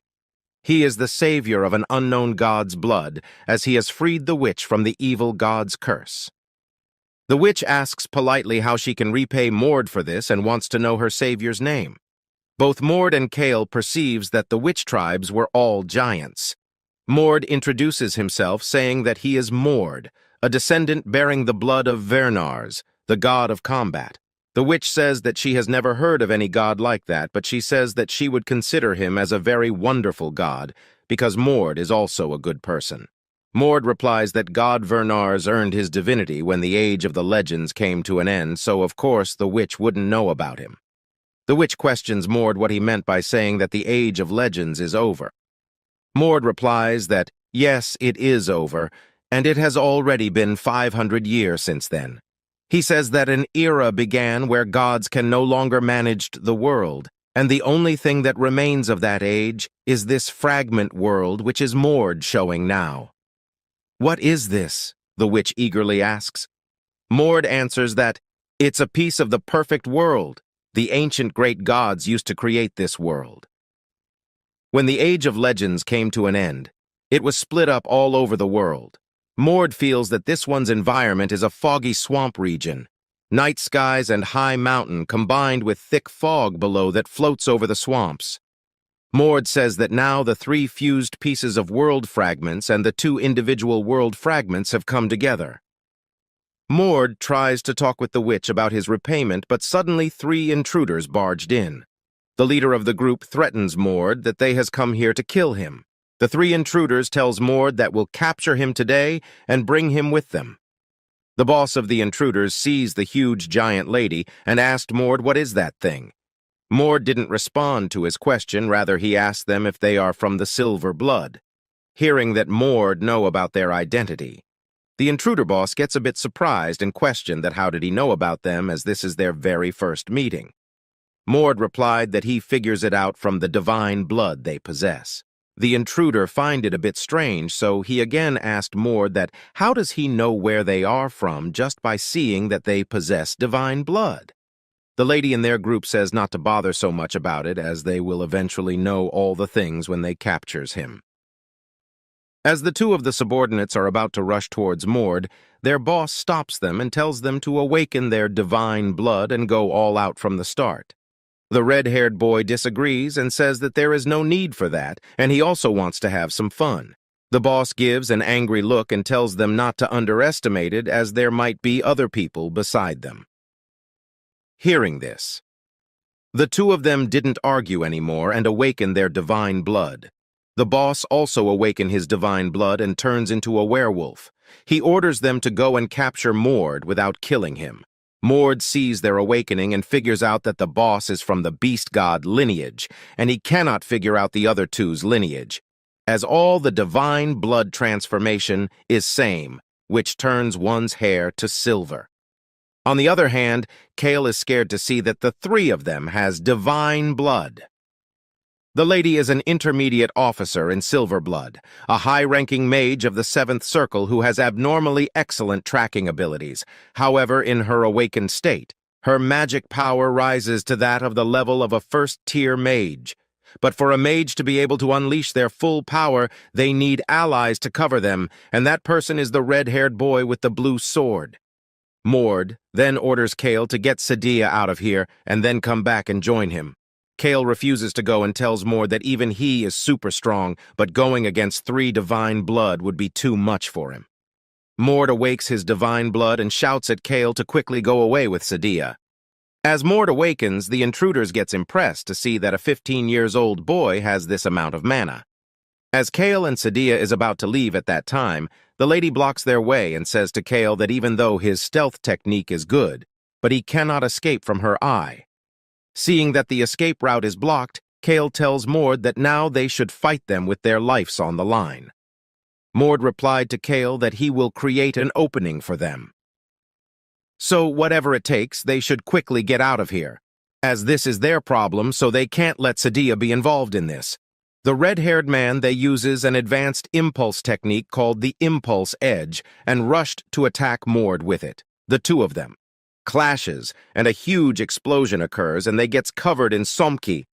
As soon as the somke clears, Kale and the intruder boss get super shocked to see that Mord uses his aura gauntlet and smashes the head of the red-haired boy and kills him in a spilt of seconds. The fighting between the 2 parties starts. Kale is barely holding himself against the lady using his wind magic. On the other hand, Mord has already killed one of the intruders, and now he up against with their boss. The werewolf says to Mord that he didn't expect that he could use aura, and so from now on he will treat him accordingly. Saying this, the werewolf starts to vibrate and radiating purple lightning from its body. Seeing this, Mord gets a bit nervous, and at that time the werewolf launched an attack on Mord. Mord blocks the attack with his arms, but the strength of the attack was so much that he was sent flying and he hits the ground hard and cracks it. The werewolf didn't stop there. He again rushed towards Mord and launched an attack with his purple lightning. As the lightning hits Mord, a huge explosion occurs and this time gets hurt and he lays down on the ground. The werewolf then stands in front of him and says that they have formed this unit in a way that they would overwhelm him. Mord looks at the werewolf and thinks that he's stronger than he expected. Mana, size, physical prowess, and speed, he's ahead of him in all of those. Moreover, he also has an artifact. God's item, artifacts. When the mythic age ended and the gods departed from the mortal realm, artifacts disappeared from this world. However, those with divine blood, who can wield divine items to a high degree, can temporarily use artifacts with the permission of the gods. Seeing the surprised face of Mord, the werewolf laughs and says that he wonders how much he can hold up before the power of the gods. Mord is far behind in comparison of strength with the werewolf, so he decides to draw powers from the 3 merged world fragments, and on top of that, he will also use the war god's body blessing. As planned, Mord uses all of this, and his mana has rise to whole new level. He attacks the werewolf's chin with all this mana. Getting hit on the chin, the werewolf flies away and spits blood from his mouth. Mord jumps in the sky and goes towards the werewolf, and as he is about to throw another punch at that time, the lady attacks Mord with her Skyfang technique. The attack lands on Mord's back, and he falls on the ground. He then looks back and sees that the werewolf and the lady has come together. Mord cannot understand why the lady is here, so he looks at Kale's side and sees that he is being chased by the reinforcements of the Silverblood. Mord is currently injured and is laying on his knees. At that time, the werewolf uses his artifact and rushes towards to finish Mord. As he is about to land an attack, he gets stopped by hearing the screams of the lady. As he turns back, he sees that the lady's leg is broken and is on fire. The giant lady is the one responsible for this. The giant says that she didn't interfere before because Mord didn't want her to. But she cannot just watch idly while her benefactor is getting beaten. She gets angry and looks at the lady angrily and uses her fire to surround them. Seeing the angry giant, the lady crawls on the ground out of fear. The giant stands up and said that we, the Ildervas, share divine power amongst ourselves. The more of us there are, the weaker we are individually. However, I am currently the sole lineage of the fire spirit. I'm the strongest I could ever be. By saying this, the giant lady starts to radiate intense fire, but as she walks forward, she feels a huge headache and falls on the ground. She is also unable to use her powers. Seeing her status, Mord understands the situation. The reason she cannot use her powers is because the age of legends has ended. Sadia is now someone that should not exist here. For someone like that to use a god's power, she needs to pay with something, but now she has nothing to give in this moment. Mord then tells her that there is no need to push herself as he will be able to handle the boss. He also tells her to go and help Kale. Sadia feels uneasy about it, but assures her that he will be enough to beat the werewolf. Mord seems to have a plan, as he seems confident that he can go against the werewolf. All divine bloods have their own unique traits. The unique traits given to those of God of Combat's bloodline is strength comparable to a weapon, and this man's trait is that his impulse is imbued with lightning. Its advantage is its great destructive power. As Mord is building up his power, the werewolf rushes towards him. Mord's attack is ready, and it's a new technique called the Thornbush Forest Keeper. The werewolf's power is a great match for the Thornbush Forest Keeper, which mixes with the opponent's impulse to lock their movements. As the attacks hit the werewolf, he became freeze, unable to move his body. Mord then goes towards the werewolf and starts to punch him. Mord is using a technique of the Vernars called the Void Breaker. This technique focuses the power of constant punching into one explosive punch. The werewolf gets confused as the punches of Mord is not affecting him, but after a while he feels that the power of all the punches is gathering in a single spot. As the powers gathers on a single spot, the werewolf bursts, and his flesh spread all over the ground. Mord emerge victorious in this intense fighting. On the other hand, Sadia and Kale is fighting the reinforcement unit. The two of them gathers all the unit members in the middle, and Sadia uses her fire and surrounds them and burns them to ashes, and the rest of them were killed by Kale. Mord then walks towards the lady and he also kills her. After the battle is over, Kale asked Mord that why did he kill the lady. Mord sassy that the higher-ups of the Silver Blood has bans. If they try to expose important information, the ban activates and turns them into enraged monsters. Hearing this, Kale says that he knew they were dangerous, but he didn't accepted them to be so cruel. Mord then asked Kale if he was aware of the Silver Blood. We come across them sometimes in the White Demon realm. They're dangerous guys, so people like me in the higher ranks receive some basic information on them. Kale replied this to Mord.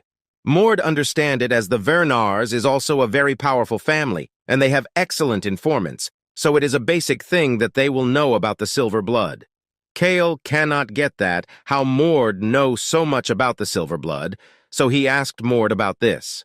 I'm sure I've told you, it's because I was shown a great prophecy through the traces of the god left in me, Mord replied. Kale speaks up and says that no one will believe in this. At that time, Sadia asked Mord that if some other divine power and the god of combat Verners show you such prophecies, Mord replied yes. After that, Mord walks towards the corpse of the red-haired man, and he picks up the blue sword and gives it to Kale. Kale gets happy as this sword is better than his own. The three of them gathers all the corpses into one place, and Sadia set fire on them. She said that she will also seal it, as if they burn the corpses here, they will be easily tracked down. Mord and Kale is amazed to see her godly powers as they have never seen this before. After the sealing, Sadia asked Mord that how can she repay him. Mord says that he wants to take the sword that she is protecting. Sadia says that it is a cursed sword. Mord tells her that he already knew that and he also know how to uncurse it. Sadia asked him how. The reason that sword is dangerous is because of the soul of a strong demon within it. It's a weapon with its own consciousness, so it lures the owner with power to turn them insane. In the end, it pulls the owner into ruin. If so, then I just need to invade the sword with my own consciousness and get rid of the soul.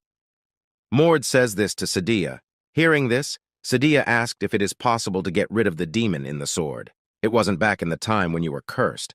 But after such a long time has passed, its consciousness should have weakened, Mord replies. Mord then thinks in this mind that it's actually a proven method. Aiden got rid of the curse in the very same way. Plus, during the battle, he felt that the second level of the divine blood opening isn't something that he can reach through training or talent.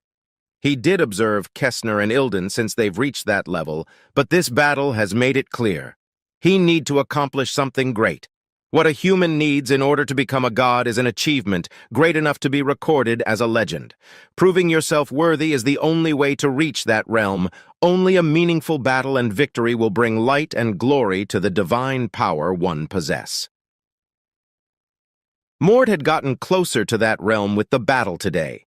He obtained a meaningful victory against 3 people of divine bloodlines and ones that had reached the second level at that, and now Mord decides to kill Vikalos, the one who brought the entire giant race to ruin in the blink of an eye. Upon kill, Mord will take one step forward to be even closer to the second level. Mord then tells Sadia to put his consciousness into the sword. As Mord's wish, Sadia puts Mord consciousness in the sword. After that, Mord finds himself on a desert. He then shouts out loud and says to Vikalos that he has come for him and tells him to show himself. Vikalos hears the words of Mord and he gets happy as he thinks that he can finally escape from here. Vikalos then reaches hand towards Mord and tells him to sign a contract with him, and he can provide him with powers that will let him dominate the whole world. Mirius, the king that rules over the countless gods, he sacrificed his own bloodline to create a sword. The sword was meant to be a vessel to seal Vikalos. Vikalos was such a powerful being that even Mirius would have struggled to defeat him, so sealing Vikalos was a great feat for Mirius.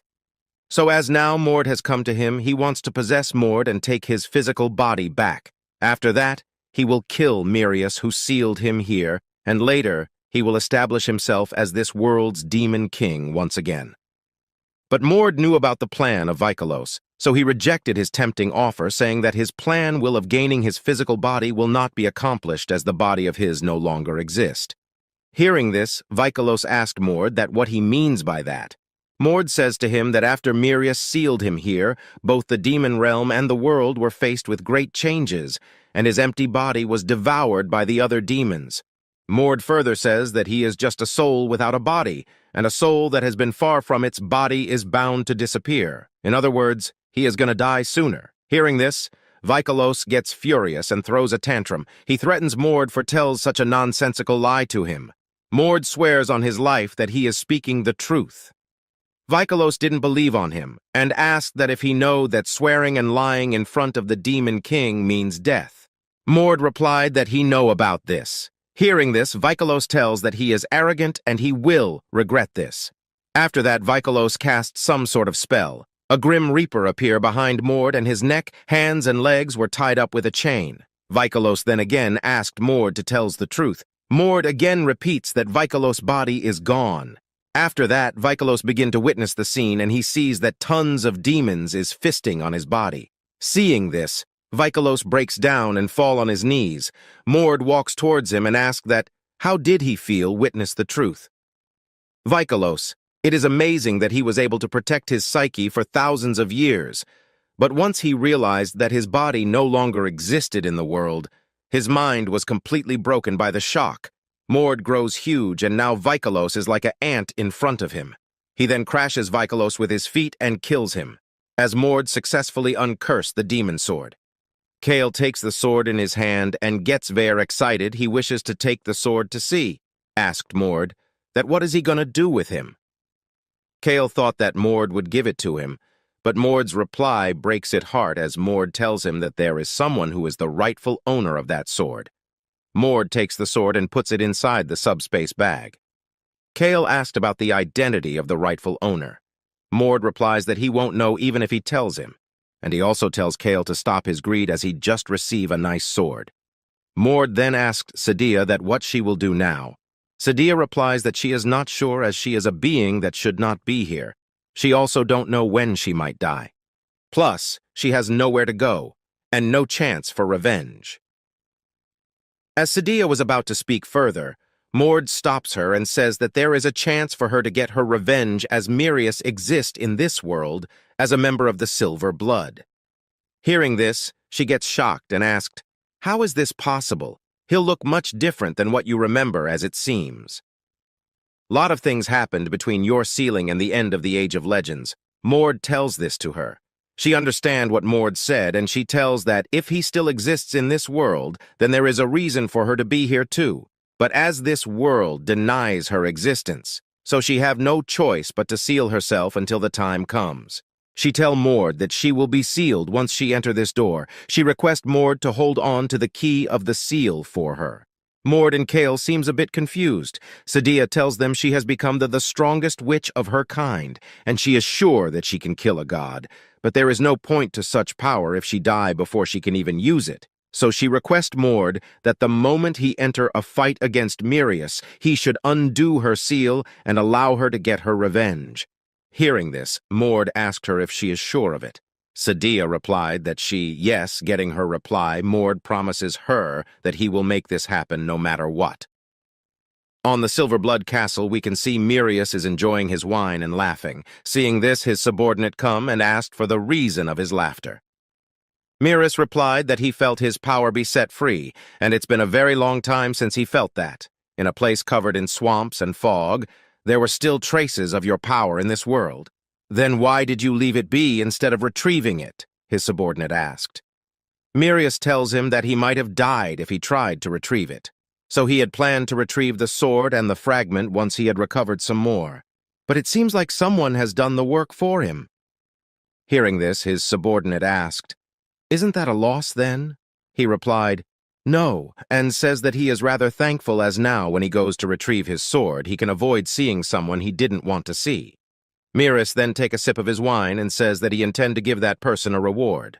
On the other side, as Sadia is sealed in the gate, Mord and Kale goes somewhere, and there Mord smashed a mountain cave, and as they entered there, they see a golden chest. As Mord opens it, they found some items in it. Kale asked Mord about this, and he replied that these are the 6 relics left behind by a great mage from ancient times. Mord then takes a red bracelet and gives it to Kale. He further tells Kale that this bracelet will help him summon a fire spirit, and he should be able to control it as he can use fire magic. Kale seems surprised, so he asked Mord that if it is possible. Mord replies that it's a relic made by a great mage who possessed divine powers, and a god's authority can make the impossible possible. Mord gives this bracelet to Kale as he sees him as reliable teammate, so he wants him to grow into a strong mage who can control both wind and fire spirits. Kale then asked Mord that what is he going to do with the rest. Mord replies that he has already thought whom he will give them to, and he taking the ring which function is to lets the owner detect ambushes and other sudden dangers and activates a power of protection. He will also take the bracelet that will let him store some mana for later. After that, the two of them goes to a restaurant, and they were eating and talking to each other. At that time, a waiter comes to them and asks them if they are mercenaries. Mord asks the waiter whether he needs a mercenary. The waiter thinks that he should be honest with them and shares a story of an incident. The waiter shares that about 2 weeks ago, ogres started appearing around town. He says that ogres are creatures which are too terrifying for humans to face, and he has heard a lot about them. But he saw one for the very first time in his life. Fortunately, his village has some pretty good fighters, and they managed to push one back. But that wasn't the end, though. The ogre's invasions continued, and as the number of casualties gradually increased, the town became gripped with fear. But then, 3 days ago, a man showed up.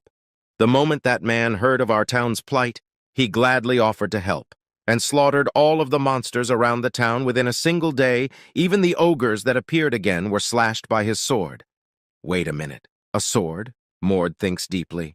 Lastly, the waiter informs Mord that the man he was talking about set out in the morning to slay monsters again, but perhaps due to an unexpected situation, he didn't return until evening. Mord asks the waiter about that guy's appearance. The waiter recalls that the man had a muscular body like Mord, and that his light brown hair was tied at the back, and he even used a huge double-handed greatsword. Mord predicts that the waiter must be taking about Leon Vernars, so he decides to venture there to see in his own eyes. Mord and Kale arrive at their destination and see lots of demon corpses lying on the ground. Kale wonders who is this town's hero who is killing all the ogres and demon and assumes that he must be someone from the Vernars bloodline, but Kale says that he has one confusion.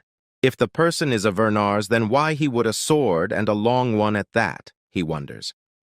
Mord replies that there is law saying that all the Vernars should fight barehanded, and he adds that the man must be trying to hide his lineage.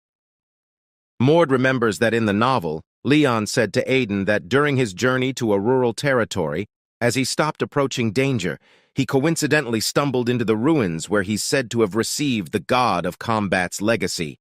And according to Mord, it seems like now's the time for that to happen after all. Mord says that he has arrived to the place. Kale replies that the thing that is happening in this place right now must be demonification, but the entrance seems strange to him. Mord replies that the ground probably collapsed due to some shock like an earthquake. So the ruins inside were exposed to the outside, and then he stands at the entrance and says that this is the point where the demonification occurs, and the dungeon weakens. Mord has no idea about the whereabouts or timings for entering the ruins, but he finds himself lucky, because he will get to meet Leon Vernars here. Inside that place, Vernars is seen to be in his knees. One of the monster praises Leon that he is amazing and damn strong with only his bare hand, but he asks Leon why he is using that sword even though he can't use this, probably.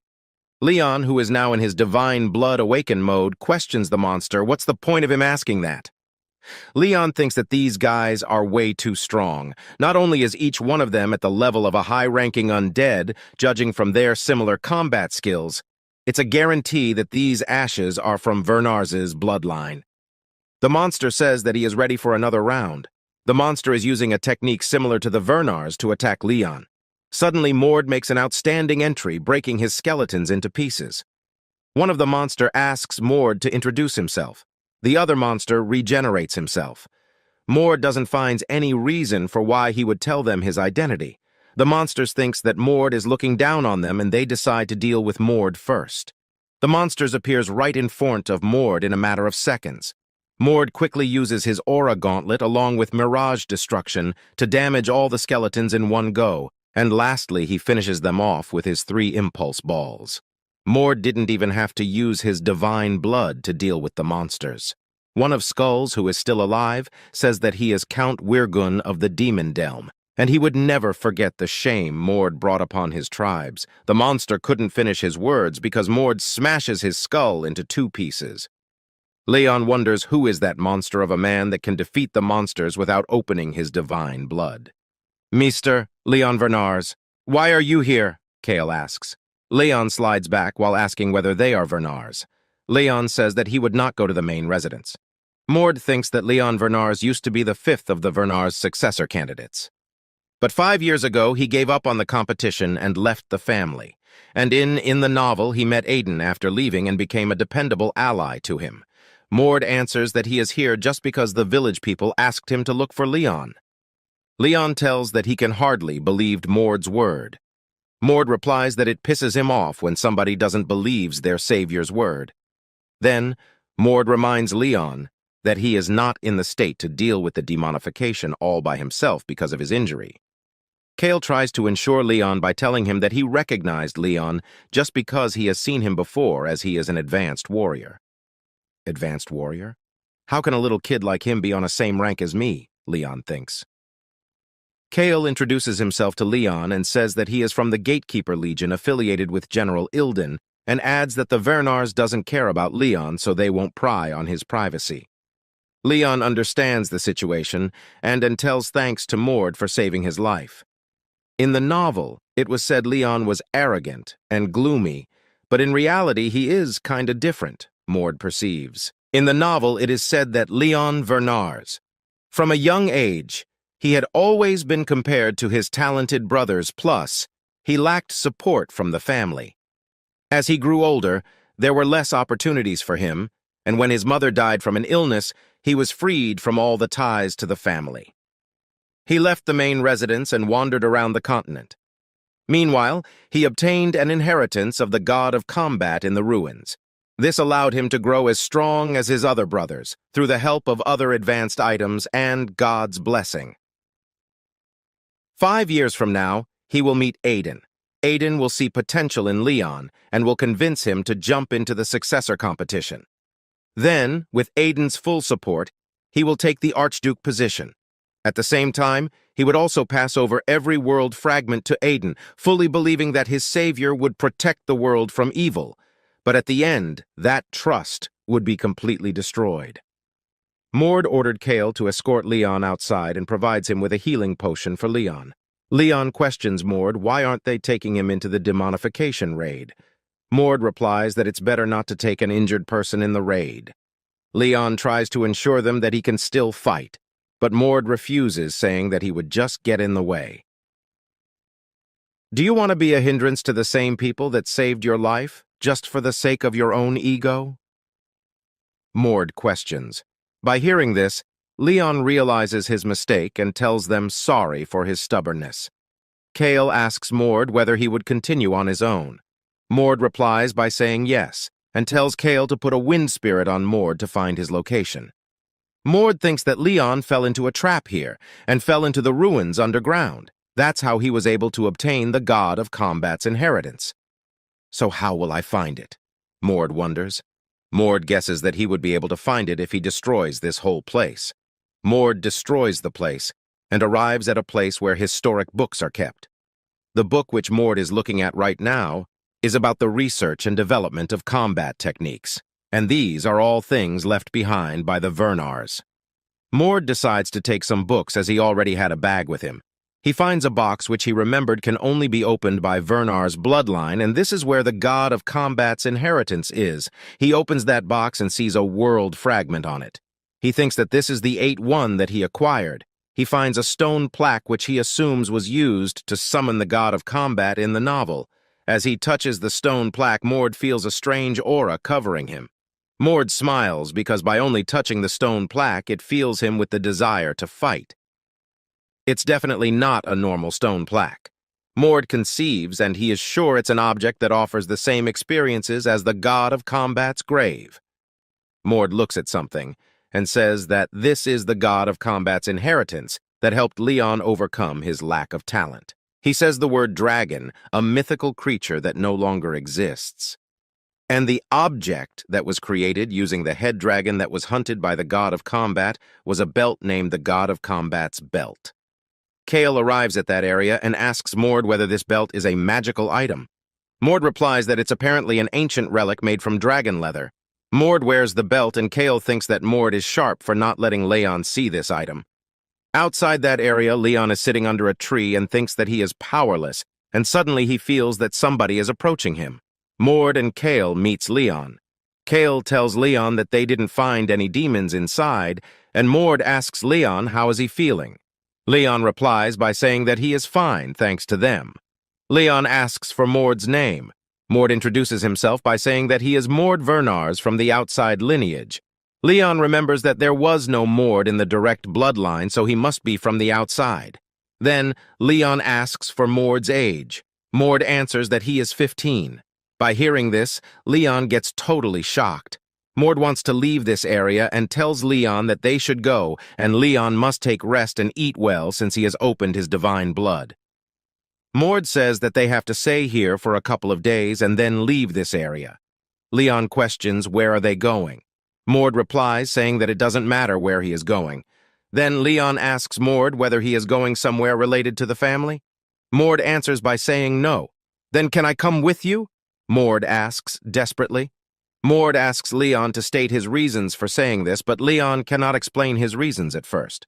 Mord gets angry and says that he would give Leon one day to think about it, and he tells Leon that he would decide after hearing Leon's decision. Kale invites Leon to come with them to have dinner. They arrive at the restaurant. That night, the lord of the village asked us if there was anything we wanted as a reward for preventing the demonification of the village. Kale asked for some money, and Leon asked for a new sword to replace his broken one, and Mord asked for a large space completely isolated from the outside world. Mord is currently in his divine blood awakened form, and he provides some of his blood to the stone plaque that he received recently. Mord assumes that he entered into his mind realm, but the location isn't specific this time. Ha ha ha! What a great view! It's a great place to beat someone to a pulp! Mord turns around and sees that the god of combat is saying these things. The god of combat greets his descendant. Mord sees that the god of combat is the same being as last time. Vernars, the god of combat, explains that he looks the same because he is a remnant of the god of combat, not some illusion or copy. The authority of the god of combat in the heavens is still linked with him. Vernars notices that Mord has gotten stronger from the last time, so he tells Mord to get ready for his last lesson. Mord tells Vernars that before starting he has two questions. Firstly, why are you smaller than your descendants? Secondly, does someone of the god of combat bloodline realizing more than a certain amount of potential lead to any side effects? Mord asks these two questions. Mord told the god of combat how the Vernars family has changed and what kind of things the Archduke is doing right now to stop aging. By hearing these, the god of combat was very displeased. Mord says that the Archduke is strong enough to be called the incarnation of the god of combat. From what he knows, the Archduke has reached level 4 divine blood opening, but he's aged very quickly ever since. Vernars explains that it's possible if other blood is mixed in, considering the height thing. Since the family is more than 400 years old, he is sure various kinds of other bloodlines are mixed in. There are those among the giants who are strong but have short lifespans. Mord thinks the reason the Archduke aged so fast wasn't revealed in the novel, and if it was an issue of other bloodlines, then it makes sense. As Mord was thinking about these matters, suddenly the 10-year-old Vernars arrives. As the 10-year-old Vernars arrives, he tells Mord that he was feeling down after losing to him in the last time, so now he wants to have a go with him with all of his strength. Mord also agrees to fight with him. Getting the confirmation from Mord Vernars awakens his divine blood, and by seeing him, Mord also does the same. Mord also feels that there is a different kind of power in the young Vernars' divine blood power. Vernars is a demigod born to the god of the heavens, Arita, and a human woman. He made the divine blood he inherited from his father completely his own, and became a divine being through his own accomplishments. What Mord use is Vernar's divine blood, but what the young Vernars is using is the Arita's divine blood. The power of Arita is definitely different from Vernar's, but for some reason Mord feels this power quite familiar. The young Vernars rushed towards Mord and beat the shit out of him. The young Vernars says that it's been 5 months they have last fought, and in this, he has learned aura. He then smiles and says that he is quite late, as he had already learned aura when he was 12 years old, so now he will show him the next level that he will need to attain. By saying this, the young Vernars starts to emit aura, but one word from Mord made him shocked. Mord tells him that if he is taking about aura accelerator, a skill in which you mobilize highly concentrated aura and accelerate it at the perfect moment to produce overwhelming destructive power. Mord gets up and starts to perform the aura accelerator technique. Seeing Mord performing this, the young Vernars gets surprised. Mord has practiced this technique countless times in his mind, realm, but this is the chance for him to test the technique in a real-life combat. Mord accelerates at a lightning speed towards the young Vernars. The young Vernars didn't get a chance to move, and the attack hits him directly. As the attack lands, the body of the young Vernars gets shattered into pieces, and by seeing this, Mord gets shocked. Mord then asked the old Vernars that if he really win this easily. The old Vernars replied yes, and says that he also didn't expect this. Mord tells him that he is not satisfied and wants a more challenging battle. The old man then calls his 23-years-old self and tells Mord to fight him as he will not be disappointed. A big young guy with long dark hair appears and says hello to Mord and tells him that he will make up for his past self. The man has dark hair, but his eyes are a transparent silver that's proof that he's made most of his father Arita's divine blood his own, and he hasn't even opened his divine blood nor his mana, but it's already at Mord's level. In other words, this guy is a monster, and the real lesson for Mord begins here. The fight between them starts, and they have already fought 500 battles. In this 500 rounds, Mord has not even touched the Vernar's body. After fighting this long, the skills of Mord has risen drastically, and after 500 rounds, Mord is able to lay a simple hit on the man's face. On the other hand, Mord is completely covered in wounds and blood is all over him. The Vernars praises Mord for landing a hit on him as he was at his full power and was taking the battle seriously. Even if Mord's body recovers, but the mental damage is still there. Plus, the more he fights, the more he can really feel what kind of a monster he is. Mord gets furious and wants to punch this man's face more. At that time, Mord feels a bit shaky and he slightly hears that someone has called his name. The Vernars then ask the old man that how much time is there for them. About 100 more times. The descendant has collected more world fragments, so we have more time. Since the fragments are taking on the bulk of the power, there is less of a toll on us for using authority from the heavens. Plus, with how fast he's improving, you might have to open your divine blood. Soon, the old Vernars said this. The young one says that he didn't think that Mord has improved that much, and he also feels like Mord is reaching his maximum limit. After the small talk, the fight between them starts again. Rounds are rising up, but Mord is able to land a clear hit. Currently, it's 610th round, and the Vernars is beating Mord to his death. He throws Mord to the huge rock where the old man was standing. The rock shatters, and the old man gets down. The young Vernars then teases the old man and says that he didn't need to awaken his divine blood.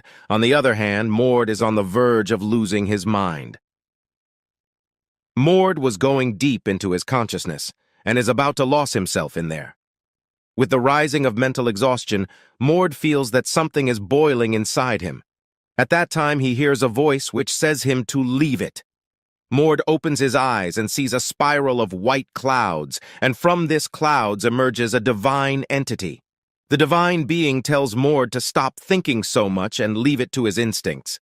In the meantime, the two Vernarzos arguing with each other, and the old man feels something has changed in Mord, and he tells the young one to get ready as the battle is not over yet.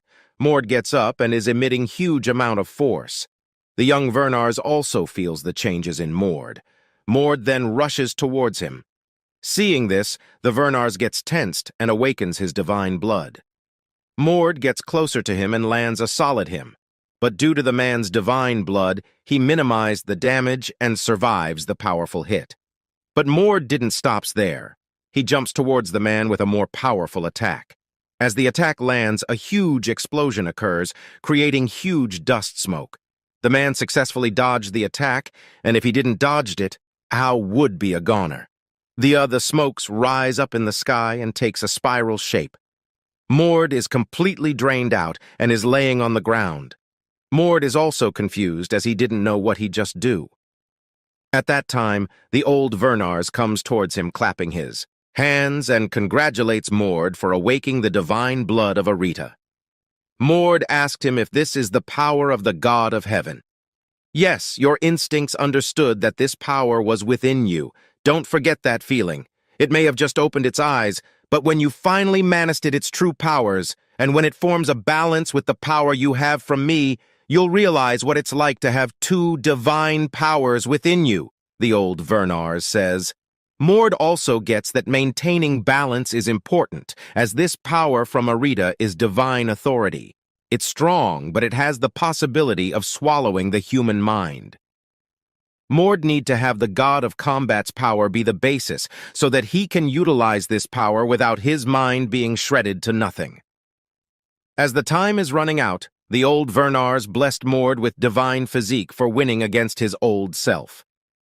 After that, the old man tells Mord that he will look forward to their next meeting, and he is curious to see how much he will have mastered Arita's power by then.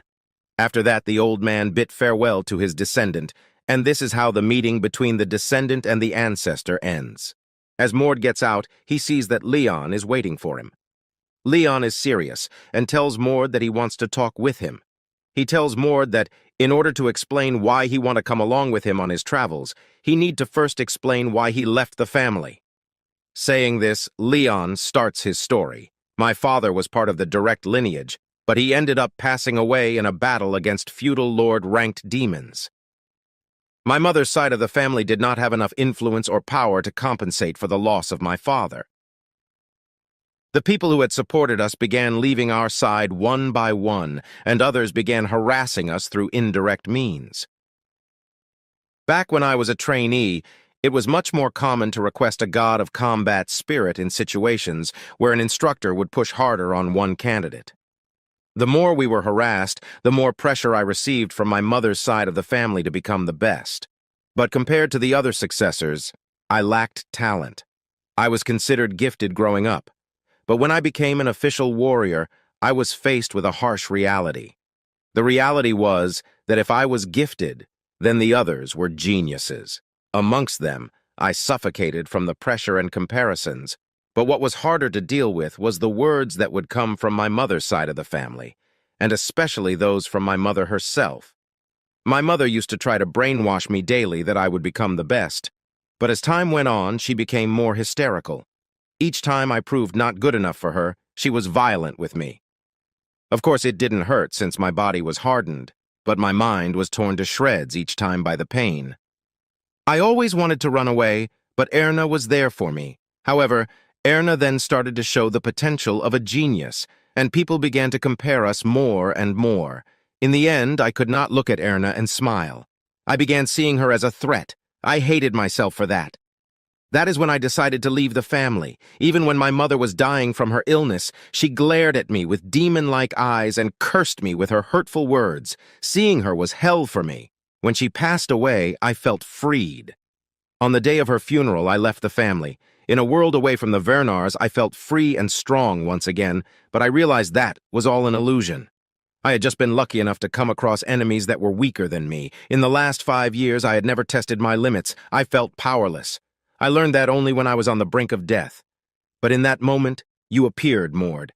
As if the world was giving me one more chance, I felt that it was some kind of fate, so I want to come with you and find out exactly what it was that I felt.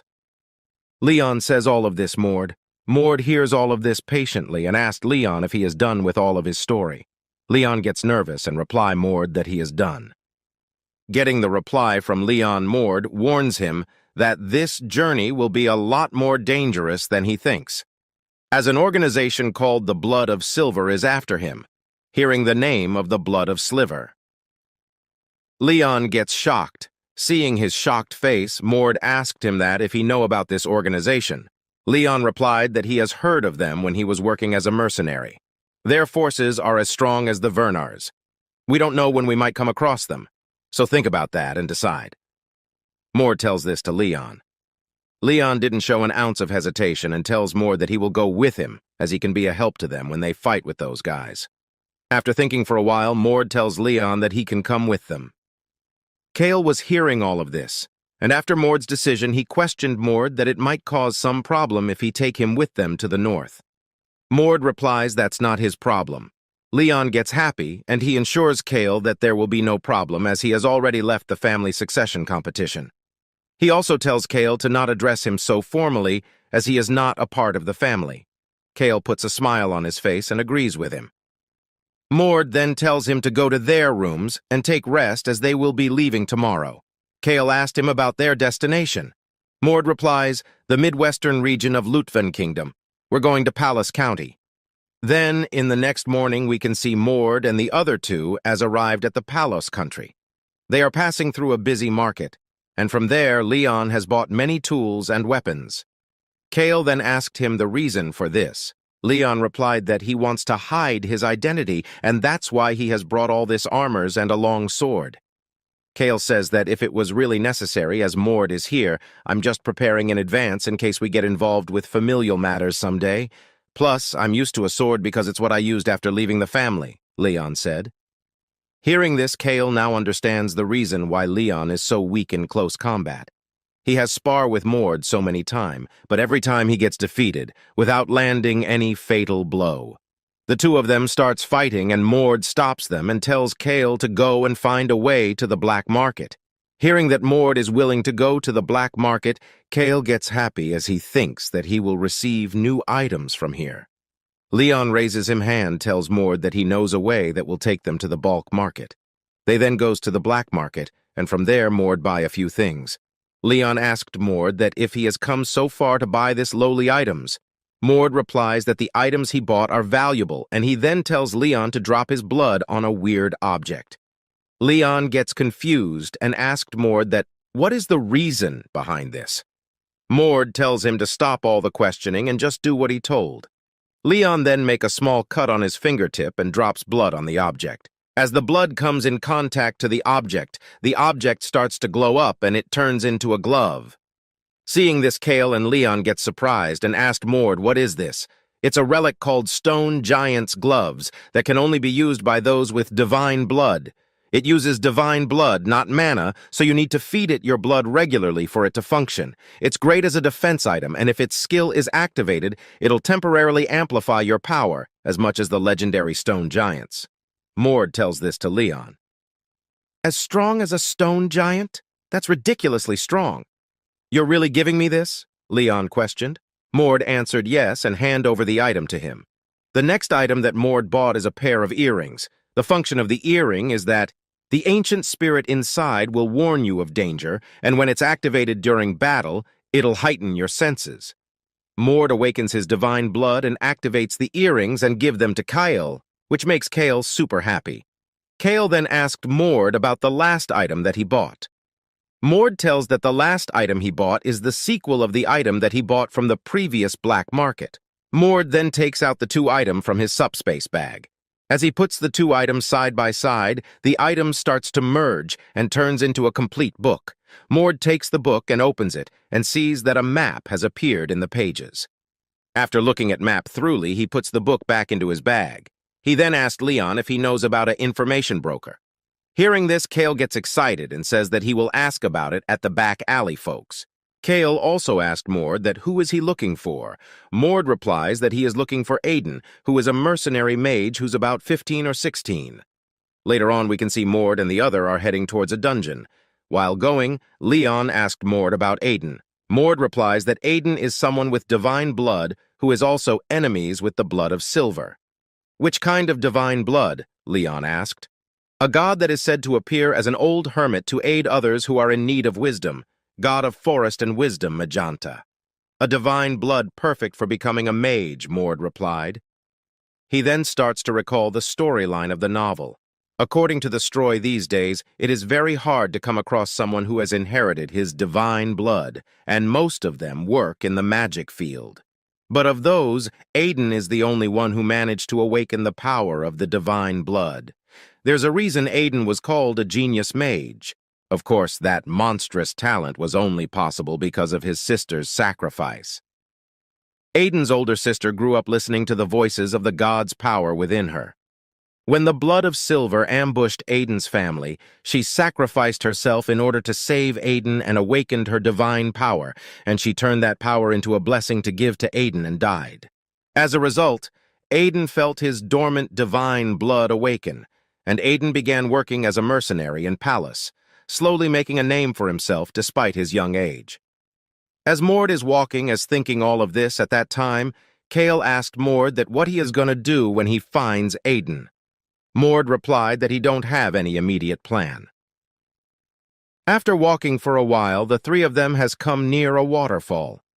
Mord looks at the waterfall and tells that the dungeon is here. Saying this, he jumps. According to the real Stroy in the near future, Aiden will find his first world fragment here, as well as detailed records about the world fragments, and those were his first steps to becoming the mage that dominated the world. Mord then thinks that, how will Aiden's fate change if he take those things before he does? As Mord falls, he moves closer to the waterfall, and at some point he pierced the waterfall and founds a cave. The three of them then gets inside the cave. Kale is amazed to see that there is a dungeon behind the waterfall. Leon is also amazed, but he is a bit curious that how Mord knows about this place, so he directly asked Mord. But Mord didn't answer him and ignores. Kale explains Leon that Mord is like this. He then asked Mord about the type of this dungeon. Mord replied that it's not a difficult one, so there is no need to worry. As they gets deep inside, they comes to a strange place that has big statues and has strange patterns drawn on the floor. Mord says that this dungeon is actually made up of riddles and traps and known as a Ruin-Tio dungeon. Kale gets angry as he is really bad at solving riddles. Mord reassures Kale by saying that he knows a quicker way to complete this dungeon as he lands on a trap as a result. The mummy-like soldiers wake up and started throwing their spears at Mord. Mord accumulates mana in his hand and destroy the spears. He tells Kale that they just needs to destroy the riddle.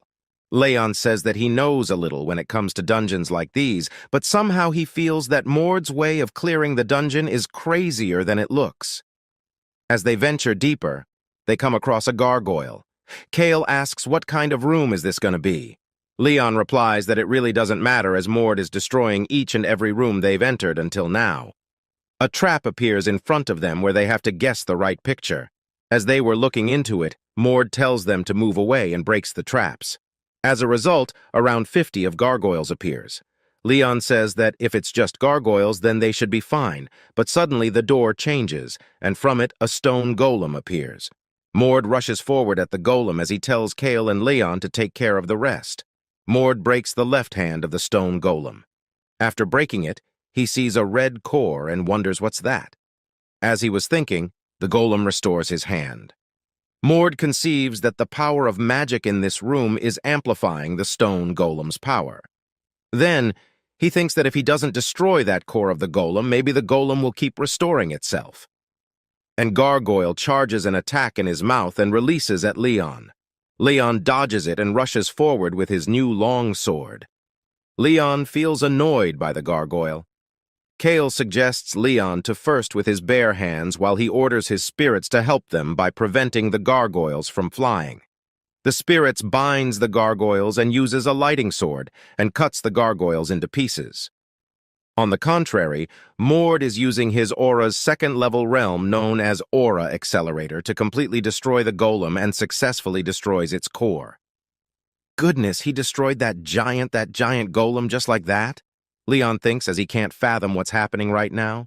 Leon says that he has seen a lot of geniuses, but this person, Mord, is a monster.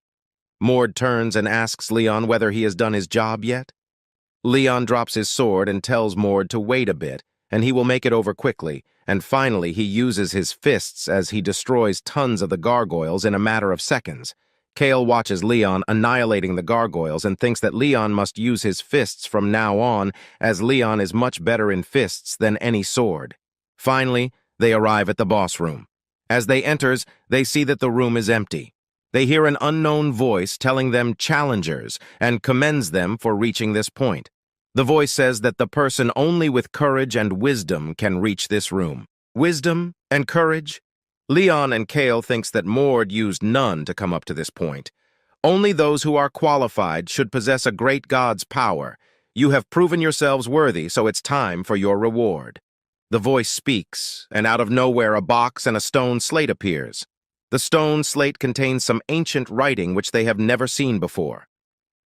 Mord recognizes that this is a stone slate with very detailed explanations of the world fragments.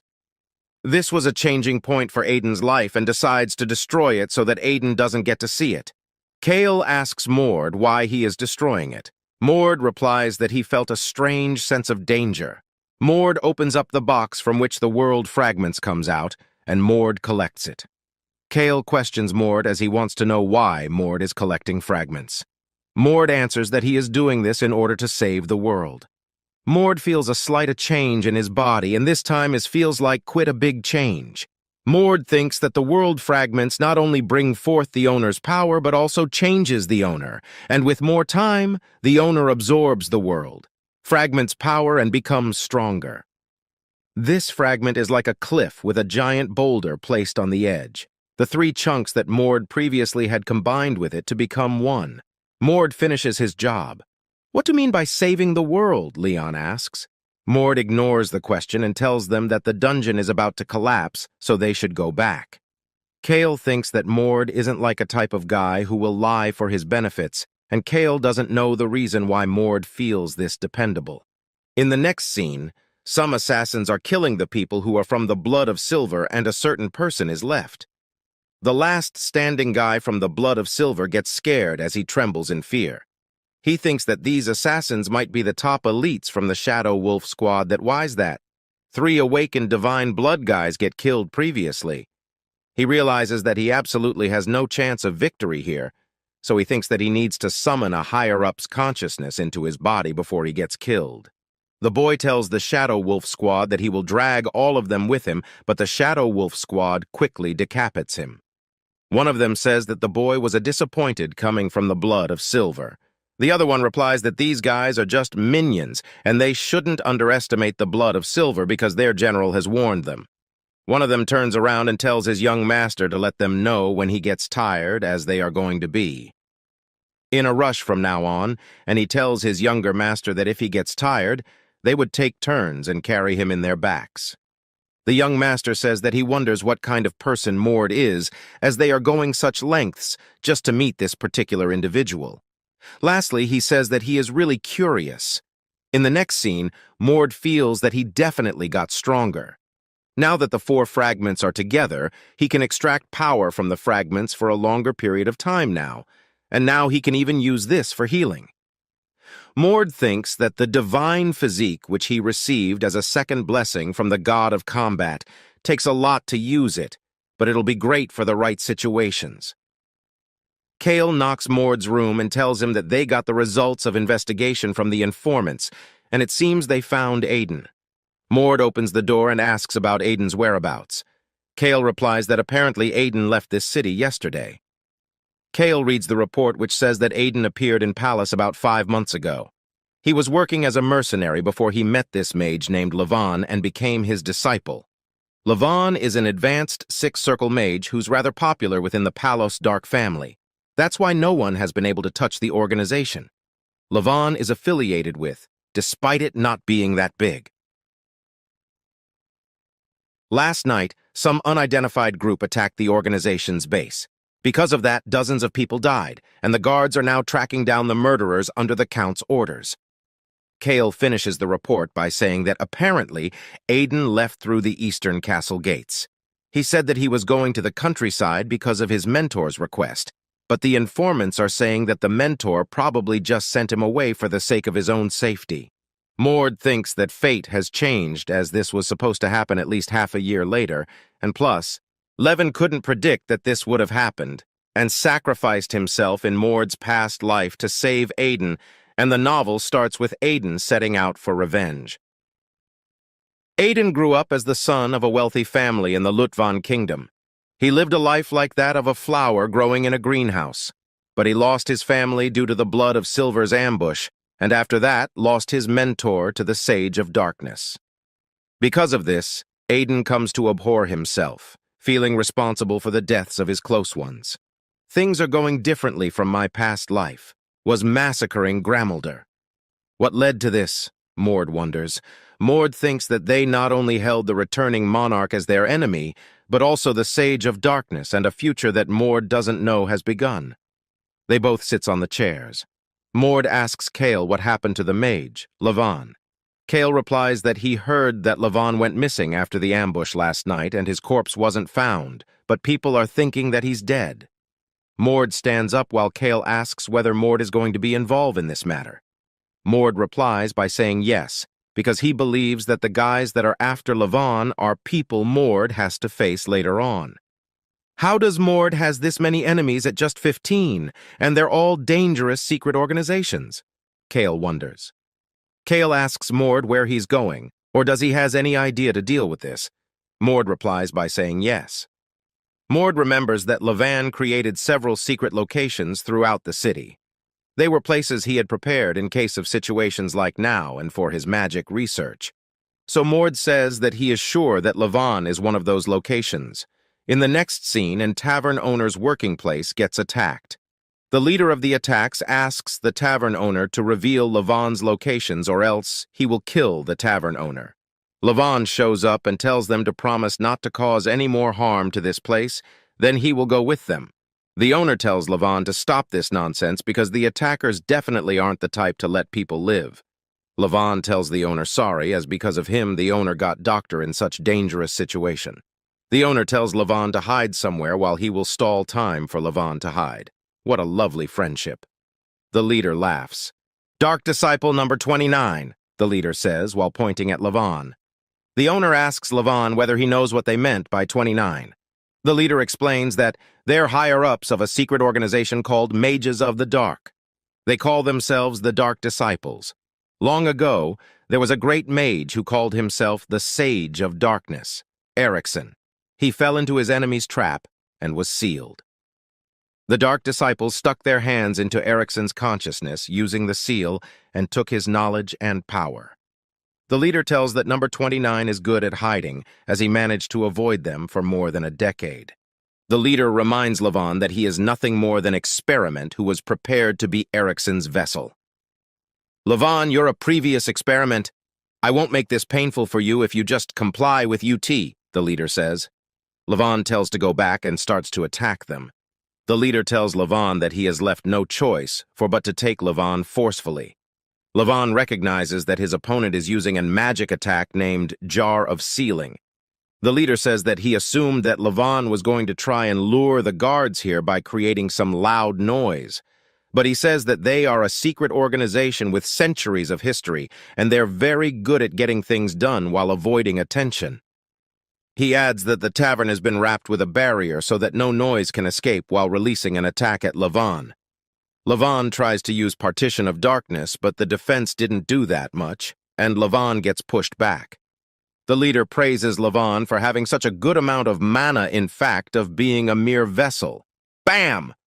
A sound comes from the leader's back, and he turns around to see what happened. The leader sees that all his guards are lying on the ground as they get defeated by Mord. The leader tells Mord to reveal his identity.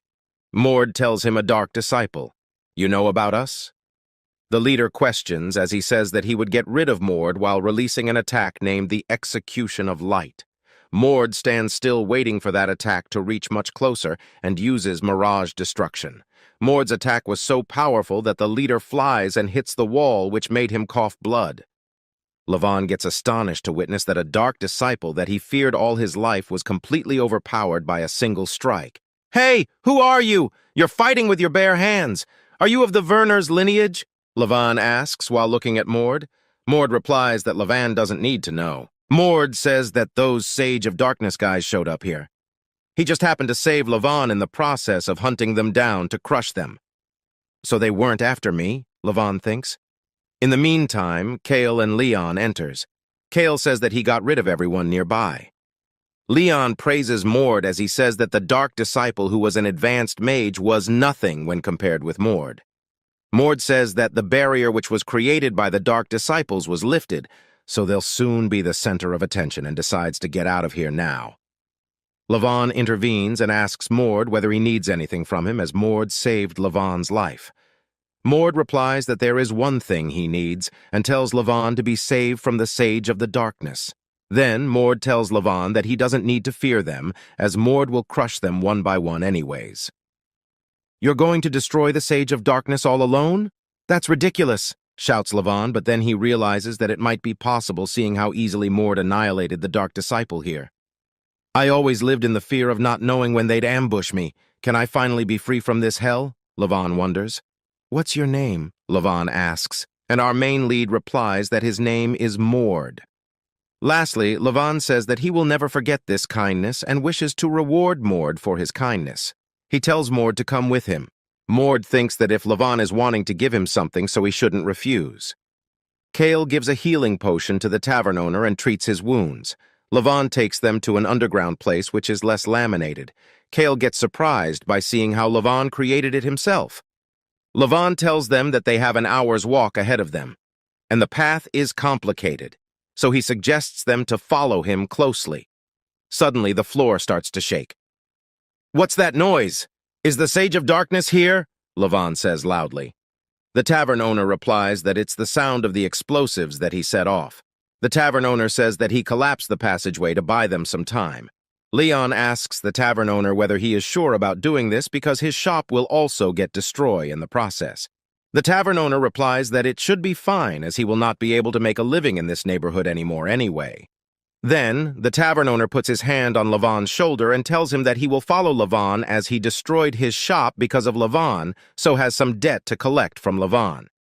Levan gets shocked, but later he tells thanks to the owner.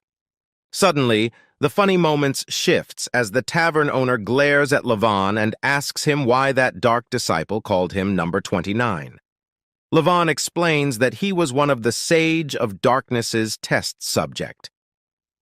The Sage of Darkness has been conducting cruel medical experiments to create a vessel for Archmage Erikson's spirit, and he was one of their guinea pigs. Levan says that he doesn't know how he became a test subject, because they erased his childhood memories. In addition, Levan says that those guys made a single mistake, and it was that they couldn't completely erase his ego. And with Erikson's spirit inside him and his ego intact, he successfully acquired knowledge about magic through his implanted memories, thus he was able to escape using those powers. Later, he wandered around, evading their eyes, and lastly settled down in Palace, after hearing Levan's cruel story. Both Leon and Kale loses their composure and curses the Sage of the Darkness for doing such cruel things to Levan. Mord thinks Levan's story is exactly the same as he read on the novel. Mord knows that 10 years have passed since Levan escaped, but until now, most of the test subjects have died. Unable to handle Erikson's spirit, so Erikson is an extremely important experiment to them. Then Levan stops them by saying that they've reached their destination. He moves the rocks and takes out a red box. "What's that?" Mord asks. Levan replies that it's the collection of information that he gathered about the Sage of the Darkness. Levan says that he has written it down in as much detail as he could, so it will give Mord a clue to their hideout. Mord remembers that this is the collection of materials that Levin gave to Aiden in his last will in the novel.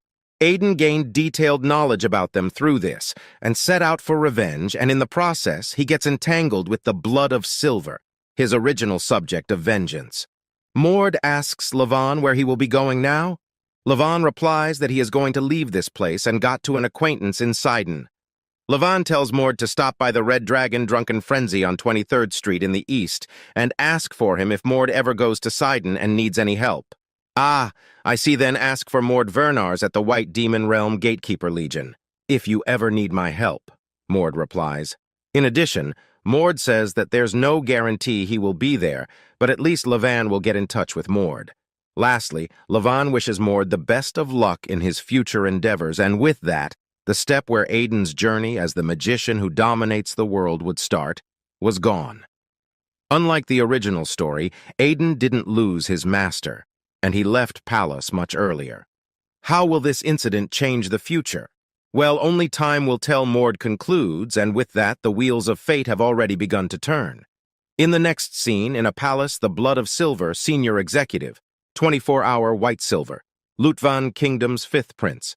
Ceylon tells the Blood of Silver, senior executive, 24-hour white silver, a noble named Ruth, that he is incompetent.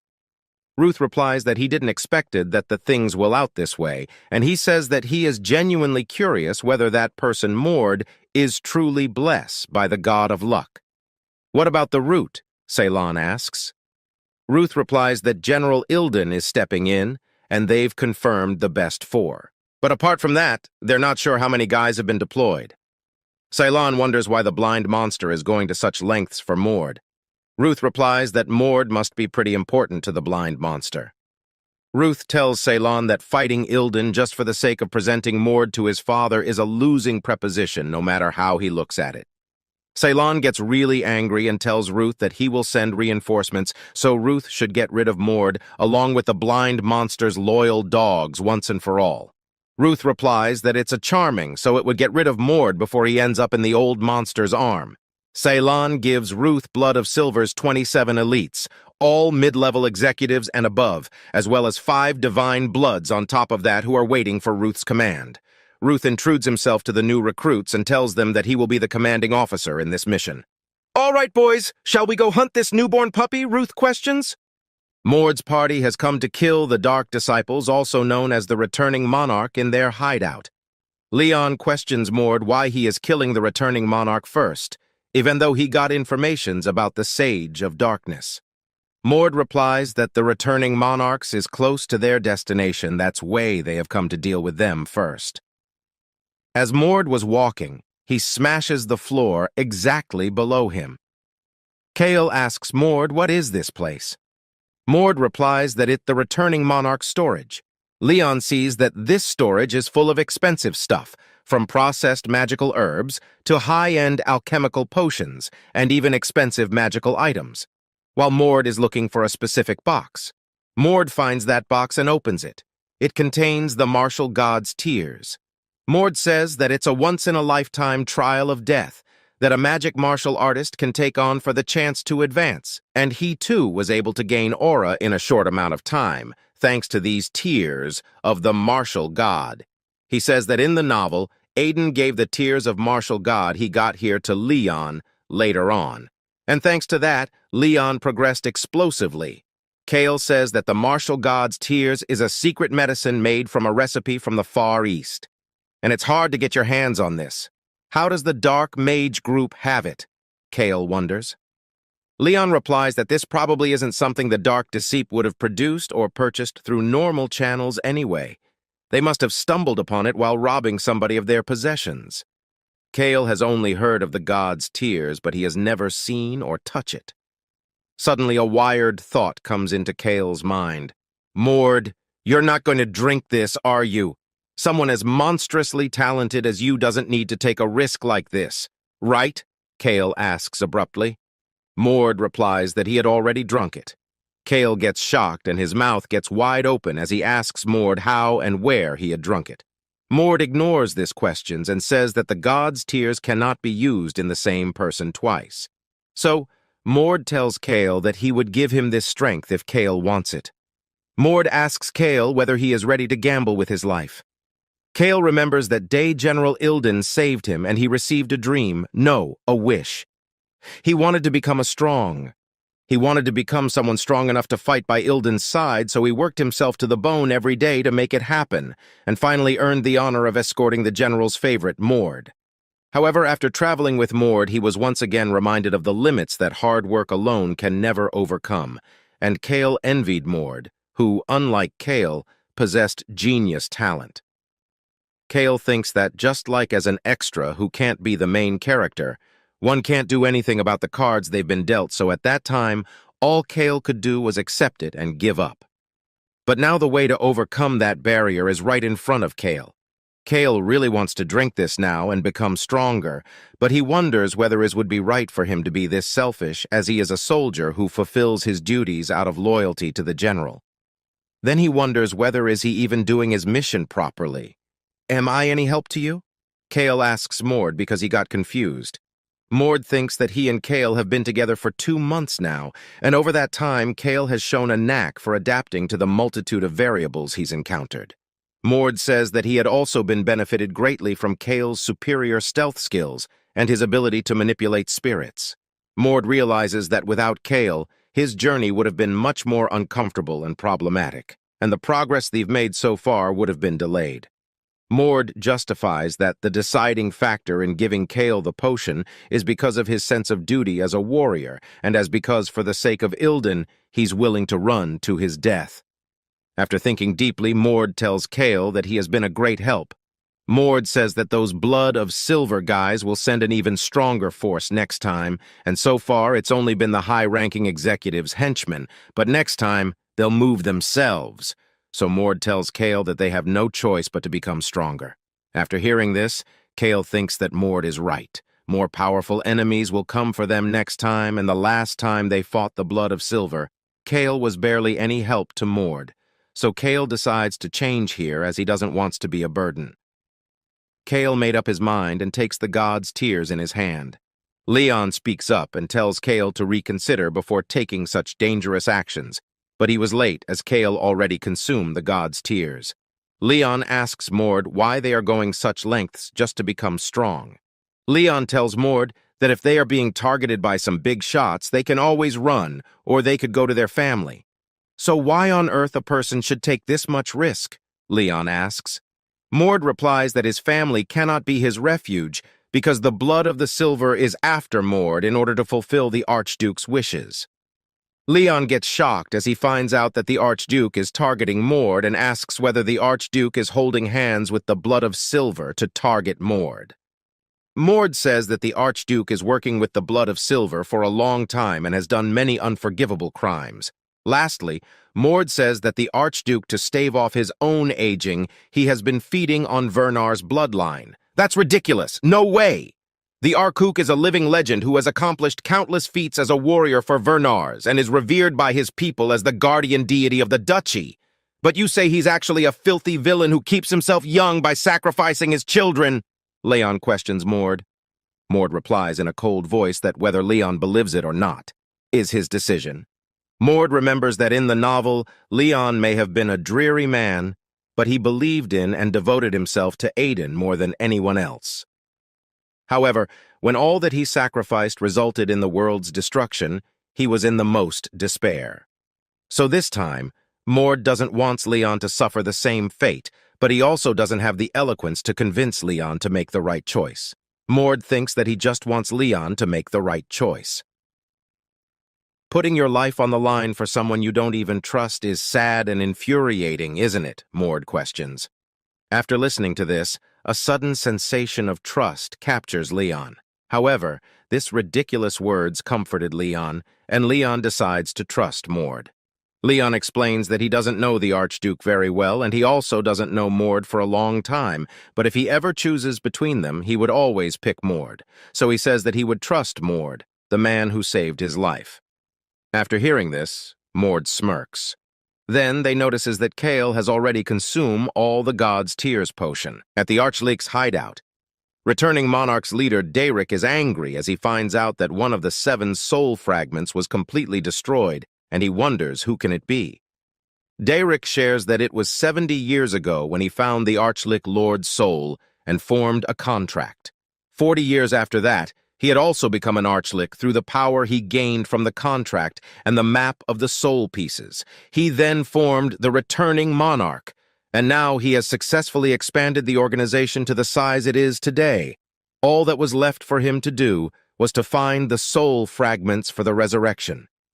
Is the Archleek Lord's complete resurrection impossible now?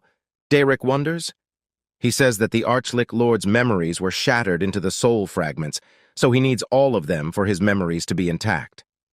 That is why it's been hard for them to find the other pieces since we only have one piece, but recently all their efforts piled up to nothing because of a certain someone who managed to kill all of their elite forces in Lirin, the magic crystal in which some of the Archlic Lord's consciousness is stored in. The Archlic Lord's consciousness tells the Dairic not to worry because even if he is resurrected with one less fragment, he still has a way to make up for it. He also have a way to transcend his past. But of course, it'll become more difficult the less fragments he has. He asks Daisic when he will be possessing the second fragment. Dairic replies that yesterday he received a news informing him that the second fragment has been found. Dairic goes to says that it's too much early for them to be desperate, but suddenly he feels that the presence of the group that acquired the second fragment is gone. The Archlic Lord says that yet another one of his fragment just got destroyed. At that time, on the contrary, Mord has already annihilated the Lich who was carrying the second fragment. Mord tells the Lich not be upset because the Lich is the second one who was killed by a 15-year boy. The second soul fragment of the Archlic Lord has been destroyed. Mord says that this Lich's magic skills seemed a bit different from the other one, but its combat skills were the same. That made things easier for Mord as he was able to defeat it without any difficulty. Mord realizes that he has definitely gotten stronger ever since the fight in Lirin, which was 2 months ago. However, he says that the one who has improved the most is Kale. Leon thinks that Kale got incredibly strong after consuming the god of combat's tears. He can't manifest aura yet, but his mana has definitely increased, and he's become more skilled. Leon thinks that the Archlic had been summoning advanced undead. He had managed to summon 4 Death Knights, the apex of the undead. While Mord fought off the Archlic, Kale and Leon fought the 4 Death Knights. But Leon says that if he considers the contribution rate, Kale probably did 80% of the work. Kale asks Leon for how many years he will keep using this sword. Leon tells Kale not to lecture. Leon thinks that others wouldn't understand why he uses swords. He says that there is an important reason behind it because a sword to him represents his freedom from his prison-like past and his will to live freely. They found 4 treasures in total. Mord says that he destroyed the Golden Throne and got the 10th fragment. It didn't fit in with any of the other fragments he already had, but he did want to find a useful item. Mord says that half of these treasures are trash. Mord conveys that this is a dark magic text that will allow a person to form a contract with a powerful being of the demon realm, but Mord doesn't need that, and as there was no information of this silver bracelet, so Mord decides to keep it for now. Lastly, a bottle filled with a liquid is left. Mord picks it up and throws it at Kale. He tells Kale to drink it. Kale asks, "What is this?" Mord replies that it's nectar, and it seems that the Archlic Lord prepared it for his resurrection. Nectar is the name of a drink that only the highest-ranked gods were allowed to consume, according to myth. It is supposed to have been made from the world tree's essence, and if a human were to drink it, they may obtain divine powers. Leon asks Mord why is he giving this to Kale if this drink is so powerful, then Mord should drink it first. Mord replies that they are more losses than benefits if he drinks it. Leon tells him to explain the reason. Mord replies that it would be very hard for him to explain, so they should accept it as a fact. Mord was actually going to drink it, but the moment he held it in his hand, his instinct whispered to him, telling that this is poison for him. Mord thinks that it did not matter when it was just Werner's divine blood within him. But with the awakening of Arita, the god of heavens, he doesn't know what would happen to the balance of the divine powers if he were to drink this. But if Kale were to drink it, it would make him stronger, as well as allow him to possess world fragments. Only those with divine powers are allowed to absorb world fragments. Mord explains that this does not refer to divine blood only. Those who received attention from a god and were given a strong blessing, or those who were combined with something that possessed divine power, or those who consumed nectar. All also meet this requirement. Mord says that he has no intention of sharing the world fragments, but there is one thing Mord is worried about, which is the creation of New World. In the New World, all the people Aiden had loved were there, and they had all forgotten about the destroyed old world, allowing them to live happy lives as victors. The New World was like a model garden created for Aiden, a model garden in which the only real people were Aiden's friends, while the rest were just fake models of people that Aiden had created. Aiden did not dream of such a world from the beginning. The new world Aiden's enemies wanted to create were worlds where their own fantasies were realized, and Aiden rejected such a fake world. But the more fragments he collected, the more he was drawn to this ideal. In the end, he made a horrible world that was much more selfish and terrible than what his enemies had wanted to create. Mord concludes that if collecting all of the world fragments make it so that you cannot resist the temptation of a new world, then it's probably wise to have a trustworthy teammate with whom he can share the fragments with. After leaving Palace, they did two things for 20 days. First, they destroyed the returning monarch's secret base. Second, we found a soul fragment that even the returning monarch hadn't found and destroyed it. And now, they're headed to the base of the Sage of Darkness, according to Levon's information. As they were running, Kale notices that the sky looks ominous and stops.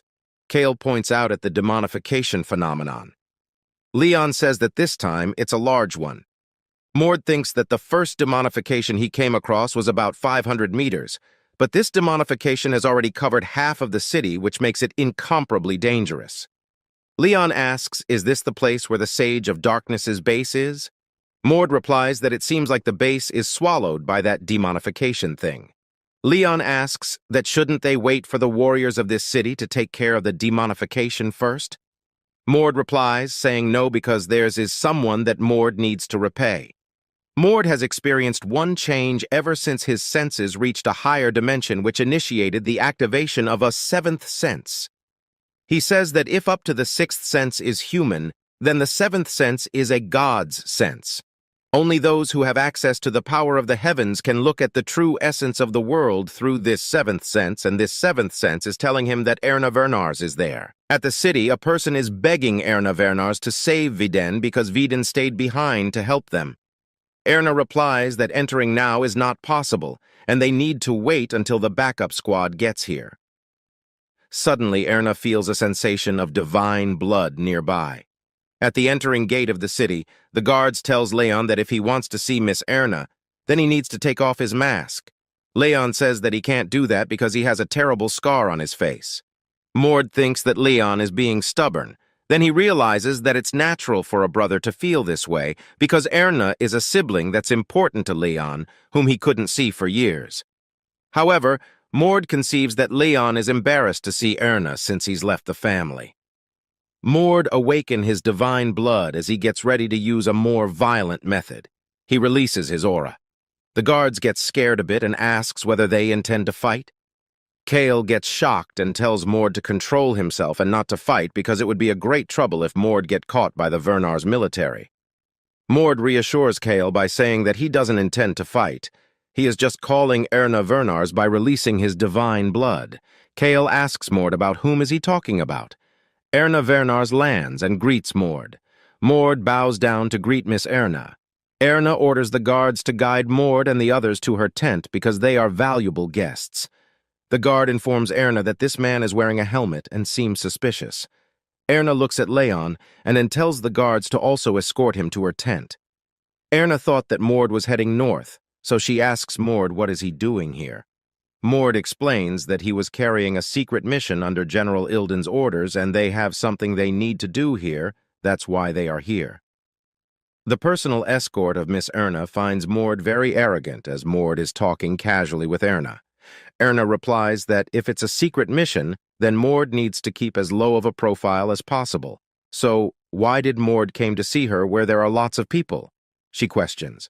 Mord replies that he has come here to repay his debts because the martial god's tears which he received from Erna saved his life. Erna asks Mord whether he consumed them. Mord replies, saying yes.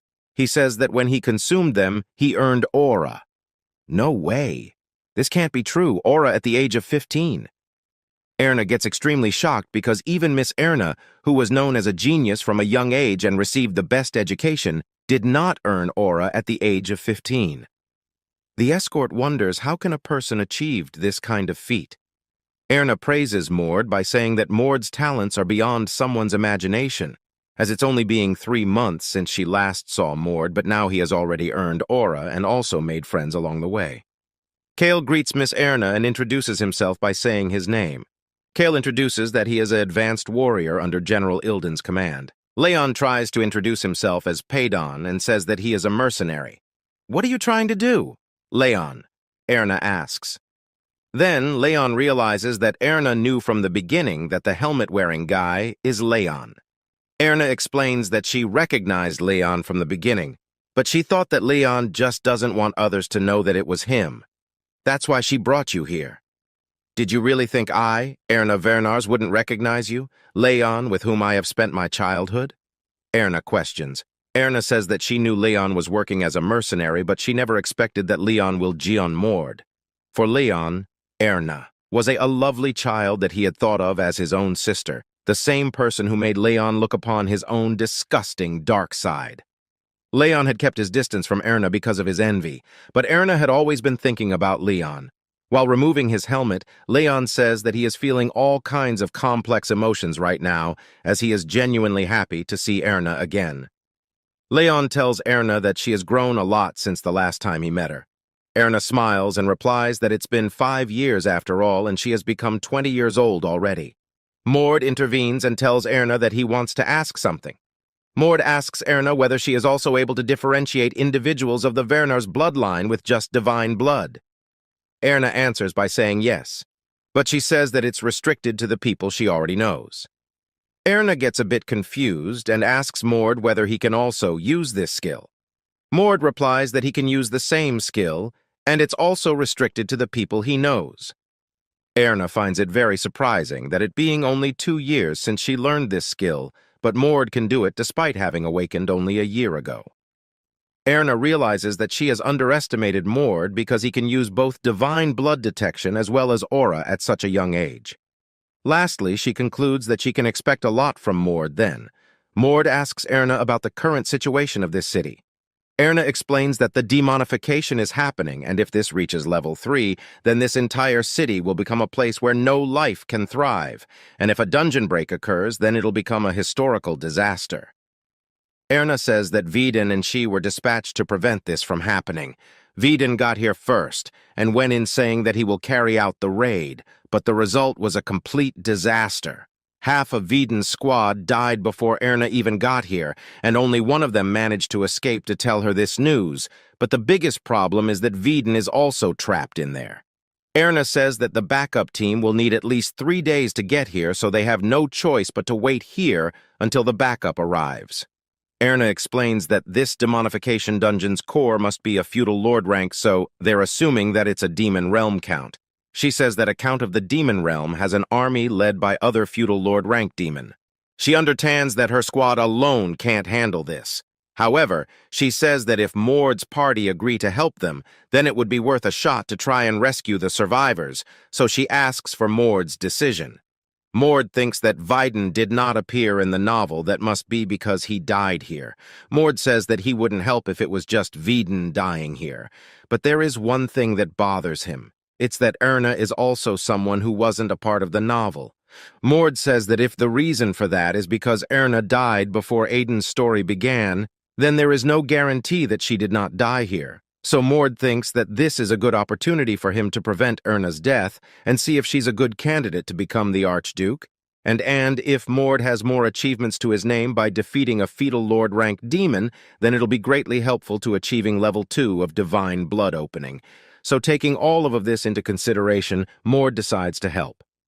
Erna tells her squad not to forget that their goal is to rescue the survivors and then fall back as soon as possible. Erna's squad has 15 people total, and adding Mord's party, it makes it 18. Mord realizes that Leon wouldn't use his fists to keep his identity a secret. As they were walking forward, they find that a bunch of monsters are running towards them from every side. Erna suggests that they should make an opening in the direction where Vidin is in, but she says that she can't feel Vidin's presence, so she predicts that Vidin must be at a pretty deep place. Mord says that he thinks he knows which direction Vidin is. Erna says that she would trust Mord and orders everybody to open up their divine blood as they would make this effort count. In the next scene, Viden's party in under attack and surrounded by demons. Viden tells his comrades, Botan and Wools, that he is sorry for his shortcomings. Wools tells young Master Viden not to give up. The high-ranking demon commander says that the divine blood is the most luxurious delicacy there is, and today he will serve the people with divine blood in the Count's table. Wools tells Botan that he would leave young Master Viden in Botan's care, as Wools will try to open up a path for them. Wools asks Viden whether he remembers that day when he saved a boy who was cursed and became a lycanthrope and was almost burnt at the stake by the villagers. Wools says that if Sir Viden didn't save him that day, he would not exist in this world right now. So today Woolsey says that he is finally going to repay Sir Viden for saving his life that day. Wools tells them not to give up as they still have hope, and then transforms into a lycanthrope. Wools tells the demon that he would show him who the real prey is. Wools charges forward and bites one of the lower demons. The demon commander perceives that Woolsey devours his enemies to recover his mana. One of the demon uses his staff to attack Wools. Wools sees it and jumps upward, kills that demon. The commander demon praises Woolsey for being this strong. The demon tells Woolsey that now he is going to play it seriously and uses an attack, the light of execution, which makes Wools immovable for a moment. The demon then attacks Wools in the chest using a spear. By seeing this, Viden can't stop himself and tells Botan that he wants to fight because it's more honorable for a warrior to die in the battle. As Botan was stopping Viden from acting recklessly, the demon appears in front them and tries to attack Viden. Suddenly, an impulse ball rain strikes that area and almost every demon was killed. The commander demon thinks, who can it be? He then gets attacked by a mirage destruction which heavily injured him. In the meantime, Botan takes Viden to a safe place. Mord enters the area from the sky. His landing was so impactful that the ground shatters. After landing, Mord grabs the demon's head and punches it, completely breaking it into pieces. Botan and Viden witness Mord using telekinesis and thinks that only master-rank magic combat artists can use telekinesis. Wools tries to attack Mord, but Mord stops it. Viden shouts, telling Mord that Woolsey is not an enemy, and he doesn't mean to attack Mord as Woolsey can't differentiate between ally and enemies because of his current state. Viden reassures Mord that Woolsey will become normal after some time. Mord replies that he knows Sir Woolsey already. Mord then knocks out Sir Wools. Viden wonders whether he has met a divine blood awakener as strong as the person standing in front of him before. Viden gets completely shocked when he sees that the person standing in front of him is none other than Mord Vernars. Viden asks Mord why is he here. Mord replies that he was just passing by and heard what happened. He gives a healing potion to Viden and Wools. Then, Mord asks Viden for the reason he entered the dungeon first without waiting for the backups. Is it because of the successor competition? Mord questions. Viden replies by saying yes, and to be precise, it was because of Erna. Viden explains that as time passes, the successor competition continues to grow more intense. The man closest to the Archduke position at the moment is the oldest son of the family and also who is Viden's brother, Alan. And after Alan is the third son, Dren, and the fourth son, Horan, who jumped onto the battlefield early to build their careers. Viden says that it was hard for him to close the gap between them since he entered the competition late, but he obviously had no intention of giving up, though, and thought that there would be a possibility for him, too, if he acknowledged the gap between them and just tried his best to catch up. However, Erna took that away from Viden. Erna was called a genius from a very young age. She joined the competition 2 years later than Viden, but she was already on the verge of surpassing him. Viden felt threatened and began volunteering for missions that would bring him lots of credit.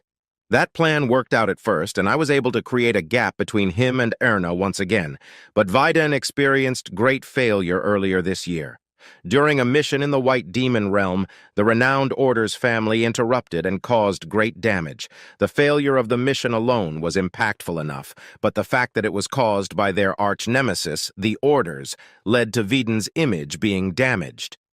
That is when Viden was paired with Erna for a mission, and he was overtaken with panic that she might surpass him.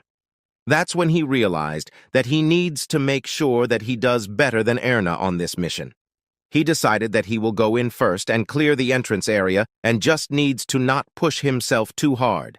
Vidin says that now he realizes that he justified his actions with nonsense logic because of his greed, and in the end, he pushed his innocent subordinates to their deaths. Lastly, he says that he should have waited no matter how anxious he was. After hearing this, Mord thinks that he doesn't knew Erna was this talented became she never existed in the novel. Mord knew that Erna had the best mana out of everyone, but now it seems that's not all she has. Vidin asks Mord for the reason of saving him. Mord replies that Erna asked him to save Vidin. Erna did that? Vidin questions. Mord explains that Erna's squad was going to act as a bait to distract the enemies while Mord rescues Vidin. While they were talking, Erna's squad enters the area. Erna says that there were a bunch of ridiculously strong monsters at first, but their attacks began getting weaker. Erna meets Vidin and tells him that it's nice to see that he is okay. Erna tells Vidin that he should be grateful to Mord as he would be dead if it weren't for Mord. Vidin asks Erna why did she told Mord to save him. Vidin says that they're rivals. Wouldn't it be good for you if a rival is gone? Vidin questions. Erna answers that it's true they are not related either, but she says that she doesn't need a reason to save someone. Plus, she says that Vidin can't hinder her because she is going to be the Archduke. Vidin bows down his head and tells thanks to Erna, as because of her both Botan and Wulse were saved. Vidin tells Erna that one day he will repay his debt to her. Erna expected that Vidin will be getting all mad while saying that he's not going to give Erna the position of Archduke, but she gets shocked when she heard Vidin saying the word thanks. What? Erna shouts voice, but Leon shouts louder as he was more shocked than Erna. Leon was extremely shocked because it is the first time he heard Vidin saying thanks. Vidin says that he has been wanting to ask it for a long time. Why are you wearing that helmet, Leon? Vidin questions. Erna's squad's members say that it can't be young Master Leon because this helmet guy is using a sword. Leon reveals himself. How does everyone recognizes him? He wonders. Vidin gets surprised when he finds out that Leon was trying to hide his identity. Leon asks Vidin how does he recognize him. Vidin replies that it's because of the bracelet that he is wearing. Leon's mother gave that bracelet to Leon at coming-of-age ceremony. You remember this? Leon asks. Vidin replies that Leon always wore it, so yes. Now this time, Erna gets shocked as she didn't know Leon had something like this. Mord suggests that they should talk later and should get out of here. Suddenly, the demon count with his entire army enters the area. The count says that he wants an apology from them as they created a mess of his home. Erna realizes that previously it wasn't just a simple ruse to them further in, but it was to draw them into a trap. The count praises Erna for being smart and says that he was preparing a banquet for the descendants of Vernars. Leon asks the demon whether he is truly the demon count. The demon count replies by saying yes and introduces himself as Lotais, who will soon feast on their precious blood and flesh. Erna perceives that there are at least 2,000 of monsters and dozens of demons, and there are feudal lord-rank demons too. Erna sees a lady who seems to be very strong. Mord replies that the lady seems to be a baroness, so she must have a part in the battle. Mord tells Erna that they are surrounded by enemies from all directions. Which direction should we pick to fight, though? Erna asks. Mord says that enemies on the east are the strongest, and the ones at the west are noticeably weaker, as if they are luring them to attack the west. Both of them awaken their divine blood and decide to attack south first. As they are moving south, one warrior-type baronet and one mage-type baron rush towards them. Mord tells Erna that he would take care of the baron and she should kill the baronet. The baronet attacks Erna first, while Kale and the other fight the other monsters. The baronet asks Erna for how long she could hold up against a sword with her bare hands. Erna awakens her divine aura and replies that she is not sure because she would like to ask the same question. She uses Crevice of Wind to send the baronet flying. In the air, the baronet uses his red flames of frenzy, but he is shocked to see that Erna is unscratched. Then, Erna moves towards the baronet and uses her mountain breaker, which completely annihilates her target. Leon thinks that Erna has gotten much stronger in the meantime, but he wonders why now, when he looks at Erna, she doesn't feel as overwhelming powerful as before. The answer is right in front of him, as Mord defeated the Baron at the same time and as easily as Erna. All the members get a new hope when they witness that both the Baron and the Baronet were defeated this easily. All the members think that they still have a chance and realize that without depending on Mord and Erna, they should also kill some monsters. As they are moving to attack with all their might, they get stopped by the Demon Realm's Baron from the other side. The Demon Count from earlier says that she didn't expect the south side to fall this fast. The Demon Count thinks that the younglings from the Vernars are unimaginably strong, so she guessed that she should put an end to this. Mord thinks that it's common for a demon who has the role of the core to provide power to their subordinates, but to imbue the body with power and consciousness to reach almost Count-level strength. It seems like the demons are getting stronger too, Mord concludes. The Demon Count says that she would grant Mord a painless death if he surrenders and asks Mord to make the choice. Mord tells Erna to fight alongside him to bring down the Demon Count. "What about the other guys?" Erna asks. Mord replies that they have to trust their allies. Erna tells Viden to take the commander position while Mord and Erna will fight with the Demon Count. "Are you sure about that?" Viden questions. Erna replies that if Viden doesn't agree, all of them will die here. Erna realizes that she can't win against a Demon Count with this much mana left, so she decides to use all the mana she has. She charges at the Demon Count and uses Crevice of Wind. "Ha! You think a little trick like this will work on me?" The demon laughs.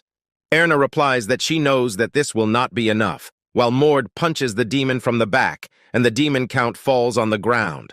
Both Erna and Mord rush towards the demon. The Demon Count uses Flash of Massacre and successfully injures Erna's left hand.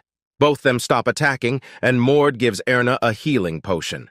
Erna tells Mord that to just wait for 30 seconds. Mord tells Erna not to worry because he is going to use his ace card.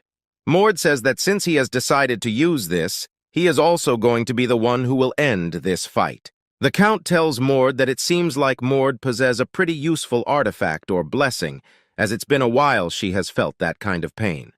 Then, she says that she won't show any mercy and uses an attack, the dance of burning swordsmen. Mord tells Erna to stay back and faces the attack head-on, while successfully dodging it. The Count wields aura of dual swords and says that she will end this right now, but suddenly Mord's punch appears right in front of her. The Count recognizes that it's second blessing from the god of combat divine physique. How is that possible? She wonders. She asks Mord how is he using a Vernar's technique. Mord replies that it's because he is the god of combat's descendant, while Erna seems shocked because she has heard that the divine physique in the Vernar's legends, and at that time she thought, as it was just an exaggeration. Before the end of the Age of Legends, many giant species existed. In order to close the gap in power created by the size difference, the god of combat created the ability, divine physique, a giant made of light using the power of divine blood. Mord feels like he is controlling a robot as his weight is 30 times its usual mass because of divine physique's blessing. That's why it makes it hard for Mord to use skills that require precise control, and it also consumes a lot of mana. The Count uses her power to cut off Mord's divine physique's arm, and at the same time, she uses her sword and stabs it inside its neck. The Demon Count feels that it wasn't hard at all unless Mord isn't the god of combat himself. In the contrary, Mord decides to test the mana bracelet from the Great Mage's ruins because it only uses mana to regenerate without hurting Mord physically. He says that even if an arm was blown off, or if the throat pierced, all that he needs to do is use some mana to regenerate. He regenerates the arm and captures the Count. Mord says that he would now end this and completely annihilates her. After the fight, Mord and Erna's parties headed in deeper, but Lotais had already used up all of her mana to possess the Baron, which made it easy for them to defeat her.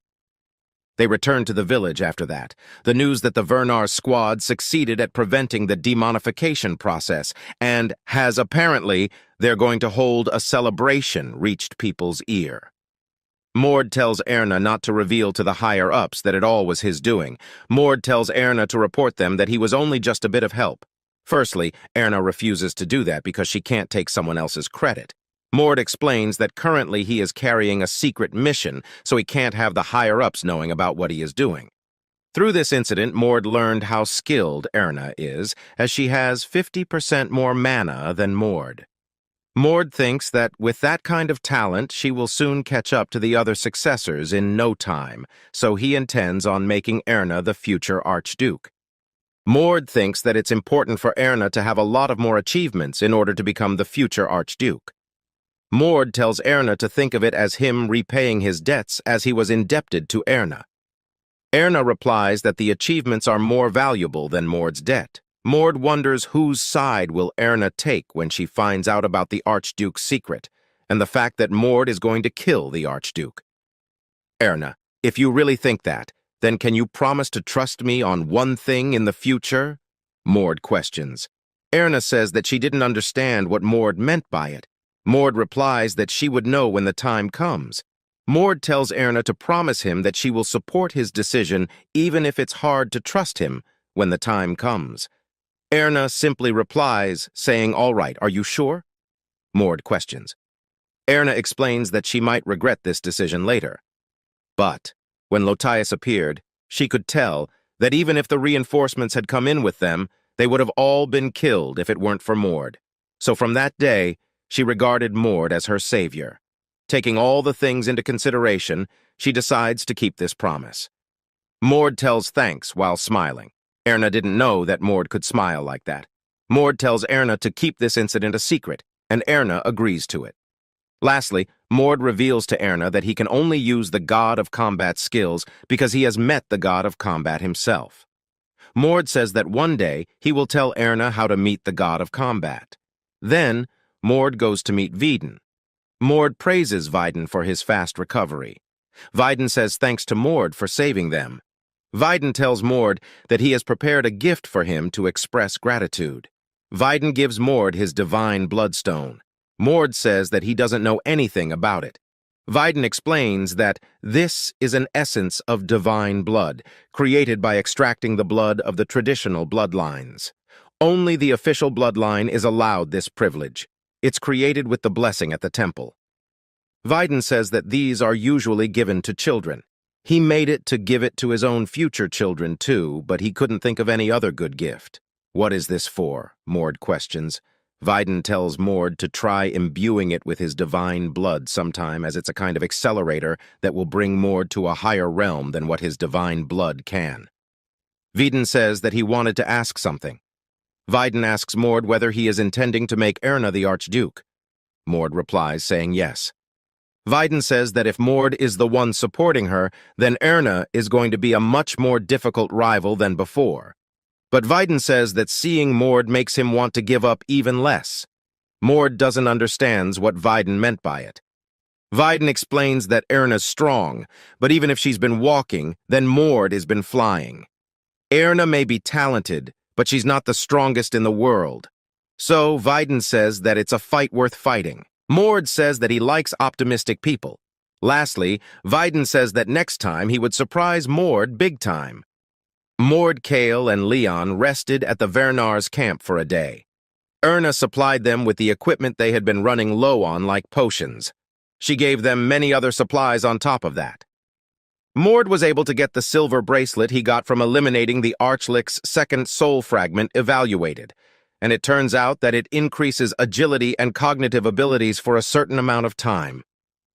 Kale was excited to receive the bracelet and ran around the festival taking care of errands. Leon and Erna had a meal together to talk about the past, and that night, Leon went to see Mord. Leon tells Mord to teach him as a warrior of Vernars. He says that he learned while accompanying Mord that the path that Mord is in is worth seeing to the end. And Leon realizes that in order to accompany Mord on that path, he needs to let go of his useless obsessions. Leon says that he is giving up on swords. Mord perceives that the look in Leon's eyes are different, and he is determined. Mord was waiting for Leon to say that. Mord says that if Leon is ready, then they will need to start with this. "What's this?" Leon questions. Mord replies that he would know soon enough. "Oh, this one's the direct bloodline of the Vernars?" The god of combat laughs as he is excited to see how much of his blood runs through them. Of Darkness. A dark organization created for the resurrection of the great mage Eriksson. Unlike the returning monarch, This organization's key members are all humans, and they manage various businesses and dark families all over the continent, taking in all kinds of resources and human testing subjects. The Darren Barony is one of their main bases. The Sage of Darkness holds control over all of the Darren Dark family's organizations, making it a safe place for them, with the festivities celebrating the prevention of the demonification in place. The timing was perfect for the Sage of Darkness to plot something. However, Darren Dark family is on the verge of collapse as Mord and his gang has attacked them. A yellow-haired guy is escaping from them, but he is being caught, and he asked they Mord about their identity and the reason for his massacre. Mord says that this time the harvest is bigger than he expected, as they has caught the left hand of the Sage. The Sage of Darkness is led by 12 higher-ups. Of those, the top 3 are the mouth of the Sage, the right hand of the Sage, and the left hand of the SGA. The one thing they have in common is that they all possess a world fragment. This is because the vessel for Ericsson's revival is the world fragments. According to the novel 2 years from now, the Sage of Darkness will succeed in collecting all the world fragments and will successfully resurrect Ericsson. After that, they end up getting all of their fragments taken from them by Aiden. But Mord can't let that future happen. So he decides to get rid of these guys who will eventually being doomed to this world, and at the same time, he will also obtain the world fragments. It's like killing 2 birds with 1 stone. Mord then tells Leon to be careful, as this guy is the second strongest amongst the Dark Disciple, and he also possesses a world fragment. Hearing this, the guy gets shocked and asked, how did he know so much about him? Currently, Mord possesses 10 world fragments, so he has gotten into a level where he can easily see if the other person possesses a world fragment or not. As Mord is about to make his move, Leon stops him and tells him to leave this to him, as he also wants to test the new strength he has gained after going through hell, a divine blood. Are you a Vernars? I see why you are all so confident about... The guy says this after seeing Leon's aura. The guy then starts to bring out his mana and casts magic. Leon gets excited seeing this. He rushed towards the guy at full speed. The guy uses a 5th circle magic serpent of the eastern lands. As he finished casting the magic, some snakes appears out of mid-air and attacks Leon. Leon easily dodged them and gets closer to the guy. As Leon gets close, the guy casts another magic. This is a 6th circle magic called the Curse of the Souls. The guy touches Leon's chest and puts the cursing magic in him. After that, the guy laughs, saying that now feel the unbearable pain. Leon didn't show any signs of discomfort. He raises his hand and using his lightning-like power, he smashed the head of the guy. Leon then says, unbearable pain. I was beaten to the brink of death 200 times by the god of combat yesterday. Seeing this, Mord compliments Leon for learning the divine combat physique so quickly. Leon gets a bywise shy and tells Mord that although he can use it, but it's not on the level of Mord's. Mord tells him not to rush himself, as he has made great progress. After that, we can see that one of the members of the Sage is alive, and he has seen all of this from a narrow alley. The guy sees this and gets scared, so he thinks to flew away, will all the secret documents and tell the other members about this incident. At that time, Keel gets there and puts his knife on the man's neck and asks that, where is he going? The man gets shocked, and after properly looking at Keel, he asked, what is that in his hand? Keel replies that it's a thing that he has obtained from the guys that he has killed just now. No! There's no way! They should have gone through the secret path. The man says this in panic. Keel then smiles and says that this kind of thing is his specialty. After that, he puts the man in eternal slumber. After that, the 3 of them leave this place and goes towards a field. Their Mord tells them that they should go to the White Demon realm where the Gatekeeper Legion is. That's good for me, but we were promised 8 months by General Ilden. We've only been out here for 4 months, Keel says. Mord then think that the Sliverblood group will catch up to them, and if they get rid of them, the Silverblood will use the last trick up their sleeves. Mord think that he need to get more stronger, and at this current rate he can't guarantee that Keel and Leon will survive if they faced with the blood of silver. Leon has received the god of combat's blessings, but he need time to master it. Keel has also obtained aura by consuming the nectar, but he hasn't gotten used to it yet. Even if Mord have immense talent and knowledge of the future, he was able to collect all these fragments as easily as he did because of Keel. Leon was also somewhat helpful. After that, they all decide to go back to the Gatekeeper Legion. Later, we can see that a group of Sliver Blood members are chasing Mord and his team. The leader of the Silver Blood team tells his subordinates to track every step of Mord's and assemble their members, as they will be meeting Mord's team right about here. Mord and the other two are running at full speed towards the Gatekeeper Legion. While they are running, Mord tells them that the Sliver Blood guys are chasing them, and they won't be able to avoid running into them, so he tells Leon and Keel to not let their guard down. As they are running, Mord noticed something, and he stops instantly. In front of Mord, a magic ball explodes. As they stops, the leader of Sliver Blood Group comes in front of them, and he says his greetings to Mord's. Seeing him, Mord launches his Mirage Destruction attack. The guy then moves his hand and changes the direction of the attack. Seeing this, Mord gets shocked, and he wonders if this is an exclusive skill or an item. The guy then looks at Mord and smiles, saying that he is quite impatient. Well, it's obvious that you're from the blood of silver, and even if you aren't, I don't think my reaction would have been any different considering the number of men you have hiding out with weapons at the ready, Mord says. Hearing this, the guy compliments Mord for having such keen senses. Mord then asks the guy that if he is a higher up of the blood of silver, 4th tier 24-hour, white silver, or perhaps 16 steps to heaven. Hearing this, the man's expression changes and he gets mad. He looks fiercely at Mord and asked that how did he know this much about them. This is the 3rd time I'm fighting you guys. Wouldn't it be more strange for me to not know anything at all? Mord replies. The man thinks that Mord is dangerous, and he can't let his go, as the info about the 16th steps are top secret. Even many members of the Sliver Blood are unaware of this. In the mean, while Mord uses his sense to get that actual number of people hiding behind the bushes and trees, he gets that including this man, there are a total of 27 people. Later, all them members come out of hiding and surround the 3 of them. The members also take out their weapons and are fully ready to slice them apart. Among this 27, 5 of them are Divine Bloods, and the rest are Atlas intermediate-level executives. Mord then tells Leon and Keel that as there are 27 of them, they will be taking on 9 each. Keel reply that it is not a problem for him, but it will be a bit hard for Leon. Hearing this, Leon tells Keel to take 3 more, and he will only be dealing with the rest. 6. Saying this, Leon opens his Divine Blood Awakening, and Keel also takes his stand.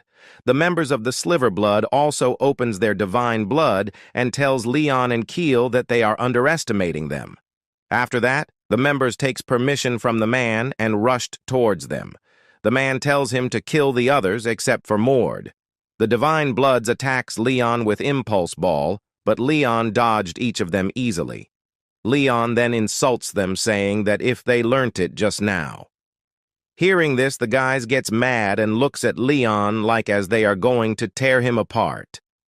On the side of Keel, he has been rushed by 4 men.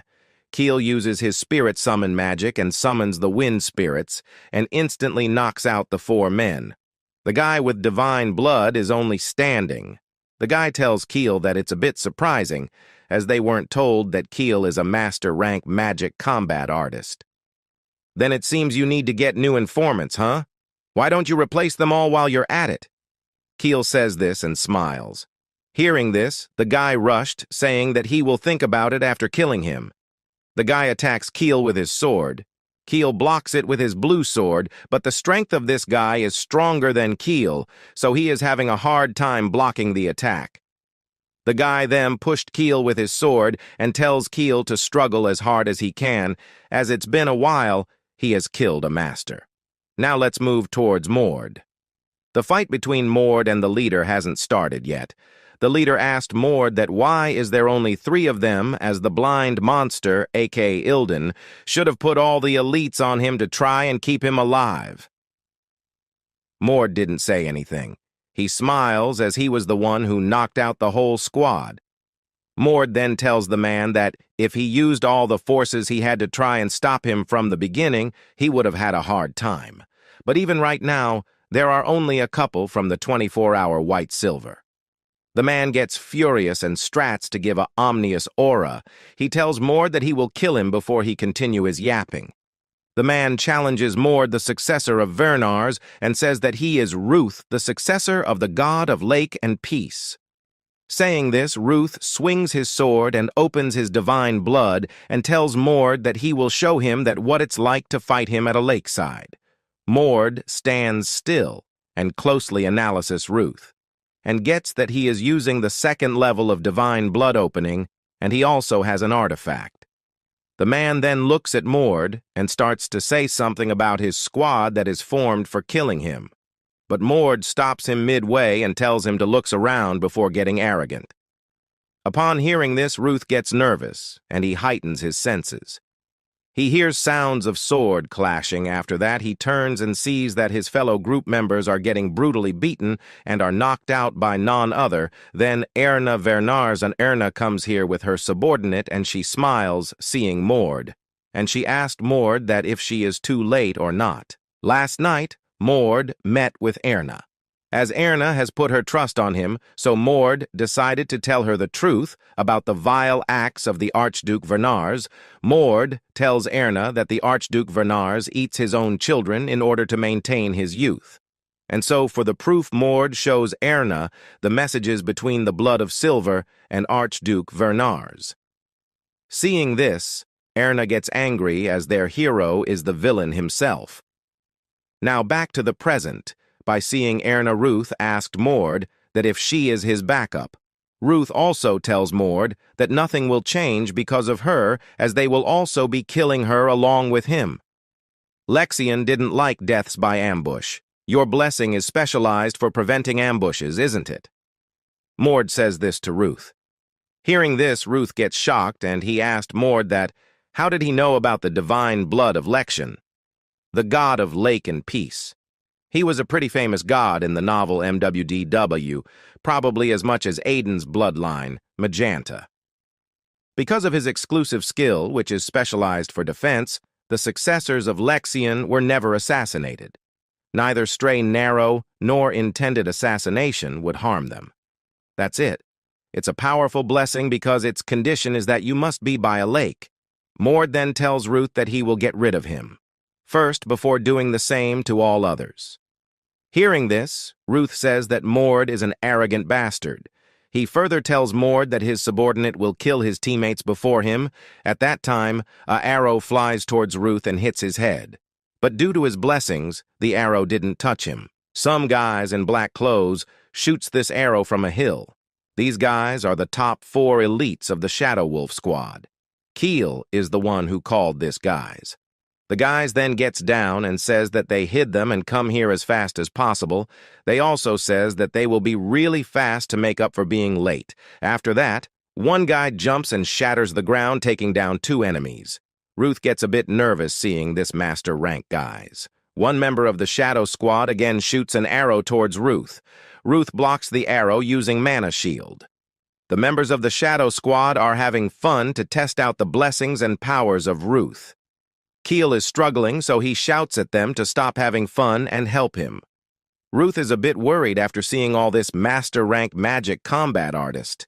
A Master Rank Magic Combat Artist is a rare resource for a nation. Their numbers can be counted on 2 hands, and they are not easy to hire. Ruth wonders that how much the blind old man values Mord. Seeing the worried face of Ruth, Mord tells him not worry, as their fight will be one-on-one, with no one interfering them. Ruth gets angry and he jumps, saying that he admits that they are outnumbered, but also warns Mord not to think that he has won already. Ruth is a 4th tier higher up of the Blood of Silver. He has pretty ample experience in combat compared to the other members of the 24-hour White Silver. He's hunted down other divine bloods multiple times as demanded by the blood of silver, and amongst them was a Vernars too. A Vernars may have a strong physique, but only a very few reach the second level of divine blood opening. The Vernars' lack of an artifact made combat easier for Ruth too. Ruth attacks Mord with Impulse Rain, so to tackle it, Mord uses Triple Mirage Destruction. Mord's attack overpowers Ruth's. Due to the Mirage Destruction, Ruth's vision is blocked. Mord used this chance to ambush Ruth from behind. But again, due to Lexion's blessing, Ruth gets saved. Ruth lets his guard down for a bit and says that Mord is naive. Mord uses this time and gives a solid hit on Ruth's face. Upon getting hit, Ruth flies away and falls on the ground. It's not an ambush if you already noticed that could have finished you off, what a shame. Mord says this to Ruth. As Ruth starts to get up, Mord gets serious as he wants to end the fight now. Even if you're a genius, how can this be possible? Ruth shouts this after seeing Mord. Erna and Keel also noticed the immense aura coming from Mord's second divine blood opening. This is impossible. Even if he is as talented as he is, you're telling me that he trained enough to enter the second level in just half a year? Is it because he defeated the demon realms count 1-on-1? That could not have been enough. Mord, just what have you been doing all this time? Erna wonders. A fight with the demon realms Baron, fighting the blood of Silver's squads as well as Varen, a top-rank warrior, the destruction of the Archlich and 2 high-level mages, defeating the witch cursed by a god and freeing her, and the battle with the demon realm count a few days ago. This also incidents helped Mord getting this powerful so fast. Mord now attacks Ruth with his fist. Ruth blocks it with his artifact soured. But the strength of Mord is so superior that Ruth shakes just from blocking Mord's simple punch. Mord then rushed towards Ruth, saying that he wants to see that how sturdy is the artifact that he is holding. Mord attacks Ruth with Mirage Destruction, but Ruth dodges it. Ruth is scared and is sweating by seeing the overwhelming aura of Mord. Ruth is surprised by seeing the gap between their strength even after he is using an artifact. The power from the Mirage Destruction lights up the surround and caused great damage to the area. Ruth asked Mord that how much power he has hidden. Mord didn't answer. He rushed to attack Ruth. Ruth blocks the punch with his artifact. Mord tells Ruth the reason for his loss is his inability to predict the limits of Mord's strength and his inability to predict the abilities of Mord's teammates. Keel has bloodline of Ancient Elf. Ancient Elf, those of legend who fought with gods, the descendants of the divine tree. Possessing the blood of the ancient elves means that you are an elven noble. But for half-blood to be able to use the power of the ancient elves is a bit shocking. Keel was also surprised to see this. Not long ago after drinking the nectar, Keel was able to successfully activate the divine blood. The one TS time when Keel actives the divine blood, Leon gets shocked, and he asked Keel that if he is a monster like Mord. Mord explains Leon the situation. He tells that Keel is not like them. Keel went in the opposite order compared to them. While people like Mord and Leon usually gain aura after becoming a divine blood, but Keel is a master-level magic combat artist, since he was already at a level where he can easily wield aura, so it's normal that he would be able to achieve divine blood opening quickly. Keel actives the Bracelet of Speed to heighten his speed. He then rushed and attacks the enemy. The divine blood enemy blocks it with his sword, but it's of no use as Keel uses his extreme speed and gets behind the man and kicks him. Upon getting kicked, the man flies away and hit the ground. The man is shocked to see this level of speed. Keel then actives the Ring of Electricity and uses the Thunder God's hammer and attacks the man and knocks him out. On the other hand, Mord is beating Ruth. Ruth holds his stomach as he is in great pain. Mord didn't stop there. He rushed to punch Ruth again. Mord lands some consecutive blows. After that, he uses a bit more strength and hits on Ruth's face. Getting hit, Ruth flies away, and he breaks through a tree and lands on the ground. as expected of a god's blessing, to think you'd still be alive. Even when the artifact was broken, Mord says this to Ruth. Ruth's face is covered in bruises, and he is bleeding from his nose. He begs Mord to spare his life. He tries to convince Mord, saying that as he is the fourth higher-up, he knows many valuable informations. I don't need it. It's probably nothing special if it's something a fourth tier knows. The real useful information is probably under restriction so that you can't speak of it, Mord says. As Mord is about to attack, Ruth begs for mercy, but Mord didn't give a F about it and launched his punch and kills him. Later we can see at a distant mountain too. Higher-ups of Blood of Sliver is walking. One on them tells the other that they need to look for a new guy for the 24-hour White Sliver. As they are walking, the guy at the front tells that where Ruth died, he sees a greater monster. It's as if a monster that could spell disaster for them opened its eyes and killed off one of the 24-hour White Silvers. The guy at the front is an old man. He asked the other guy that if that person is a divine blood. The young one replies probably and says that after returning from here, he will look into this matter. As they walks into the dark forest, thick fog surrounds them. Within in the fog, two monsters are waiting for them. As they walks further, a dragon lizard-like monster greets them. This monsters are the treacherous dragon army. On gets back to Mord, the situation there is settled. All the enemies are wiped away and everyone is talking about the battle experience. The member of the Shadow Wolf squad asked Keel that, how did he get so strong? Keel tells that the reason for this is Mord. It might get troublesome if the elves of the White Forest find out about you. If they found out that a half-elf like you obtained the power of the ancient elves, the Shadow Wolf squad guy says this to Keel. Keel says, what does it matter what those big-eared pieces of trash say? They tells Keel that to be tainted with dirty blood, he is the shame of their race. They also tells him to get lost from this forest, this instant. Keel tells the man that he will kill them all if they mess with me. The man gets shocked and says that Keel has gotten more violent. Keel says that maybe he has gotten a bit after following Mord. Mord then gives all magic item of the Blood of Sliver to Erna. At first, she didn't want to take it, but as Mord insists, she received the item happily. Aaron then asked Mord that what is he going to do now. Mord replies that he will head to north to the White Demon Realm. Hearing this, Erna smiles and tells Mord to be careful as the White Demon Realm is a dangerous place. Mord also tells Erna to be careful from now on, as it could get dangerous for her if people learn of the fact that she knows the Archduke's secret. Mord then tells her that he won't recommend to tell the truth of Archduke to other and increase support. Are you worrying about me, Mord? Don't worry. There shouldn't be a problem since the Archduke and I never meet. Who else should I watch out for? Iran says. Mord tells Erna that there are 10 people that the Archduke trusts. Since Varen is dead, there are only 9. This 9 know the truth of Archduke, and yet they volunteer to act as the Archduke's dog. Expect for Castor. After hearing this, Erna asked Mord that why don't he find Kessner suspicious. Mord replies that he trusts him. Though Keel, Mord finds that Kessner doesn't know about the truth of Archduke. Erna also says that she also don't think that Kessner is someone who would deceive or lie to others. After that, Mord tells that Alan also knows the truth. He is choosing to follow the Archduke willingly, despite it. Hearing this, Erna gets shocked, as Alan is the first son.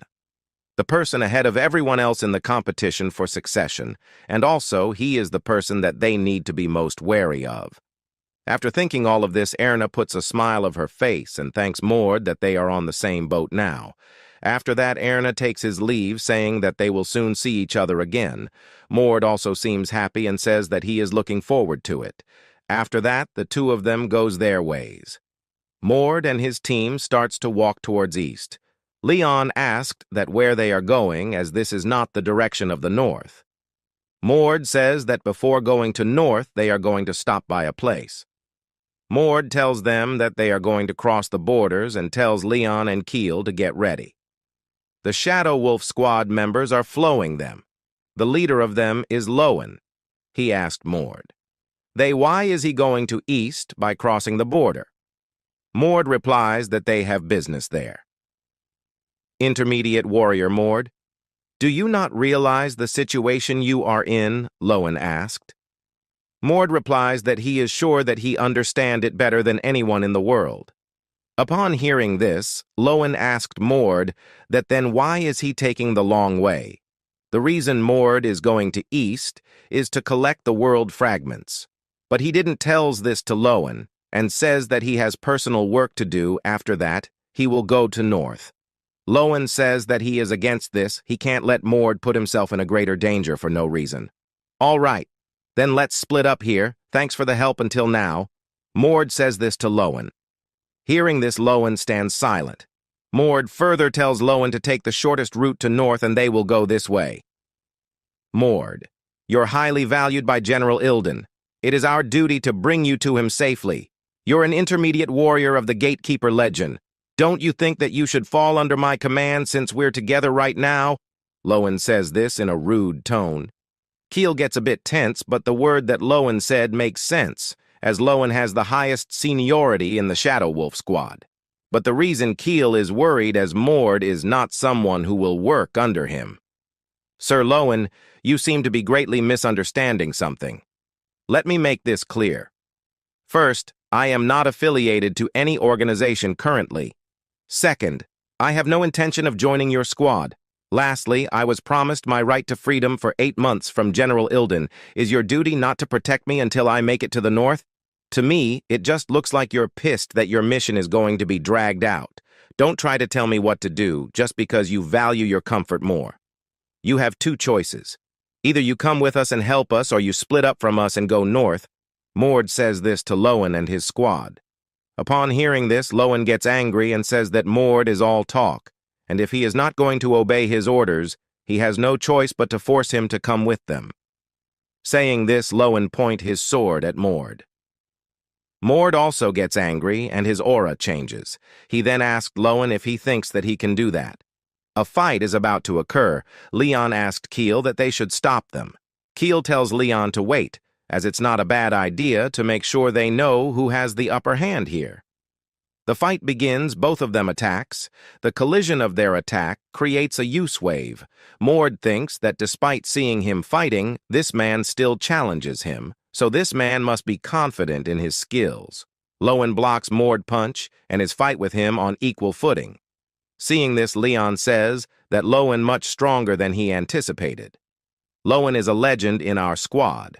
He's taken down Ordars, guys who were level 2 in Divine Blood opening, and he didn't really try that hard earlier since we had the upper hand in the fight.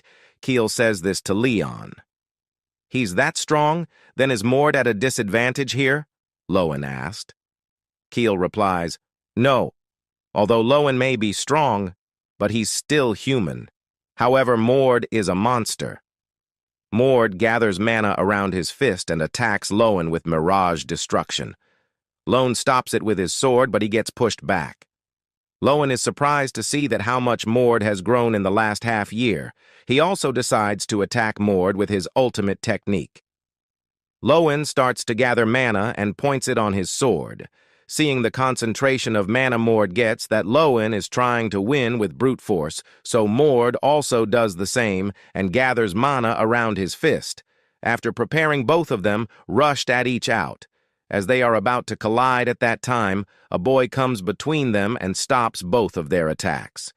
The boy tells Lowen to stop as any more, then this will be problematic for him. Short dark hair, eye patch over his left eye. Seeing this, Mord recognizes this boy. The boy then looks at Mord and greets him as the young master. This boy's name is Farewell Nair, and he is Aiden's friend. Lowen tells the boy to leave this to him, as he wants to teach Mord a lesson. There's no need. It's not like Mord is wrong. Plus, I doubt that you're skilled enough to be the one to teach him a lesson. The boy says this to Lowen. Mord then breaks the defense skill of Nair with just his aura. Seeing this, Lowen gets shocked as when he attacked the defense skill, it didn't budge a bit. Nair then looks at Mord and says that he wants to talk with him.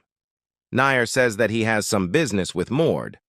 After that, Nair takes Mord to a corner and introduces himself to Mord. He says that he is Farewell Nair and he is a mage in the Shadow Wolf Squad. Mord already know this as Nair is one of the main characters of the novel. Farewell Nair, a boy who taught Aiden, who had lost his family and mentor, the pain of losing a dear friend. His family had been massacred by a half-divine blood organization called Prexaras, and he had joined Aiden's party in order to get revenge. The two shared many similarities, which helped them grow closer quickly, and for 2 years, they fought through many obstacles together. They managed to greatly damage Prexaras and the Sage of Darkness, but Nair ends up dying, trying to protect Aiden without getting his revenge. According to the novel, all of this incident will occur in the next 2 years, and at this point in time, the two didn't even know each other. Mord then asked Nair that what business he had with him. Nair says that it's for a personal matter. General Ilden told him that Mord would be able to solve his issue. Nair then asked Mord that if he had heard about the name Prexaras. Of course, Mord replies. Nair gets stunned to hear that Mord heard the name Prexaras. Mord then says that Prexaras is an organization that goes around hunting divine bloods with the goal of becoming the gods of the modern era. He then asked Nair that why is he suddenly asking about them. Nair gets astonished and asks Mord that how did he know all of that. Is that important? I think I know them better than you do, at least, Mord says. Nair is utterly speechless. He looks at Mord with his mouth wide open. Mord then tells Nair to quickly get to the point. Nair grinds his teeth and suddenly he kneels down in front of Mord and says that he will help him from now on, and in return Mord also had to help him get his revenge. Nair also says that General Ilden said that Mord would be capable of locating and eliminating Prexaras. Hearing this, Mord asked Nair that what can he do for him. I'm a high-ranking 5th Circle mage. I noticed that you don't have a mage in your party. I will use my skills for your sake if I can just get revenge. Nair says this to Mord. Upon hearing this, Mord agrees to take Nair in his party. Mord then thinks that Farewell Nair is talented a mage, as Aiden is. And it's not hard to get rid of Prexaras, as they're a pretty small organization. Prexaras will disappear because of a conflict with the Blood of Silver later on, but if they get rid of them earlier on, it'll prevent them from doing all the harm they potentially would have done. Most importantly, Mord would be taking Aiden's future party member, and that alone is a great benefit for Mord. After that, Mord and his party, along with Nair, sits around a bonfire. Mord then tells Nair that he will have to work a few years in the Gatekeeper Legion. It's for his own growth. Mord asked Nair that if it's fine with him as he won't be able to help. Him, get revenge right away. However, to show Nair that Mord is capable of helping him get revenge, he tells Leon to bring out the items. Leon comes with a wooden box and gives it to Nair. As he opens it, he sees some incredible items. There is a magic staff in the box. As Nair holds the staff in his hand, he gets that it's a much better one than his. There is also a spell archive necklace and earrings of mana restraint. There is a very rare book that can only be found in ancient ruins. Nair then asked Leon that how come they have such incredible items. Leon smiles and says that they have saved these for the mage that will join their party. Magic is very hard to level up without outside resources, since an immense amount of magical knowledge has built up over the decades.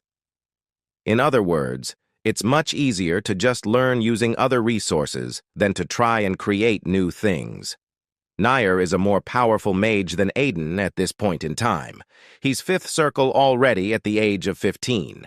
This is Mord's chance to foster a mage. Nair is happy with these items. He tells Mord that he will repay him for this, no matter what he has to do.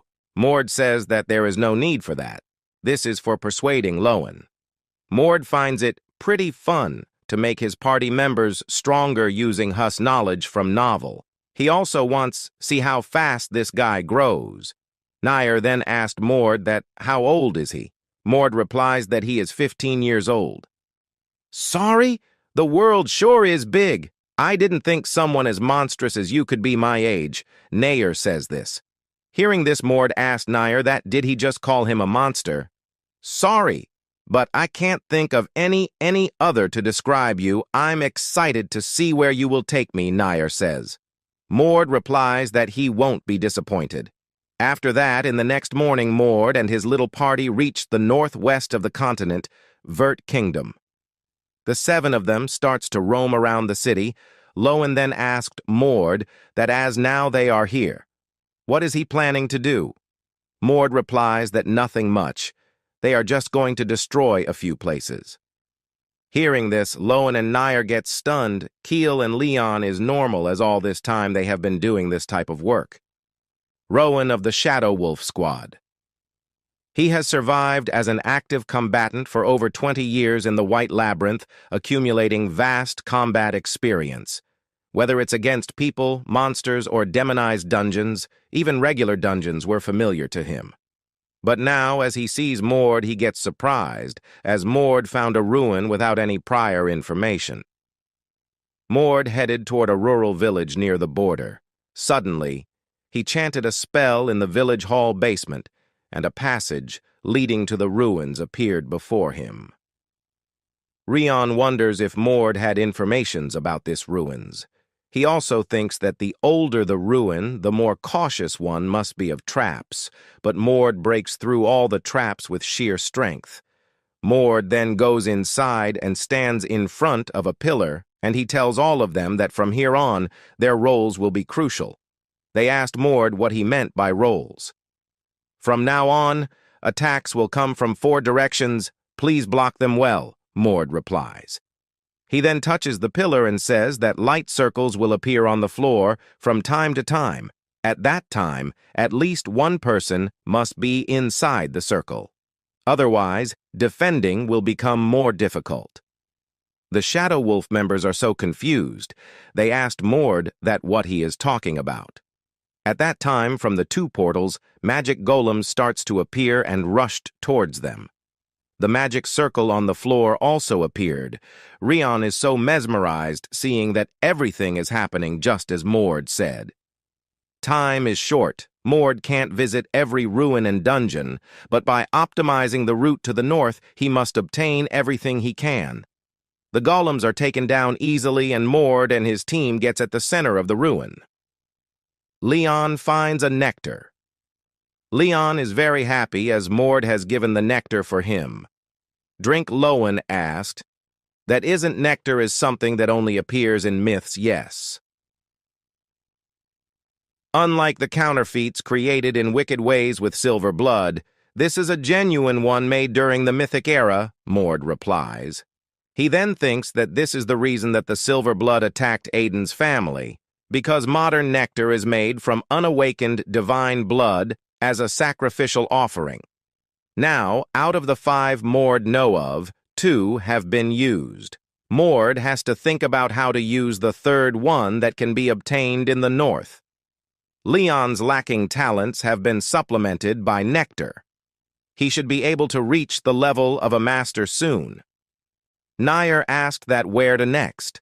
A ruin? A dungeon? Mord reply no, and says that this time the task is trash cleanup. After that, we can see that a guy is beating a group of men. The men offered him money and requests him to leave them alone. The yellow-haired guy is holding a knife and is drawing something on the ground. After finishing his drawing, he tells the man that if he wants money, he can get tons of it without their help. But the reason he is doing this is for sacrificial offering. Hearing this, the men tremble in fear. The yellow-haired boy then claps his hand and the magic circle on the ground lights up and the group of man vanishes in thin air. Seeing this, the yellow-haired man gets happy, as from this offering he get a ball of mana. This boy's name is Amit. He is one of the 9 god candidates of Prexarus. In this world, There are many secret organizations, but Prexaras has the simplest goal of them all, becoming a god. Prexaras is both the name of the group and the name of a relic left behind by an ancient god. The relic chooses 9 god candidates and grants them power whenever they offer valuable sacrifices. The sacrifices varied: living humans, humans of special bloodlines, strong humans, humans with high magic power and divine blood. After performing the sacrificial offering, Amit gets back to his home. As he enters, he sees that no one is there. Then a voice comes to his ears which says, "What were you doing outside to be this late?" Amit looks up and sees Mord. He asked Mord that who is he and what he did to his employees. "I killed them both. They were eating human flesh. They even set up a human butcher shop in the basement," Mord says. Upon hearing this, Amit looks at Mord angrily and asks that if he is sent by another god candidate. As you live, unexpected tragedies tend to come your way. In your life that just happened to be today, Mord says this while looking down on Amit from the 2nd floor. As Mord says this, his teammates also come and stands by his side. "Nair, every time I close my eyes, that horrific moment comes back to life. The metallic scent of blood spreads through the rain, the screams echoing through the village. Farewell, you must survive." Now back to the present. Mord and his team has cornered Amit. His one hand is cut off, and it starts to regenerate. Leon gets frustrated and asked Amit that what kind of a monster is he that even after getting beaten for 1 hour start, he is still able to regenerate. Nair looks at Amit from behind. He gets that he is unable to compete with his monster, who has incredible regeneration speed. Mord then asks Nair if this is his enemy. Nair shakes his head and says, "Yes." Hearing this, Mord tells Nair that he will leave his fate in Nair's hands, as he has spent all his strength, so he'll be easy to handle. Nair gets it and starts to walk towards Amit. As he gets closer, he says, "Amit, was it? I have many questions for you. Please don't die easily." On this day, one of the 9 god candidates of Prexaras vanished. And then time passed. Mord's party arrives at the White Labyrinth. On their way to the labyrinth, the group destroyed the 3rd of the Arch-Lich Lord's 7 souls, leaving a total of 4 remaining souls. The Dark Sage attacked one of the main branches, the Count of Hooven's territory, delivering a significant blow to the Dark Sage. They also acquired additional shards of the world, bringing the total number of shards to 13. At the same time, in the Count of Hooven's territory, a guy in red robes come, and by seeing the scene, he gets mad and shouts, "Who the hell did this?" As Mord has reached the White Realm, he goes to meet up with Ilden. Seeing him, Ilden says that he is faster than he expected. Mord says hello to General Ilden and says thanks for sending the reinforcements. Mord then says that the gap in power was too great before. Even during their 20 days of sparring, Ilden never once went all out. So Mord tells Ilden to show him his full power right now. Upon hearing this, Ilden gets up and crashed the stone table with his hand. He then says that it must have been a forced march. "I'd like to let you rest today, but since you insist, I suppose I have no choice. Let's see what you've achieved so far." After that, 2 of them gets to the White Labyrinth training hall. After going there, Ilden removes his cedar and says that, unlike the Grand Castle, here he don't have to worry about prying eyes, so he tells Mord to go wild from the start. Mord gets that there is no pint holding back, so he decides to go all out from the start. Mord rushed towards Ilden while unleashing his divine blood stage. 2. Ilden blocks the attack and laughs, saying that Mord has already reached this stage. Ilden gets that Mord is surpassing the current Grand Duke's genius-like talent. Mord rushed towards Ilden. Ilden is being pushed back. Seeing this, Mord thinks that he can defeat Ilden. He then unleashed a powerful blow. As Ilden blocks it, a huge shock wave creates due to their immense powers. The whole building trembles due to this shock wave. Keel and the others wonders that what the hell the two of them are doing. Ilden starts to fight back and Mord is getting pushed back. Mord then thinks that, since he is fighting a human, the fanatical body is meaningless. In that case, Mord decides of increasing body weight tenfold with the warrior's body and activating the world shard. As Mord is about to attack, he tells Ilden to give his all, or he might really die. Ilden laughs hearing this. After that, Mord lands the attack on Ilden. The ground of the training ground gets completely shattered. Ilden blocked the attack and he is unscratched. Ilden laughs and says that he really can't believe it. Even experiencing it firsthand, he still can't believe it, to think Mord would force him into this form. Ilden has unleashed his Divine Blood Stage 3. Divine Blood Unleashed, Stage 3. Unlike Stages 1 and 2, this stage directly envelops the body with divine power. Ilden then tells Mord that he don't know how he did it, but he has increased his weight. Mord also says that the same goes for him. It doesn't seem overwhelmingly intimidating in appearance, but it feels like your weight has doubled. You must have tapped into the power of the warrior's body, even if only slightly. As of now, only Leon and I possess the power of the warrior's body in this world. The warrior's body is so advanced that even Ilden in Stage 3 of Divine Blood can barely draw it out. If Ilden had fully acquired the power, its effects wouldn't be this limited. While Mord is lost in his thought, Ilden tells that he only mastered this power after reaching Stage 3 of Divine Blood, but Mord seemed to wield it with much greater ease. Mord asked Ilden that if he desire this power. "What? You're speaking as if you could grant that power if I wanted it," Ilden says.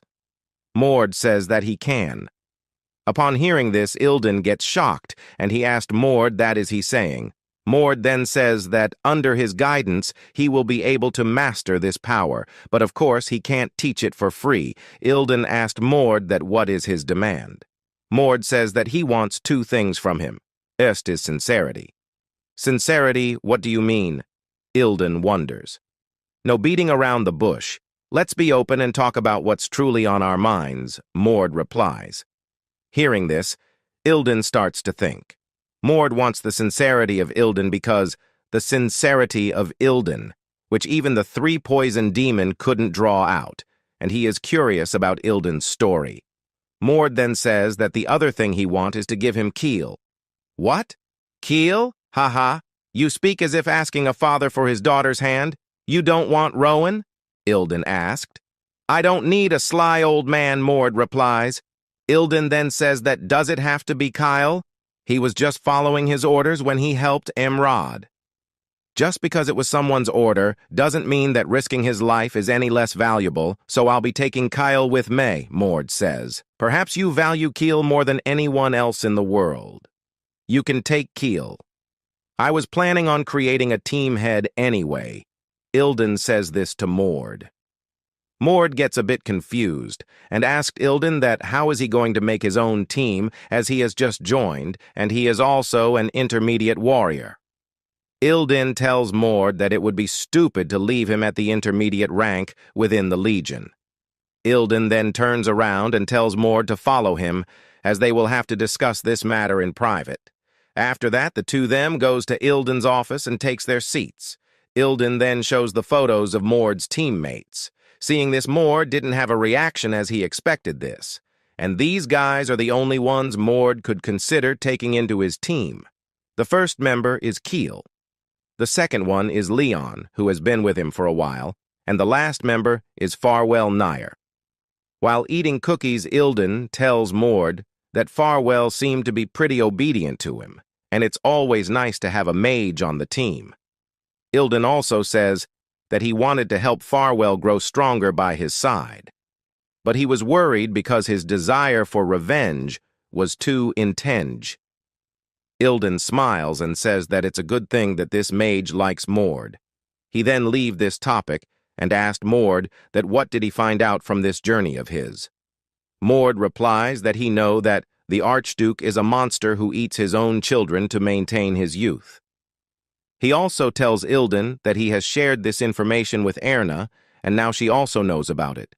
If you told Erna the truth, that must mean that you considered her someone worthy of becoming the future Archduke. Do you believe that she can surpass the Archduke? Ilden asked. Mord says that he does believe that she is worthy of becoming the next Archduke. However, whether or not she can surpass the Archduke is irrelevant, because he is going to be the one to kill the Archduke. Mord also says that he also knows that Ilden wished to bring down the Archduke, and that Ilden is searching for someone who is willing to fight the Demon King's incarnation once a year in order to protect the seal. Mord says that he assumed that that's why Ilden is helping him. How do you know that? Only a very few know about this, because it's sealed by an oath of divine punishment. Ilden asked Mord. Mord replies that the power of divine within him told him about this. Mord chooses to be bold as if he tells Ilden about the details. Obviously, he wouldn't believe it. Ilden is shocked. He asked Mord that what did he mean. Mord didn't reply. He tells Ilden that it's his turn to ask the questions. Mord then asked Ilden that why did he wants to kill the Archduke. Is the fact that Harden took both my eyes as well as my position as the Archduke away from me not enough? Ilden asked. Mord says no and tells Ilden that he has to face the Archduke with his life on the line for him, so he would like to know the truth at the very least. Hearing this, Ilden stays silent for a bit and thinks deeply. After a while, he agrees to tell Mord the story of what happened between Harden and him. After that, late at night, we can see that at the Archduke's office, the Archduke is doing some paperwork. In the room, he was alone. Suddenly, he speaks up and says, "That have you come to make up excuses for your uselessness?" We can see that there is a shadow floating in front of Harden. From the shadow, a voice comes, and it seeks the permission of the Archduke to stand in front of him. The Archduke permits it. After that, from the shadow, a yellow-haired man appears. The man says hello to Harden and introduces him. He says that he is a 20-tier executive of the Blood of Silver's 8 stars, and his name is Killian. Seeing him, the Archduke says that he is envious. Killian asked what he means by this. The Archduke replies that his exterior appears so youthful despite the old monster that lies within. Killian laughs and says that it's embarrassing. Killian also looks at Harden and thinks that, in order to maintain this kind of youth, one need to have a very high level of magic. One need to transcend way above the 9th circle. Killian wonders if the divinity of Vernars was always this powerful. Harden then asked Killian that what he wants. Killian replies that he wants to apologize for his failure. Killian says that when he heard that Mord was Ilden's favorite, he should have known to prepare himself more thoroughly, but he did not. Hearing this, Harden says that it took Mord a while to reach the north as well, and it looks like he overestimated Killian's skills. Killian lowers his head and says that he sincerely apologizes, and to make up for his failure, he had prepared something. Saying this, Killian takes out a fancy bottle and tells Archduke that this is nectar. Nectar is called the drink of the gods in legends. It has the ability to reinforce the power of the divine blood within. Killian says that it's usually watered down and given to their members as a reward, but since it's to express his apology, this is the pure concentrate. Killian hands over the nectar to Archduke and says that he wants to ask for a favor. Archduke asked, "What is it?" "Please permit us to directly intervene in the north to kill Mord," Killian says. Hearing this, Archduke asked Killian, "That does he realize what that means? He might have to fight Ilden if he goes there." Killian replies that he is completely aware of this. All of the Archdukes in the past have been wary of the Gatekeeper legend. This is because the White Demon realm and Principality of Vernars are far from each other, making it hard to assert their dominance over the legend. It might have been better if the general had been someone loyal to the Archduke. But currently, it's Ilden, and he considers the Archduke an enemy. After thinking for a while, Harden permits Killian. After that, Killian starts to leave and says that he will see him again soon. As Killian is about to leave, Hardin stops him and tells him to answer this to him before he go. Hardin says that he assumed that he wasn't the first one to work with them. So he wants to know who were the first ones. Killian says, that's not a difficult question. Before they allied with Hardin, the person they worked with years ago was Ilden Vernars. Back to Mord and Ilden. Ilden starts to tell Mord about his and Hardin's story. If Ilden was considered a genius, then Hardin would have been considered a monster. Ilden learned to open his divine blood at the age of 16, but Hardin had learned to do it by the age of 15, not even half a year after he awakened. Ilden. Congratulations, Hardin, for his achievement, as it didn't bother him. Ilden believed that he would become the Archduke anyway if he just focused on his own duties. But that was just the beginning. The deeds of Hardin spread like wildfire. People talked about how he quickly finished his demonification missions, and he has gone to the 8 Great Labyrinth. People starts to call him the reincarnation of the god of combat. Divine blood development, aura, all the things Ilden had earned with his blood, sweat, and tears, Hardin earned with ease, as if they were nothing. However, what sealed the deal was when Hardin was picked as the representative for the duel between the Tsar Kingdom and the Urfin Empire. The opponent had chosen the Ortis household as their representative, and the Empire had chosen the Vernars household as its representative. Because the Ortis household had been Vernar's rival for a very long time, the result of this duel was going to have a big impact on their image for dozens, if not hundreds, of years to come. The Tsar Kingdom had dominion over the west of the continent, and the Urfin Empire had dominion over the east. The conflict that had occurred in the gray area led to a war. However, the two did not wish for a big war. They decided that they would decide the results of the war by choosing 5 warriors as representatives to fight for each nation. If the winner of a duel wished to, they were allowed to continue fighting and face the next opponent as well. In the end, it became Hardin's stage. No one was able to last more than 5 minutes in a fight against Hardin. After that, everyone in the continent knew who Hardin was. Ilden became anxious, as if things continued like this, he was going to end up having his position as successor stolen from him. That's when the blood of silver came to Ilden. Upon hearing this, Mord asked Ilden that if he made a contract with them. Ilden replies, yes, and says that the blood of Sliver said that they would make him the successor. In return for helping them, Ilden was promised something called the Nectar. Ilden says that he accepted the Silver Blood's offer, and he didn't mind their goal of creating a world where only those of divine blood rule. That was just the norm for someone of the Vernars bloodline. But the problem was when Ilden found out the secret of the nectar. Ilden sees the way the blood of silver makes the nectar. He gets shocked and asked the executive of Blood of Sliver that what the hell are they doing? There needs to be sacrifices for the greater good. Their divine blood is too weak. They are no use to this world. Don't you think that they should be happy to be of help to us? The executive of the Sliver blood says this of Ilden.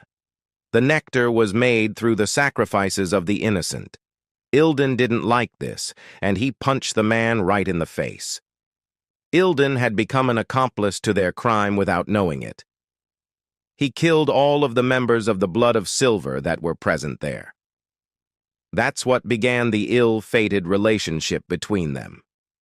After that, the Blood of Silver tried to interfere with whatever Ilden tried to do, and behind his back, they helped Hardin become the successor. Seeing this continue, Ilden decided to make a choice. He requested Hardin for the god of combat spirit. That was Ilden's last struggle after losing in the succession battle. It was a challenge he had no reason to accept. Hardin gladly accepted the challenge, and in the end, Hardin come out victorious. Like a true warrior, Hardin did not avoid the challenge. Ilden lost in front of everyone, and Hardin became the Archduke. Hardin then asked Ilden to be in charge of the Gatekeeper Legion, but Ilden don't think of this as an act of pity. Hardin gave him a chance to get out of an environment where everyone would whisper about him. During the duel, at least, they recognized each other as worthy rivals. Ilden was able to escape the pressure of the family and the blood of silver to become a warrior. Nothing more, nothing less. It was peaceful for a while.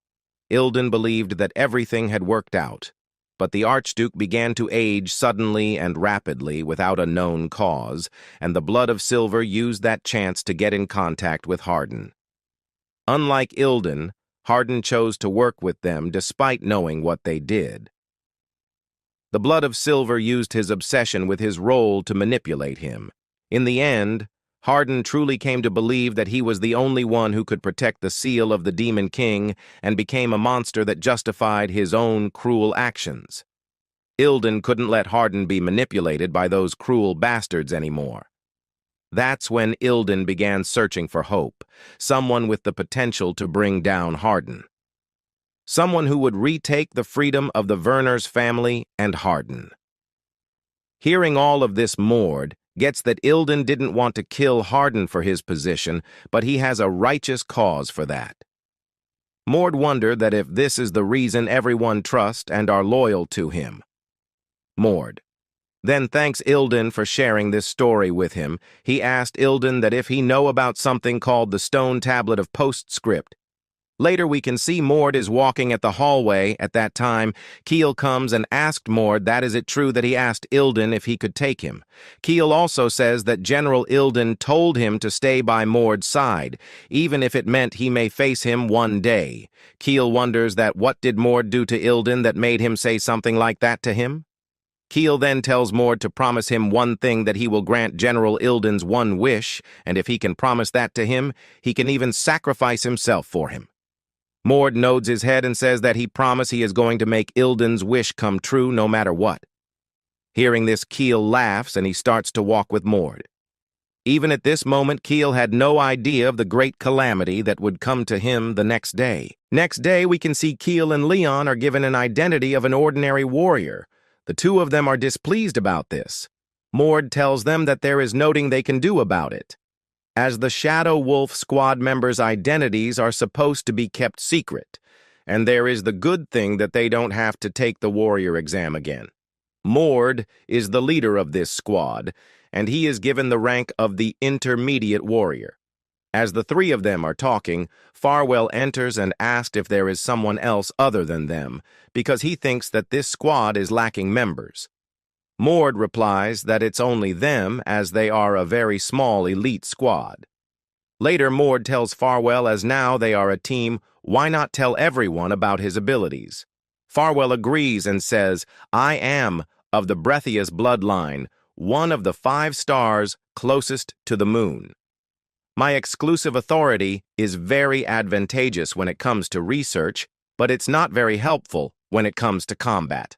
However, when I open my divine blood, I can open my left eye. Hearing this, Keel says that he thought that Farwell went blind in that eye. That's right. I can only use it when I open my divine blood.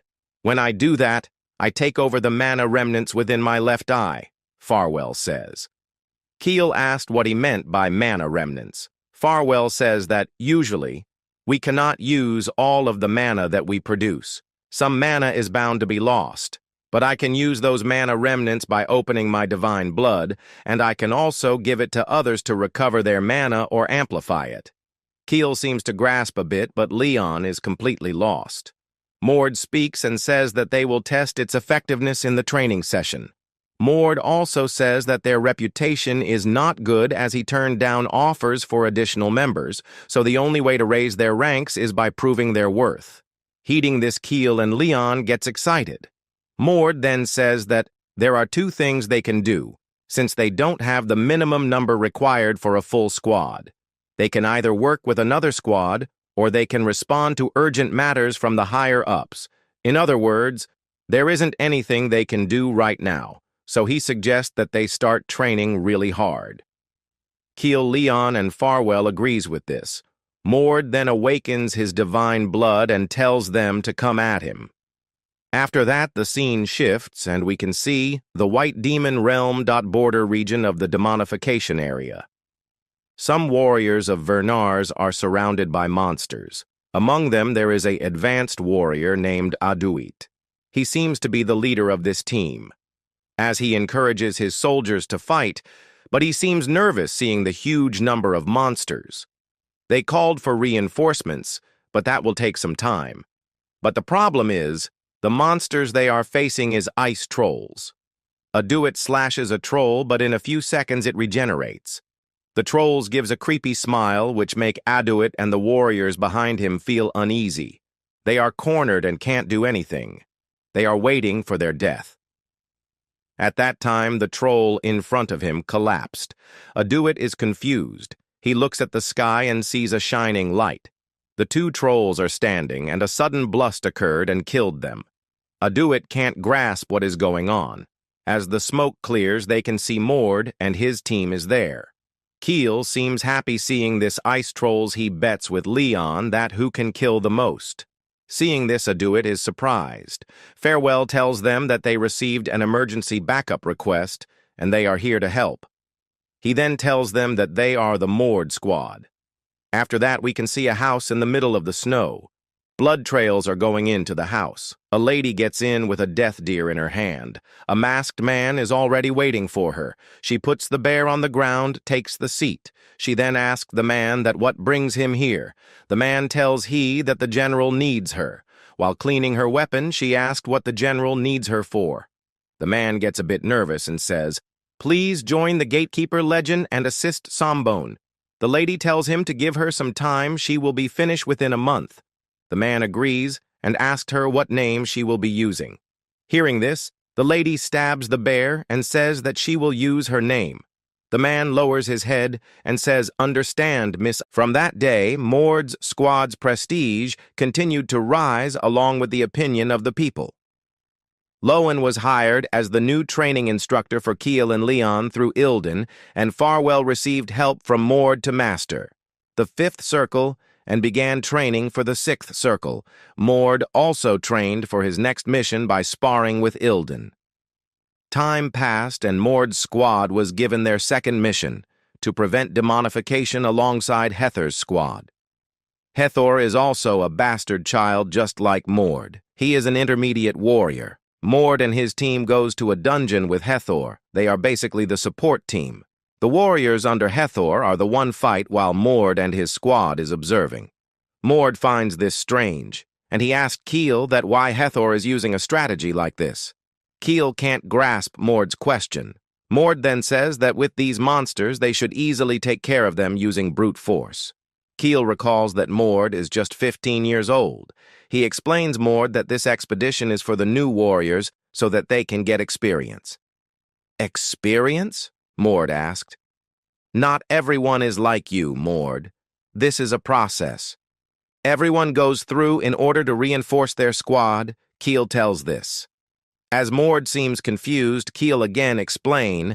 He tells Mord to look at those new soldiers over there and says, squads often take on smaller demonification dungeons for the sake of training their new soldiers. Mord seems to get it. This thing is new to him as he didn't have to go through any of this thanks to Achia physique and talent. After reaching at the deepest part of the dungeon, Hethor tells everyone that they will be facing the boss now, but there is no need to worry as there will be no Lord-rank demon. However, he also tells the squad not to lower their guard. At that time, a huge explosion occurs and a huge orc appears. Hethor is shocked to see a demonified black orc. He tells everyone to clam down and assures them that if they work together, they can defeat it. Farwell feels something is off, so he tells everyone to wait. There is a huge red eye behind the orc, and it can talk like a human. The eye looks at Mord and says, "Interesting, the human. That humiliated me last time, and the guys that humiliated Count Wirgun of the demon realm are all here together." Mord tells the monster that they haven't met before. Keel laughs hearing this. The monster gets angry and shouts, "Are you mocking me?" At that time, Mord launched an attack and hits the orc. The orc regenerates and Ai gets mad and says that they will regret this. The orc screams, and the place starts to shake. Hathor tells everyone to get into formation, as the monster is at the Lord rank. As the orc shouts, "Undead," monster starts to crawl out of the ground. Hathor is shocked to see the undeads. There are 50 undeads, and among them 4 are death knights. Hathor is broken, as he thinks that they are death for sure. But at that time, Mord and his team step forward to fight. They seem pretty excited. Mord tells Hathor that they will help too, and they will clear the path for them. He also tells Hathor to take care of the rest. Saying this, Mord clenches his fist and holds it in front of the monsters. The monsters the confused to see this. But after a few seconds, the upper parts of all the monsters disappears. All the monsters are killed instantly. The Eye sees this and gets scared. Hathor is utterly speechless. Mord then says, "I thought that it was suspicious that you could influence things without even entering the demonification dungeon. There is only one answer as to why you would be able to do something that should be impossible. You must have a world fragment with you." Mord tells this to the Eye monster. The monster is shocked to hear this, and he asked Mord how he knows that. Mord ignores the question. He tells Keel to take care of the things here as he needs to find something from this guy. Keel says that he is going to take care of, as all the monsters are already death. Mordi tells him that the undeads don't die so easily. As he says this, the undeads return back to life. After that, Mordi jumps towards the Eye. As he touches the monster, the both of them gets into a separate space. In this space, the tour structure of the monster is revealed. The monster is a living armor named Wurgun, and it has 2 world fragments. Seeing this, Mord thinks that the monster also possesses pieces of the stable world fragments. That is why he can use this imitation of reality as his own vessel. There are a few conditions you have to meet to do something like this. You either need to work together with other owners of world fragments, or you need to possess many more fragments than the others. Mord can see that the monster has 2 fragments, but he feels strange. As the world fragments should be tied to the real world because of the divine pact, there is no way to take them to another world, and that is the reason the gods left the world, fragments behind when they ascended to the heavens. There are many questions Mord would like to ask him. Because Mord have more than him, he can't tell the exact number of world fragments Mord have. He can probably only feel that Mord have a lot more than him. After a while, the monster starts to talk and says, "You insolent creature! How dare you think that you can take me on in a duel?" At that time, Mord senses that someone is coming this way. A girl with a club breaks through the space and gets in and hits the monsters. Mord is shocked to see this. The girl then tells Mord that General Ilden asked her to come here, and from now on, she will be a part of his squad. Seeing the black hair, blue eyes, and a giant club unbefitting her size, Mord recognizes that it's Aryu Ranfalos, one of the villains, what appeared in the novel. Aryu Ranfalos was a villain that appeared halfway through MWDW. She left a strong impression on Aiden in MWDW, which is full of op munchkins. She had cornered the main character many times despite him being an archmage. Mord don't know how she ends up here, but the one thing he is sure of, as Ilden has sent her, she is in an ally. And she must possess world fragments, as she is able to intervene in this realm. Aryu has 3 world fragments. As Mord is focused on her, she tells Mord to look below. As they look below, they can see the monster is fine and it is furious. Mord tells Aryu that they will talk later and finish this guy first. The monster pulls out his hand and launched an attack named Ray of Carnage. Mord quickly activates his Blood Awakening 2nd level and rushed towards the monster. He moves in a zigzag line and gets closer, avoiding the attack. The monster sees this and tells him come at him. Both of this fist clashes, which creates a huge shockwave. Mord is unharmed, but the monster is finding it difficult to hold on. Aryu ambushes the monster from the back. As the monster gets distracted by Aryu, Mord tells him to look at him as he is his real enemy. The monster is sandwiched and gives up. Mord attacks it continuously and makes cracks on the armor.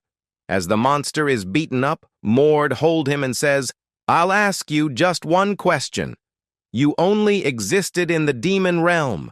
So how were you able to come across world fragments?" The monster starts to speak. "I used to be a set of armor with a special power. I was able to make more armor by dividing myself, and I could share it with others through a contract." The black orcs you eliminated were one of them, but there was no need for contracts with the weaker guys. They naturally submitted to my power and became my possessions. I used them to explore various ancient ruins. And finally, I was able to find a world fragment hidden deep within a ruin. As Mord gets his answer, he is about to finish the guy. The monster tells that if he kills him, that world fragments will shatter all over the place and Mord won't be able to get them. However, Mord can't let countless people die for the two fragments, so he decides to kill the monster. He tells the monster not to worry about the world fragments and killed him. Outside, all the people are worried. As a light shines brightly, they starts to regret not going after that lady. As they are shouting at that time, the portal opens and Mord and Aryu gets out. Keel asked Mord what happened. Wurgun really was a count of the demon realm. "We fought him and killed him," Mord says. Hethor and his soldiers hears this and gets surprised to see that how casually they talk about the demon count. Mord then looks, and Hethor says he has done a good job in this mission. Hethor feels proud hearing this and thanks Mord. Later in the evening, Mord and his team gets to their accommodation along with Lady Aryu. Mord sits with Aryu to talk with her. She tells Mord that from today onwards, she is a part of the team. Mord thanks her for the help. Mord then asked her to tell how did she ended up joining their squad. "I'm indebted to Sir Ilden. He told me to help you until you are able to successfully achieve his dream. But I don't want you to ask more than that from me." Aryu says this. She did sound pretty cold, but Mord don't think she meant it with ill will. Mord can tell because she let him have the world fragments. In MWDW, she killed those who owned world fragments and took them from them, but that was after the fight for world fragments had intensified. Mord then thinks that he should ask her a different question. Mord asked her if she possessed dragon blood. "No? What makes you think that?" Aryu says. Mord says that in the battle he saw Aryu use their power. "That doesn't mean that I'm one of them. I don't have the eyes of a dragon. I also don't have horns or a tail."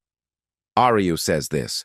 Mord knows that Aryu is not a dragon. Aryu is a higher being than that. She's the descendant of the true dragon that fought against the ancient gods. Mord didn't inquire any further. He tells her to go and take rest. As she leaves, Leon asked Keel, "Is he knows to she is?" Keel replies, "I've heard of her, but I've never seen her. She's a secret member as well." Lowen then asked Mord how strong she is. Mord tells them that she is at the very least equal to him. This answer shocked everyone.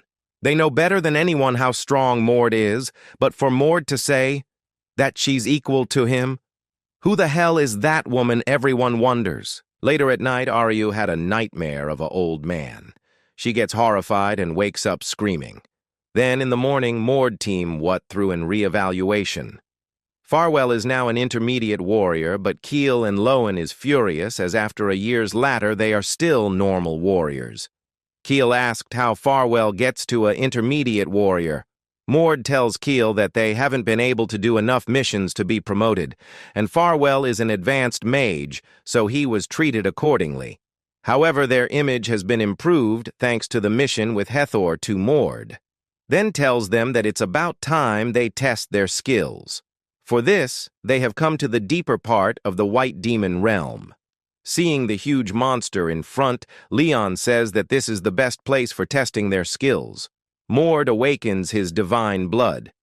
The monster can talk, and it asked Mord if he is divine blood. Mord tells the monster not to get shocked by this alone, as his squad members are all unique.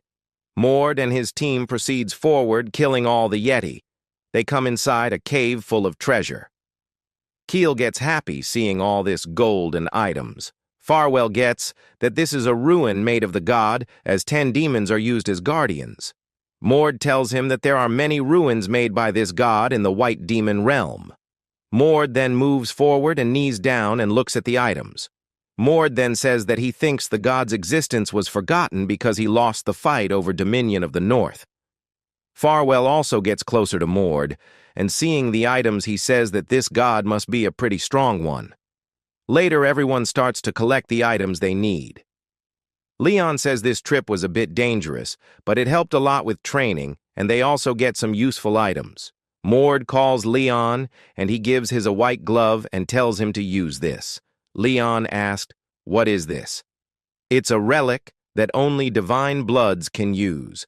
It absorbs and exudes cold aura, so if you study it, you should be able to fuse the cold aura with impulse or aura," Mord replies. Leon gets amazed to hear the effect of the glove. Mord gives this glove to Leon as he thinks that it should be better to reinforce Leon's powers since he's improving so quickly, and he can find the other glove later on, too. Keel. Then Tess. Leon says that now they won't have to worry about their squad being weak. Leon argues and asked what is he trying to say. After that, the two of them starts to argue. While the two of them are arguing, Mord gets closer to a wall and breaks it with a punch. This also breaks Keel's and Leon's argue. As the wall breaks, there lies a world fragment. This is Mord's 16th fragment. Mord touches the fragment and absorbs it. Seeing this, Ryu tells Mord that she wants to have a private chat with him. Mord agrees with this, and both of them goes to a remote place. Mord then asked her, that is she going to tell. Ryu asked Mord if he had heard about her from General Ilden. The day Mord was offered the independent mission from General Ilden, he also told Mord about Ryu. Long ago, Ryu Ranfalos was asleep somewhere within the White Demon realm. It was 3 foreigners from the Far East that found her. The 3 called themselves half-draconic, but they possessed deep resentment toward dragons. They began experimenting on Ryu and ended up tormenting her, but they could not keep it up. They needed more subjects to test on, and so they began kidnapping humans from nearby villages. Ilden noticed this and ambushed their base, freeing Ryu. Though she was free after that, she could not free herself from the trauma. Even after getting her revenge, she ended up becoming a villain, deceived by one of the secret revolutionary dragon organizations. Mord tells Ryu that he knows all about her. Ryu then asked Mord if there is a way to remove the world fragments. Mord asked why she want to do that. "I got the world fragments from killing the half-dragons that experimented on me. I got one for each, so there are 3 total. But I hate it. I hate that I have something in my body that used to be theirs." Mord hearing this and thinks for a while. He tells Ryu that the way to remove them is simple. Ryu gets curious and asked how. Mord tells her to give them to him. Ryu asked Mord that what is he going to do with the fragments. Mord replies that he wants to save the world. This answer makes Ryu quite shocked. Ryu then asked Mord that if she refused to give the world fragments, will he take them forcefully? Mord tells her that he won't do that, as he respects her wishes. There's no reason for Mord to take all of the world fragments that exist. His goal is to stop someone from monopolizing them all. If he was to collect all of the world fragments in the world, then he would just end up becoming that someone instead. After hearing the answer of Mord, Ryu gets ready to give them. Ryu then manifests the world fragments and tell Mord to take them if he wants, as they are just a garbage to her. In MWDW, Ryu was trying her hardest to collect world fragments. Mord didn't expect her to hate them this much. As Mord absorbed the fragments, he suddenly blacks out. Later a while, he opens his eyes and found himself in a chaos. The unknown area is on fire. The people are trying to escape as they are being chased by a red dragon. Mord is confused. He don't know what is going on. He looks forward and sees the red dragon. In that instant, a white dragon appears and attacks the red dragon. While Mord is watching this, an old man in red robe appears behind Mord and asked him if he realized what he has done. Mord turns to the man and asked if he is the one who bring him here. Hem. Have you still not realized? The world fragments that you received from the dragon's descendant had our power within them. That power is what brought you into my mind realm, the man says. Hearing this, Mord gets that this is the man that tortured Aryu. Mord asked why did he bring him here, and also he would like to know what's the purpose of showing this scene to him. The man replies, "So you do realize that this is a terrible scene. As you can see, those dragons are evil.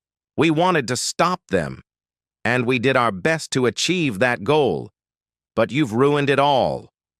The man then gives a frown look and shouts, "Return those world fragments to that evil dragon descendant. The moment she opens her eyes, destruction shall lie in her wake." Mord tells the man that don't want to return them. From now on, the world fragments are his. He also asked the man, what if he going to do now? This mind realm is created by this man, so Mord can't grasp what the man is telling is true or false.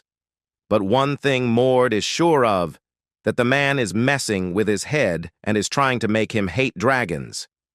Mord takes a fight stand. Seeing this, the man quickly casts a circle underneath Mord. Mord gets stuck and is unable to move his body. The two dragon also surrounded him and starts to attack with Fear Dragon Breathe. Mord gets sandwiched as the attacks hit from both sides. Seeing this, the man tells Mord that this mind realm is his, and he can do as he please. He tells Mord to hand over the world fragments. Mord used his divine blood awakening second level and gets out of there unharmed and rushed towards the man. This mind realm is most likely a curse that they cast on the world fragments. Mord is sure this curse affected Aryu too. After being released from that hell, all that Aryu Ranfalos had was freedom. A freedom akin to being thrown into the middle of a desert. The thought that she didn't know what she was swallowed her whole, driving her insane, and the treacherous dragon army seduced her, saying that they would help her regain her memories. In return, Aryu became their hunting dog and massacred countless people. Mord gets it now. This man's schemes are what caused that disaster. And now he will make sure that doesn't happen again. The man is about to attack Mord. But in front Mord's speed, the man couldn't do anything. Before the man cast any spell, Mord gets closer and punched him in the face. This punch of his shatters the mind realm, and Mord gets back to reality. As Mord opens his eyes, he sees Aryu's face. She seems tensed and worried about him. In NWDW, Aryu only regains a part of her memories. She ends up dying after being used by the treacherous dragon army without ever finding out what her true identity is. But this time, Mord won't let that happen. He tells Aryu thanks for giving him the world fragments. The scene shifts, and we can see some people on green robes sitting in secluded room. Their faces are unrevealed. They are the executives of the Blood of Silver, and they are gathered to discuss about their future plans. The meeting starts. One of them asked, "How is the negotiation with the Rebel Legion dragon going?" The person who is answering is named Elentine. He says that he has come to an agreement with the Rebel Legion, and they have agreed not to cross the sea for the next 3 years. Hearing this, the man says that it's a relief that they were able to postpone any major deployments. The third one then speaks up and says that he had a strange dream. The man asked what it is. It was a blurry dream. I saw the 3 of us. But there was someone else too. That fourth person was trying to do something reckless. The three of us were trying to stop that person. It felt like it was something really important, but that's all. Hearing this, the man says that he has no idea about this. He tells him to inform him if he had dreams like this. They then move on to the next agenda. This is about Mord. The man and asked if it was necessary for this to reach them. One of them replied that Mord made a vacancy in the Silver's 24-hour guard, and he is cherished by Ilden, aka the Blind Beast. The person who saw the dream looks at Mord's name and stares it like as if he knows that he is a mortal enemy. The scene shift. We can see Mord is sparring with Aryu. Their sparring is so intense that Leon and Keel gets mesmerized to see this. Lowen now gets the reason that why Mord told them to train with Aryu. Mord and Aryu is at the same level. Aryu uses her forest skill and gets shocked to see that Mord is not freezed. She paused the fight and asked Mord why he is not freezing up, while all her previous opponent couldn't resist freezing. Mord tells her that she hasn't mastered her ability. Hearing this, she asked if she is weak. Mord replies, "No, you are strong. That too is because your very existence is powerful. However, your ability to produce cold is absurdly weak compared to your potential.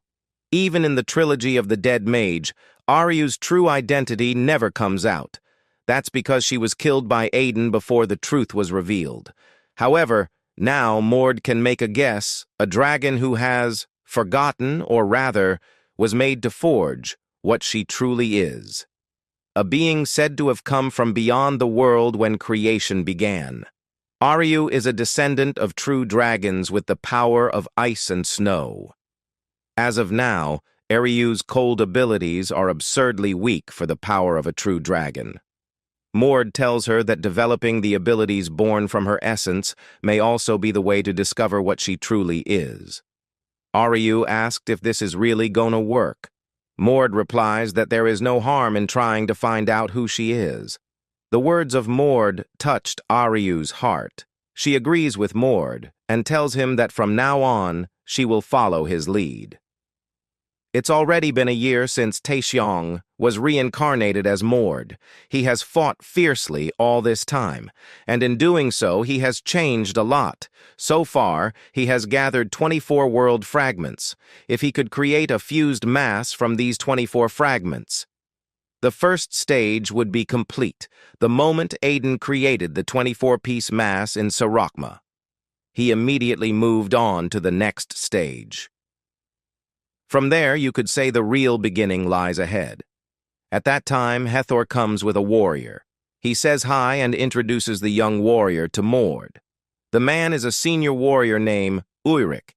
He was recently promoted to senior warrior and will now be leading an independent unit. Ulrich then shakes hand with Mord and says that he is here to ask for a favor. He wants Mord to support their unit. Mord asked if he is talking about a joint operation. Exactly.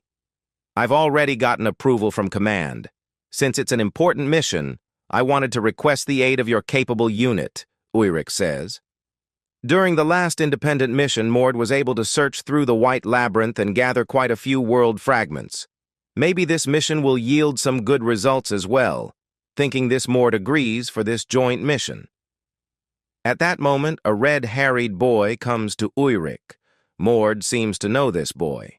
Ulrich is about to introduce Mord to the boy, but as the boy gets closer, he recognizes Mord. This boy is Fionn. Later, they gets out to their mission. In their way, Fionn tells Ulrich about their past. Hearing this, Ulrich laughs, saying that it's good that they know each other.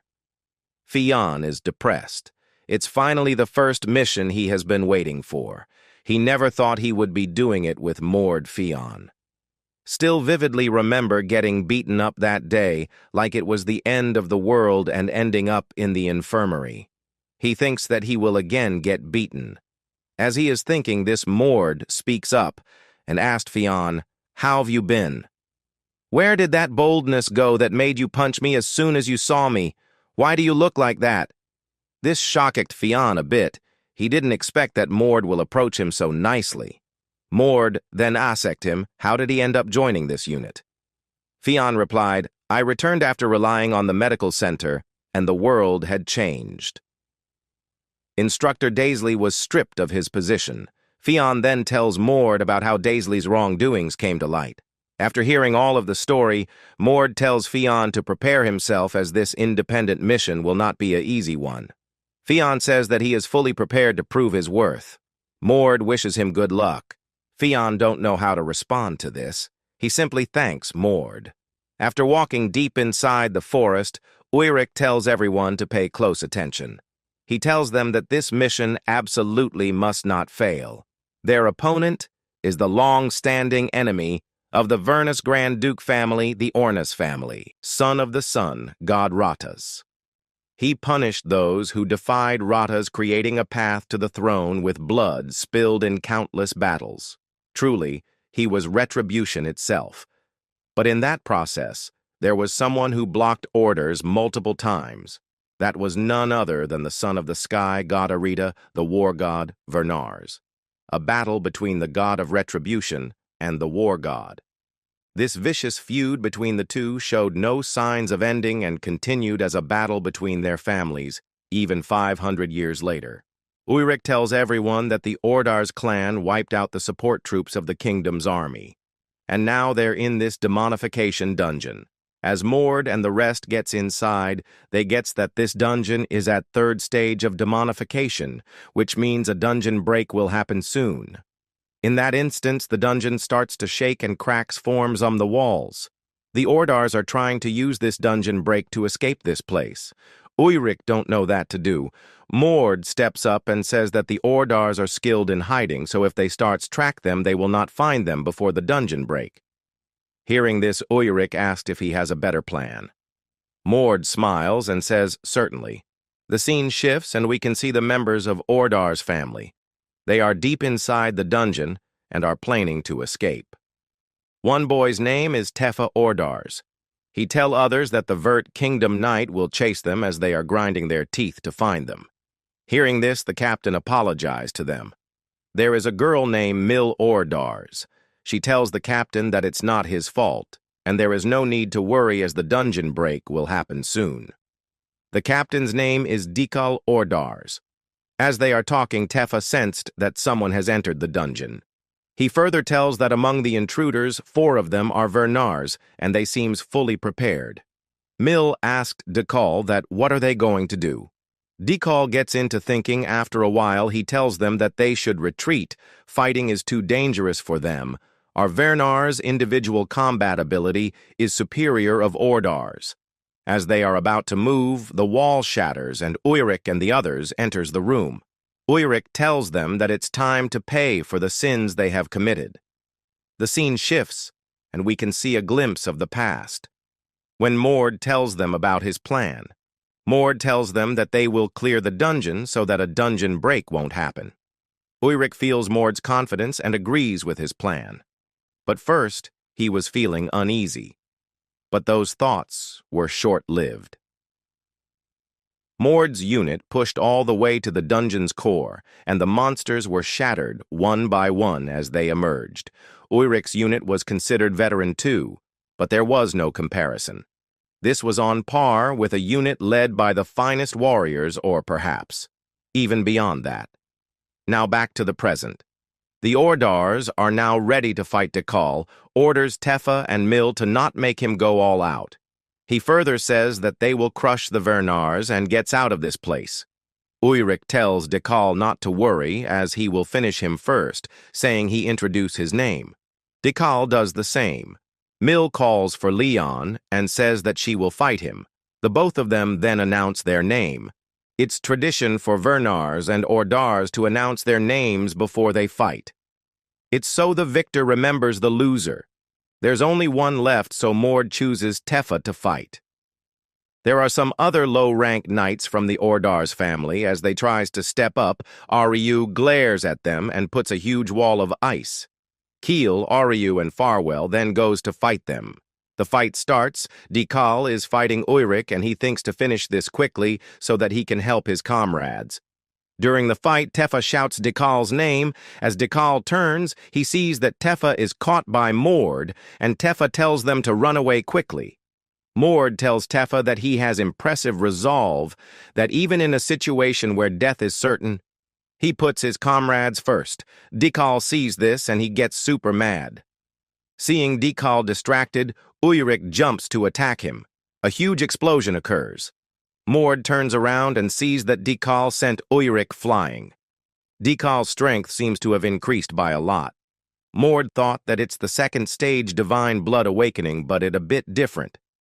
Dekal shouts and says, "I told you not to make me stronger." Uyrik is seriously injured.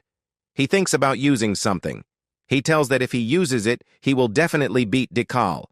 But Dekal didn't give him the time to do anything. He rushed to kill Uyrik. As he is about to grab Uyrik, Mord intervenes and stops him. Mord tells him that their commander is injured, so he will be his opponent. Uyrik is then taken to safety by the other members. Seeing Thier Caption injured, the members get mad and starts to charge forward.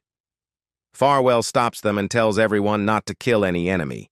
Dickel orders. His unique power is he grows stronger every time one of his allies dies, and if he gets any more stronger, it will be trouble for them. Farwell tells Leon to be more careful not to kill the girl. Dekal starts to attack Mord. He attacked with rain of flaming arrows. Mord deflected them all and uses Mountain Crusher. The attack lands and sent Dekal flying. Dekal is hurt, but he is determined that he won't let Tefa's sacrifice go to waste. At that moment, Mill calls for Dekal. As he turns, he sees Mill is on the ground, and she is injured.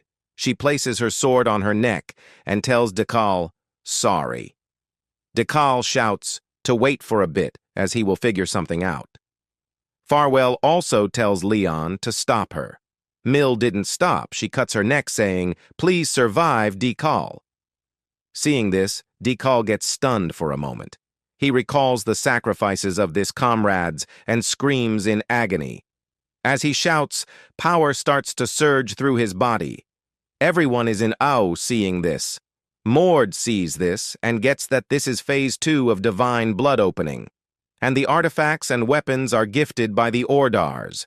This is because he is Ordar's favorite. Dekal is shedding tears and says that he will make sure to kill them all. Seeing this, Aryu and Keel asked Mord that will they join him. Mord tells everyone to step back. Keel asked if he is planning to face him all alone. Mord says yes. Tefa and Meal Ordars. They were enemies, yet their actions sent shivers down Mord's spine. Therefore, at the very least, he wants to offer them a minimum level of respect. "You are Mord Vernar's correct?" Dekal asked. Mord replies yes. Dekal then says that he don't know where a monster like him came from, but he is going to die here today. Hearing his, Mord laughs and says, "That's not gonna happen today." Saying this, the both of them jumped at each other to fight. The scene shifts and we can see Ilden. He is at his place, and he can feel two powerful energy. One is from Vernar's, and the other one is from Ordar's. Ilden is in a meeting with a lady. Ilden seems a bit upset, so the lady asked if he is not happy to see her. Ilden replies that whenever she come, there is always a bad news. The lady smiles and says, "The blood of silver seems to be watching someone in the north. Do you know who it is?" 2 people. I failed to pinpoint exactly who they are, though.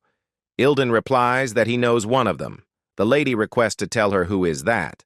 Ilden smiles and says that he will let her know after asking him. The scene shifts and we can see Mord and Dekal is fighting. The fight is so intense that Leon perceives that the fight between Mord Vernas and Dekal Ordars is impressive. Mord is on the left side and Dekal on the right side, and they are going through a huge fight. Leon says that the battle between them is its war itself. They both punch each other at the same time. Mord punches Dekas in the stomach using his extreme strength. Dekas thinks to himself that if it weren't for the artifact armor on his body, he would have been completely shattered by now. He slides back and says this can't go on. He says Teffa and Mil's sacrifice must not go in vain and pulls out his sword which has flames on it. He tells Mord that he will kill him for sure. He swings his massive sword, infusing his flame, calling it Ultimate Flame Sword. To this, Mord replies, saying that it is quite the determination, but he says that he shall respond to that in kind while accumulating his power into his arms. He punches, emitting extreme ray of power in reply to Dicas's attack, saying it is a secret technique of Vernar's permitted only to those who have mastered divine blood opening second stage or higher. He completely overwhelms Dicas's attack with his extreme power surge, leaving Dicas on his knees. Dicas calls Mord a monster, saying he had the skill to defeat him any time, and yet he toyed with him. Mord says he merely wanted to give him a chance to fight at his full strength. On his last few breaths, he says sorry to Mil and Teffa. He tells Mord that his brother will avenge him, so he should prepare and wait. Mord says he will be waiting as Dicas falls on the ground and dies. Mord thinks whether it is over, when suddenly a huge eye appears in front of him. The god Ordars appears in front of Mord. Mord says he can feel incredible wrath and wonder whether it is looking this way because he defeated its descendant, Dicas Ordars. At the same time, the god Vernar, whose descendant Mord is, appear behind Mord and tells him that he fought well. He then tells the god Ordars that they shouldn't interfere in the battles of the young. Mord thinks that to garner the attention of a god that isn't even one of his ancestors, something is bound to happen. To draw the attention of Ordars signifies that he has crossed a major threshold. He says he must steel himself and prepare. In the next scene, we see the commander saying to himself that he had the chance to achieve something great, but he ruined it all and says he got greedy aiming for the commander. He thinks whether he should have used that after all. Sir Phaon enters the room and calls the commander. He asks how the commander is feeling and informs him that once he is discharged, their unit is set to receive a reward. The commander asks Sir Phaon whether Lord Mord was always this extraordinary, even back at the Grand Duke's castle. Sir Phaon says not to this extent, but he was always a monster. He says that even among those from outside, inheriting the Grand Duke's blood makes them like that he supposes, and that the gap is so vast that it's disheartening sometimes. The commander tells Sir Phaon that he doesn't have to rush himself too much, and says it took him half a year to finally feel like he broke out of his shell. He says efforts never betray, so he tells Sir Phaon to hold on to hope. This brings a tear to Sir Phaon's eyes, and he hugs the commander while crying and saying he will work harder. Iden asks Mord how it feels to wear the insignia of a senior warrior. Mord replies, saying that it doesn't feel like much. Iden says, still it will make things easier moving forward and that the rest of the unit has all been promoted to intermediate warriors. He also says that the Empire has sent over the schedule for handing over the bodies. Mord asks what he is talking about. Iden says that there exists an unspoken agreement between the Grand Duch of Vernars and the Order's Great House. When they fight and the outcome is decided, the victor retrieves the bodies and delivers them, and it seems that they wanted Mord to personally attend the handover. So what will Mord do, he questions. Mord wonders he personally has to attend the handover. Mord then remembers what Dikal had said to him, that his elder brother would avenge him against Mord, so he wonders whether it involves that elder brother of his. Ilden says that the elder brother is probably Sorkal Ordars, and it seems he has requested Mord's presence. Mord says that Sorkal Ordars is one of the next-generation talents that Ordars nurtured with utmost care, and at this point in time is likely one of the candidates for the next head of the Ordars family, and it seems Mord's existence as the enemy of his younger brother has been revealed to Sorkal Ordars. Mord tells Ilden that he will go, and he must take responsibility for the grudge he has created. Ilden tells Mord that in that case, they will depart in 2 days, so he should make his preparations. He also says that there is someone else who wishes to meet Mord. 2 days later, they set off in a carriage pulled by horses. Inside the carriage, Mord thinks that there is a connection to Lord Ilden. He says that in the worldview of MWDW, there exists supreme deities known as the five supreme deities. He says that, however, if they go further back, they are divided once again. The sky god Arita, the earth goddess Meltis, and the sea goddess Peseita. These three deities are collectively known as the three primordial deities, and serving these three primordial deities is a secret organization called Eresvan. He says that he doesn't know why they wish to meet him, but he supposes he'll find out when he meets them later. Suddenly, Mord senses something. He stands up inside the carriage and says someone is looking for him, and he will step outside for a moment. He exits the carriage in full speed, saying it should be around here. He finds someone standing in the road. The person recognizes Mord and says it is nice to meet him, kind of like she was expecting him. She introduces herself as Luisa Urusgalda and says she is a member of the Saints of Eresvan. Mord thinks in his mind that this is the member of Eresvan who wished to meet him, and he didn't think they would meet this quickly. He thinks that despite the gentle and soft impression, the blood of the war god is whispering to him, and it is warning him that this woman is dangerous. He gets cautious all of a sudden as it warns him that she is far more dangerous than any enemy he has faced. Meanwhile, the woman stands confused. Mord steps back a little. Louisa says that, as expected, Mord has already gauged her range, but she tells Mord to not worry, as she has no intention of cutting him down. Mord asks whether she is the one Lord Ilden mentioned. Mord observes her, and judging by her following the will of Eresvan and the two long swords on her back, Mord asks whether she is a celestial sword.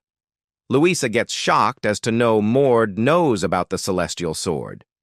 The celestial sword, often referred to as a cursed talent, is said to have originated from Urusrera, the unacknowledged daughter of the sky god. She tore herself apart and scattered her pieces across the world. These fragments transformed into beings capable of becoming swordsmen. And in every generation, at least one individual would emerge as her incarnation. That is precisely the being capable of rivaling even the descendants of the gods. Louisa says that she once searched for that talent, intending to make it a companion, but she never thought she would encounter a previous celestial sword here. Mord asks her what business she has with him. She says she doesn't know how Mord knows about the celestial sword, but she will get to the point. She says that her organization intends to protect Mord from the blood of silver. Mord says his comrades and he are more than enough for that. She calls him arrogant. Mord asks whether that is all she came for. She says there is one more thing. She says that according to their records, he is the first in 300 years to inherit the blood of the sky god. Mord gets shocked to hear this. Louisa says she is here to confirm whether Mord truly possesses the blood of the sky god, using a relic, which is a dagger infused with the sky god's presence. Mord says so it was that dagger that brought him here. Following the revelation of the three primordial deities, she brought the relic and waited for him. She says that it is impressive Mord knows all this. Suddenly, the dagger starts to glow. A huge blue explosion suddenly occurs. The sky god Arita suddenly appears. Mord asks whether it was her who summoned him.